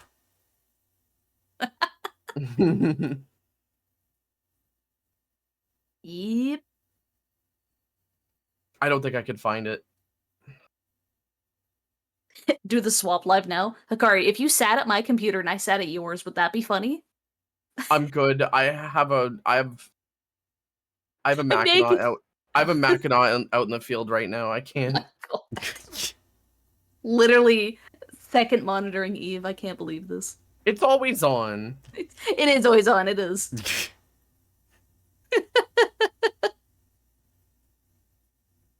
Virgil, they'll do it anyway. Yip. Just do it. Yip. I could have sworn I had this image on speed dial. Hi, Locke. Welcome on in. Yip.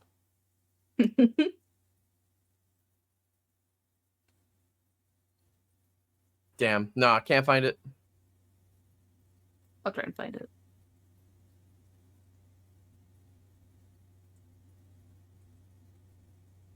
All right. Do we have any other questions in here?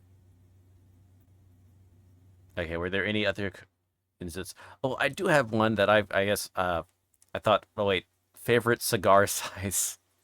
Favorite cigar size? Oh shit. Okay. Yip. Sorry.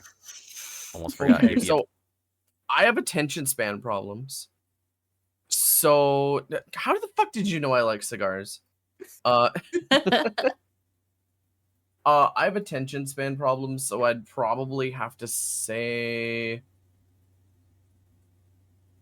Uh,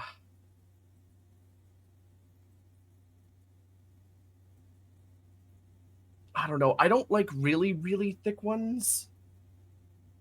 That's what she I said. Yep, yep.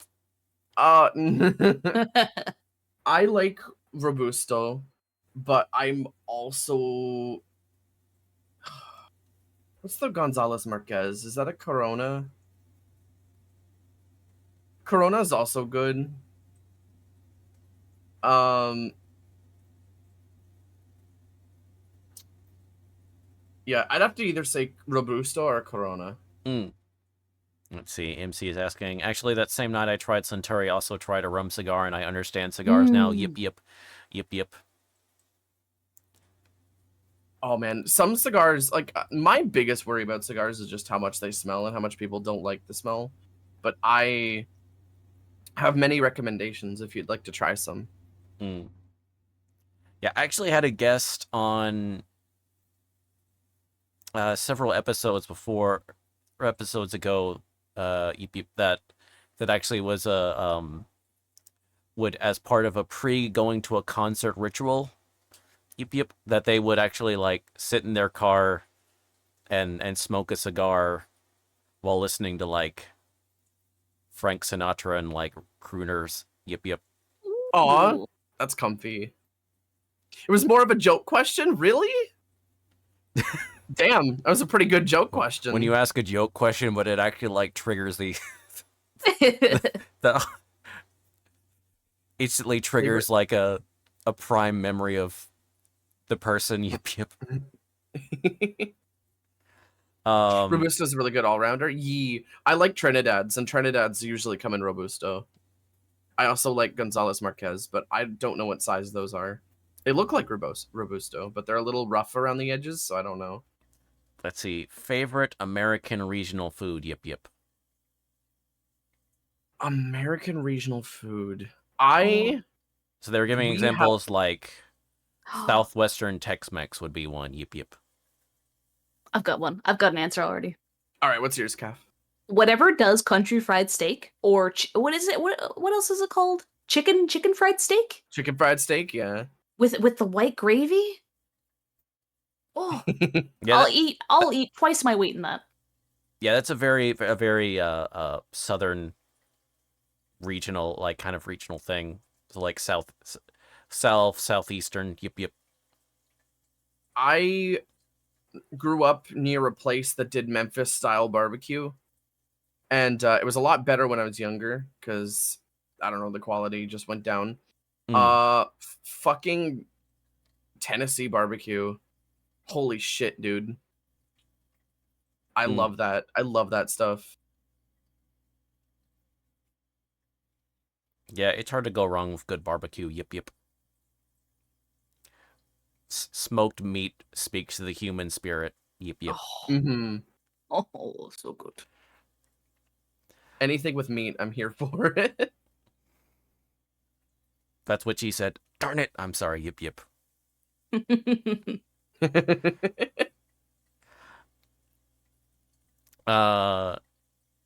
Panzer is asking, hey chat, did you know that this fish is a car nerd? Yep.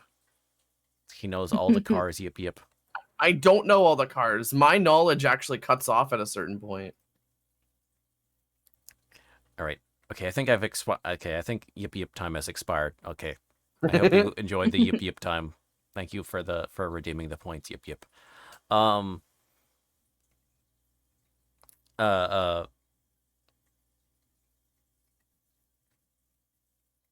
me.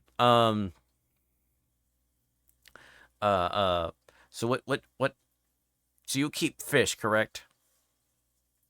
Oh yes. Mhm. I have fish. Yes. So what fish do you keep as a fellow fish Uh keeper? oh, fellow fish keeper. I forgot. What do you have? I currently have, so in my like main community tank, I have some platies, some koi swordtails, and there's also some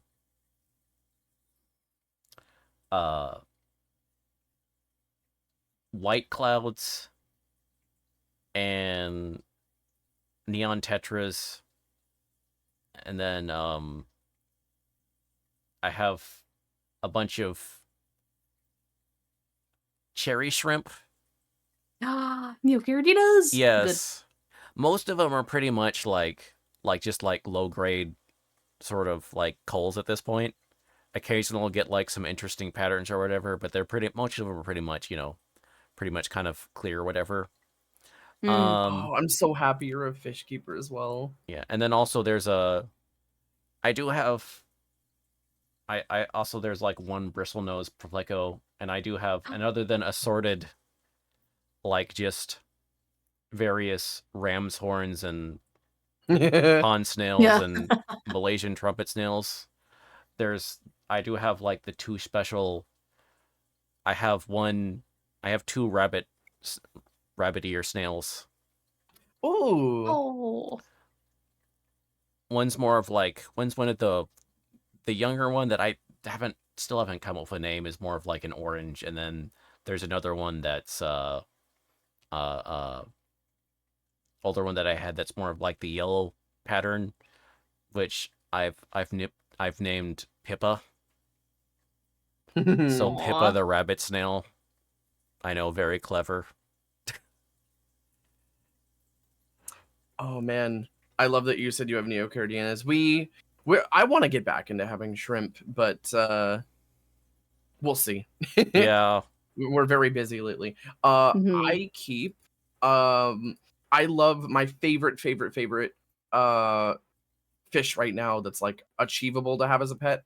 I have a 40-gallon and I have corridoras. Mm.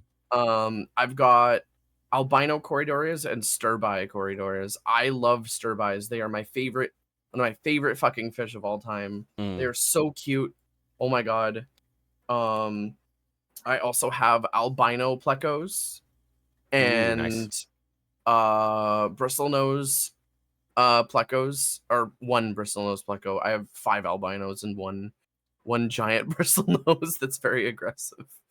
Um, I have Ember Tetras, Rummy Nose Tetras, and we used to have a Mono Shrimp, but we need to replenish because they They got old. probably aren't there anymore Mm. because they were Yeah. like 4 years old. Yeah, I actually have some Um, Amanos myself. I keep on that I've had for like 3 years now, I think, at this point, and they're still like chuggling along. oh, It's Nice. nice. crazy. We also have Autosynclus, Mm.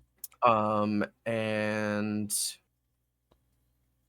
I used to have Pygmy Garamis, and we also used to have a betta, but uh she passed away because she had a tumor. Mm, yeah. Yeah. Um we also had cherry shrimp. That was calf's cherry shrimp. Mm. And god, what else do I have in that tank? Oh yeah, I forgot. I also have coolie loaches. Oh, Oh, you have coolie loaches. coolies. I love those, the Oh. little Yes. noodle tubes. Oh my Yes. god. Anyways, yeah, that's what we have in terms of fish. We also have a snake and 2 blue tongue snakes. Mm. Anyway, Yeah. I also do yeah. have I have a paludarium set up that Ooh. Oh. um I think, which does have I know, at least I've seen like one recently where it's like of vampire crabs. So they're Oh my like, god, Oh the my purple, they got god. yellow eyes. Yes. yeah. Oh Well, my these were god. like more of like these were like the red variants that I ended up Ooh. getting. So I purchased 3 of them, and although the thing is,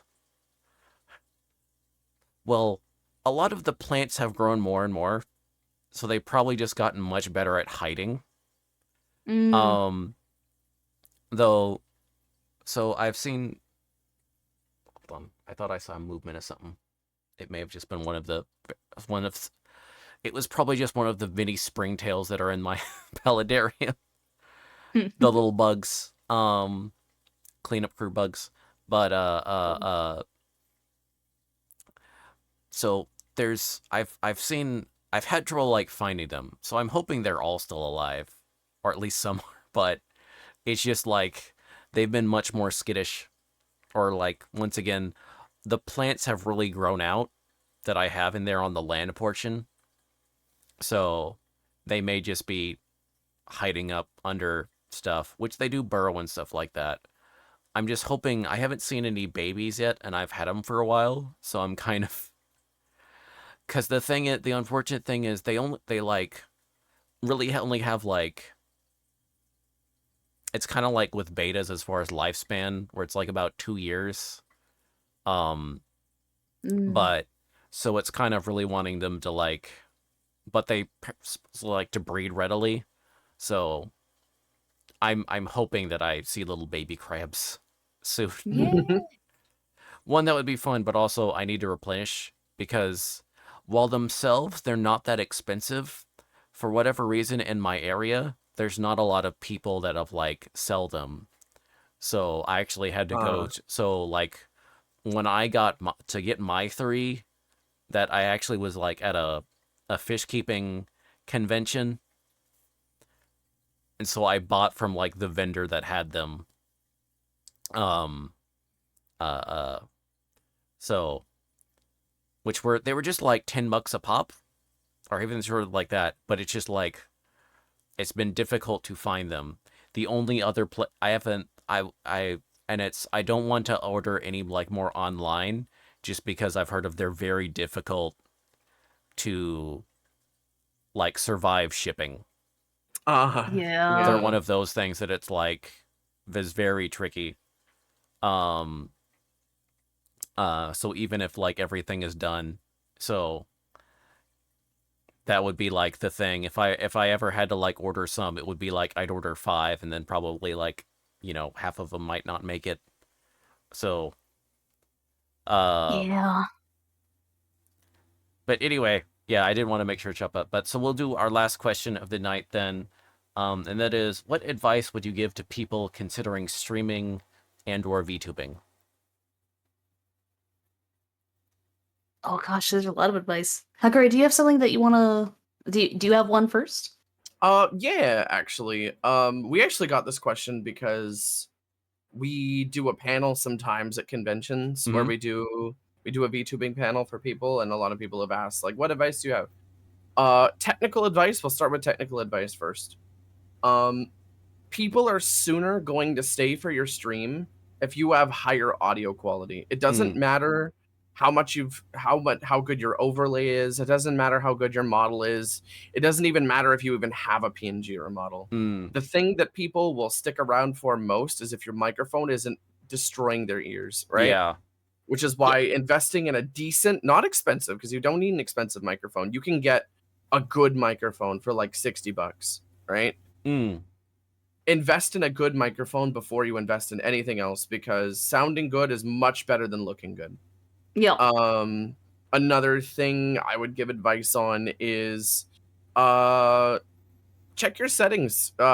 Make sure everything's good, because a lot of default settings on OBS will be kind of not suited to your internet or what you want to do off the bat. They've been better recently, but like check your bitrate, make sure things are good. Ask somebody who's already been streaming for advice on what you should set it to. Mm. And like just bounce things off people if you have anybody to bounce things off of. Like, does this sound good? Does this sound good? And then Mhm. you'll be set. And then take a little note of how things are set up so that if anything goes awry, because Windows is garbage, you know what to set it back to. In terms of streaming as a personality, like streaming as in like what should I do what you enjoy. And I know that sounds like really cliche, but like what I've learned is, especially through streaming stuff like Eve was the biggest thing that made me realize people are going to watch what you enjoy, and people are going to be able to sniff out when you're trying too hard. Mhm. Mhm. I thought nobody was going to watch me play Eve, and then I started playing Eve, and people were like, oh shit, Fish is really really into this. It's kind of fun to watch him gush about it. And I'm like, oh shit, I did actual numbers uh streaming Eve. I did better streaming Eve than I did streaming Pokemon or whatever, or Oh, like the wow. latest Pokemon game, because I was genuinely enjoying it more because it's a game I can just personally what I find, and this doesn't work for everybody because I am a very social thing. I like reading chat. I like seeing what other people say. I can talk about anything, but honestly, the thing that makes me happiest is seeing other people talk about shit, because then I could be like, oh, we're talking about what these people want to talk about, and then that's what's really cool, Mm. because it's like I could start a conversation about anything, but it's always nice when somebody else starts, because then I don't have to think about something. I could just branch off of that. Mm. So yeah, focus on your chat, respond Hmm. to people, talk to people, because they got some cool things to say. And even if you don't think so, you'll find something cool that they say. Go ahead, Mm. Kath. Oh man. I guess. Man, Corey, you took a lot of the beats I was gonna say. Sorry. No, gosh, no. The whole doing what you want is really good. If you are trying to either hop on a bandwagon, maybe you're like, oh, okay, Fortnite's really popular, let's play Fortnite, but like you're not into it. Again, like people, you'll be able to to sniff it out. Being genuine, like if I see someone who's like, "Yo, what's up today, guys?" I'm already off. I'm already no. What's up, YouTube? I What's clicked going out. on today? Oh. It's your boy here. Skinny penis. Can I still quote Vines? That's still relatively. I miss it. I'm gonna bring it back by quoting it enough. What's another one? So like, don't like be yourself. Do this, whatever. Be aware of yourself as well. So, there's so many. It's like shotgun. It's like bottlenecking at my throat and not coming out. I think my phone is also overheating. Oh yeah, she's a bit warm. Um, Realistically, like your content is what people are here for, right? If you have Mhm. a cool, you got a shiny new BRB screen, you got a cool thing, you got a brand new, that's cool. But if your content is either something that's not up to snuff, especially the audio, bad audio is Mm. really hard to sit through for most people, Yeah. right? Admittedly, I'm kind of one of them too, because I don't want a headache. I want to enjoy things. I don't want to have to take an Advil. Um, be you, keep talking, right? Um, just be entertaining. Oh, I guess sorry, here's a specific one. You don't need to worry about being the best at a game. You don't need to study the Wikipedia, learn about all these things, learn about these speedrunning tricks. Unless you're like top of the top, you're in like an esports league, League of Legends gamer, people are not going to watch you for being the best. And that's fine. Also, that's such a high thing to continue like performing at, right? If you have one bad day, people are just gonna drop you, right?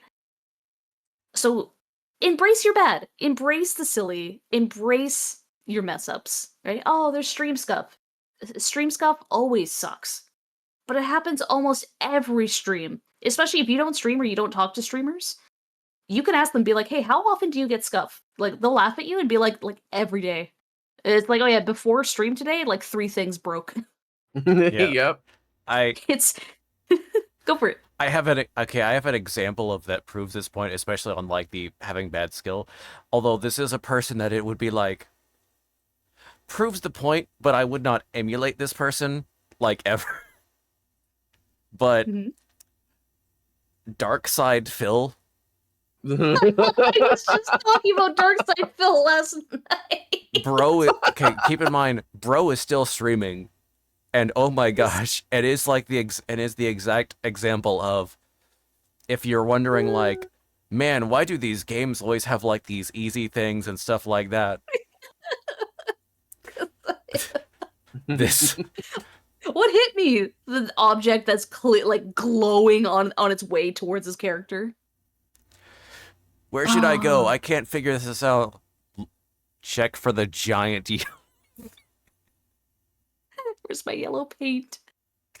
Like, people are fine. If you make a mess up, you make an oopsie doopsie. you know, if it's something like, oh, I said a naughty cuss word. I said boob.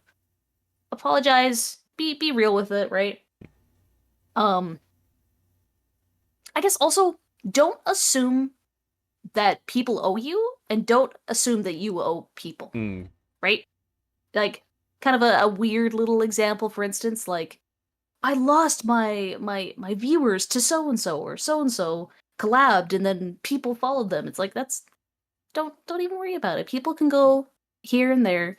Most people have like 4 tabs of streamers open anyways. Mm. You know? Be happy you're one of them. That reminds me of a bit of advice I have too. Yeah. So I've seen people do something that I just can't fathom, and that's people who will literally wait for people to come to their stream and they won't switch over their scenes until they have a certain number of people. That's bad enough, but I think the thing that you need to really stray away from is, if numbers are going to get you down that much, just turn off the little view count thing. Yep. Because really, they don't mean much at all. You don't turn into Garo Shadow Scale. Oh no! You read my mind, did you? I wasn't being that subtle about it, was I? Oh man, we don't. Yeah. No. Anyways, don't. Okay, so like, if you have lurkers, all right, if you have people, if you have like, even if you have one viewer and, or even if you have one chatter, don't do the whole like, oh, I wish I had more numbers. Oh man, I wish it. Because here's the thing, right? If you have like even one person that's like watching your stuff and enjoys you, that kind of invalidates them being there. It's like, why am I here if I'm just underappreciated, right? It's like, it shouldn't matter. You're not gonna get more people interested if you're just constantly like, "Ooh," but yeah, don't do that. Yeah, Every that type of stuff will turn people off for sure. Yeah. And that's like, Mhm. yeah. I know there's a YouTuber that like I do like his stuff, but he's done some boneheaded stuff recent, like couple times or whatever, of like, so this guy is like Sumito Media. So is this like, he was kind of like within the he got because he was sort of like friends and would work with internet historian, but so he specialized in doing like what's going on with like memes and kind of history of and sort of like adjacent. And there was a couple um I know his stuff is pretty good or whatever, and stuff like that, but he did like an episode or whatever where it's talking about on, so there's the function on YouTube where, especially if you have a YouTube Premium, it'll give you an auto like skip option to stuff that's frequently skipped, which basically means people almost always use it to like just automatically like skip the ad read part of a YouTube. Oh, Which, yeah, sponsor skip or yeah, whatever. which it's kind of like, yeah, of course that's gonna be, was like, I've done it and then stuff like that. I use it quite frequently. There's only like, there's a handful of people that I'll do like, I will stay for the ad reads specifically because they make it entertaining. Yeah. If it's not, I'm gonna skip it, and that's gonna be the same of most people. But he did this thing or whatever about like, actually, it wasn't super bad, but it still kind of gave this impression of like, man, it kind of sucks that people are doing that, right? And then I'm sure he got like a lot of like comments about that, because I just kind of skipped it or whatever. I was just getting like bored of the videos, and then it came back, and then he did a number like, at least like maybe a section on his next video was also talking about the thing, and I was like, bro, why are you doing this? Don't do that. Just take the oops, I kind of had a moment, my bad, and just let run with it. So it's like, yeah, don't do that. So this is kind of like the mindset of like, if you're worried about your performance, that's understandable, and you can like talk to people and maybe get advice or whatever. Okay, like the positive thing about I don't feel I'm performing good. The good way to approach that is, okay, all right, let me brainstorm. Maybe especially if I like talk to some other friends or whatever, of trying to figure out maybe what can I do that maybe will perform better, and also like look at, okay, what and when do I have how have I performed better and how have I performed worse, and what is like the common denominators, using that of a chance of like personal growth in terms of like trying to figure that out stuff is. But so like doing that and doing that kind of stuff off stream, that's the right way to do it. The wrong thing would be them like going that of like going on stream There's a of, dragon in my wagon oh my and gosh, I I'm don't not mean to be performing bragging well, about the best tail wagon and then dragon in a because then wagon that you just could makes be. like your because then that puts that issue on like your viewers, you know Yeah. because once Yeah. of like because then it's like feeling it's like, oh, it's this, because then like the subtext becomes y'all need to do better and watching my stuff. Yep. Yeah. Yep. It's such a bad mouthfeel. It's just like, ooh, So I don't want to that's be guilted. yeah, because then it's like, okay, I guess I'll go screw myself. Yeah. It was like, Mm-hmm. but I'm here. Where it's like, I don't know about the other people, but it's like, if you're really, and also thank you very much for the follow, Ezra Secure. I appreciate that.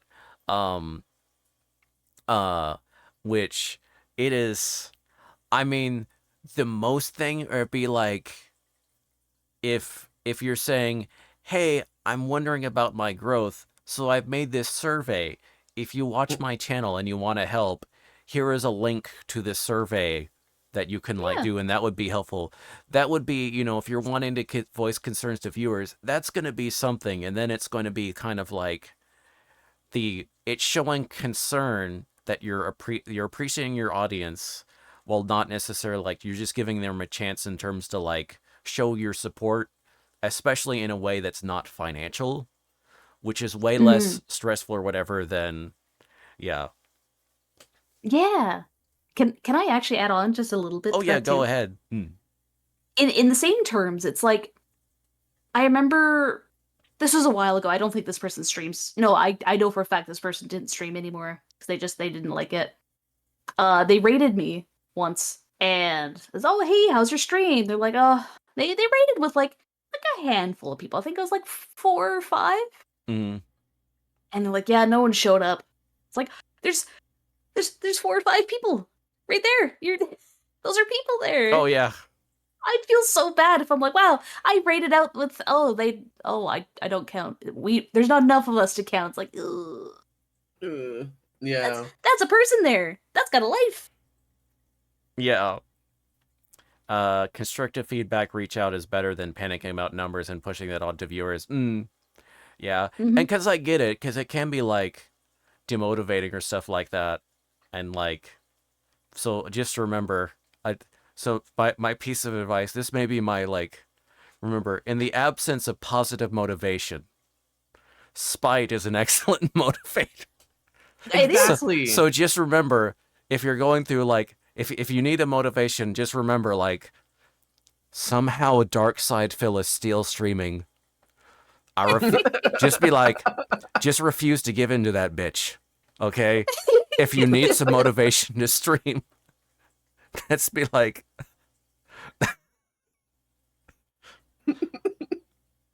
Those are words to live by, though. They really are. yeah. Should I go live? Is DSP still on? Yeah. Yeah. I feel like that's kind of true in life sometimes. There's some, just in life in general, there's some like bitches I gotta outlive, okay? Yep. That may be a little bit too real, but seriously. I've got some graves I gotta dance on. So I will go exercise today. Oh gosh. Let's see. It's how I live life as an indie trans girl. There's still people I hate on my cool putting on a skirt. Let's See, I don't stream often because I'm watching people's streams instead of making my own. I don't know.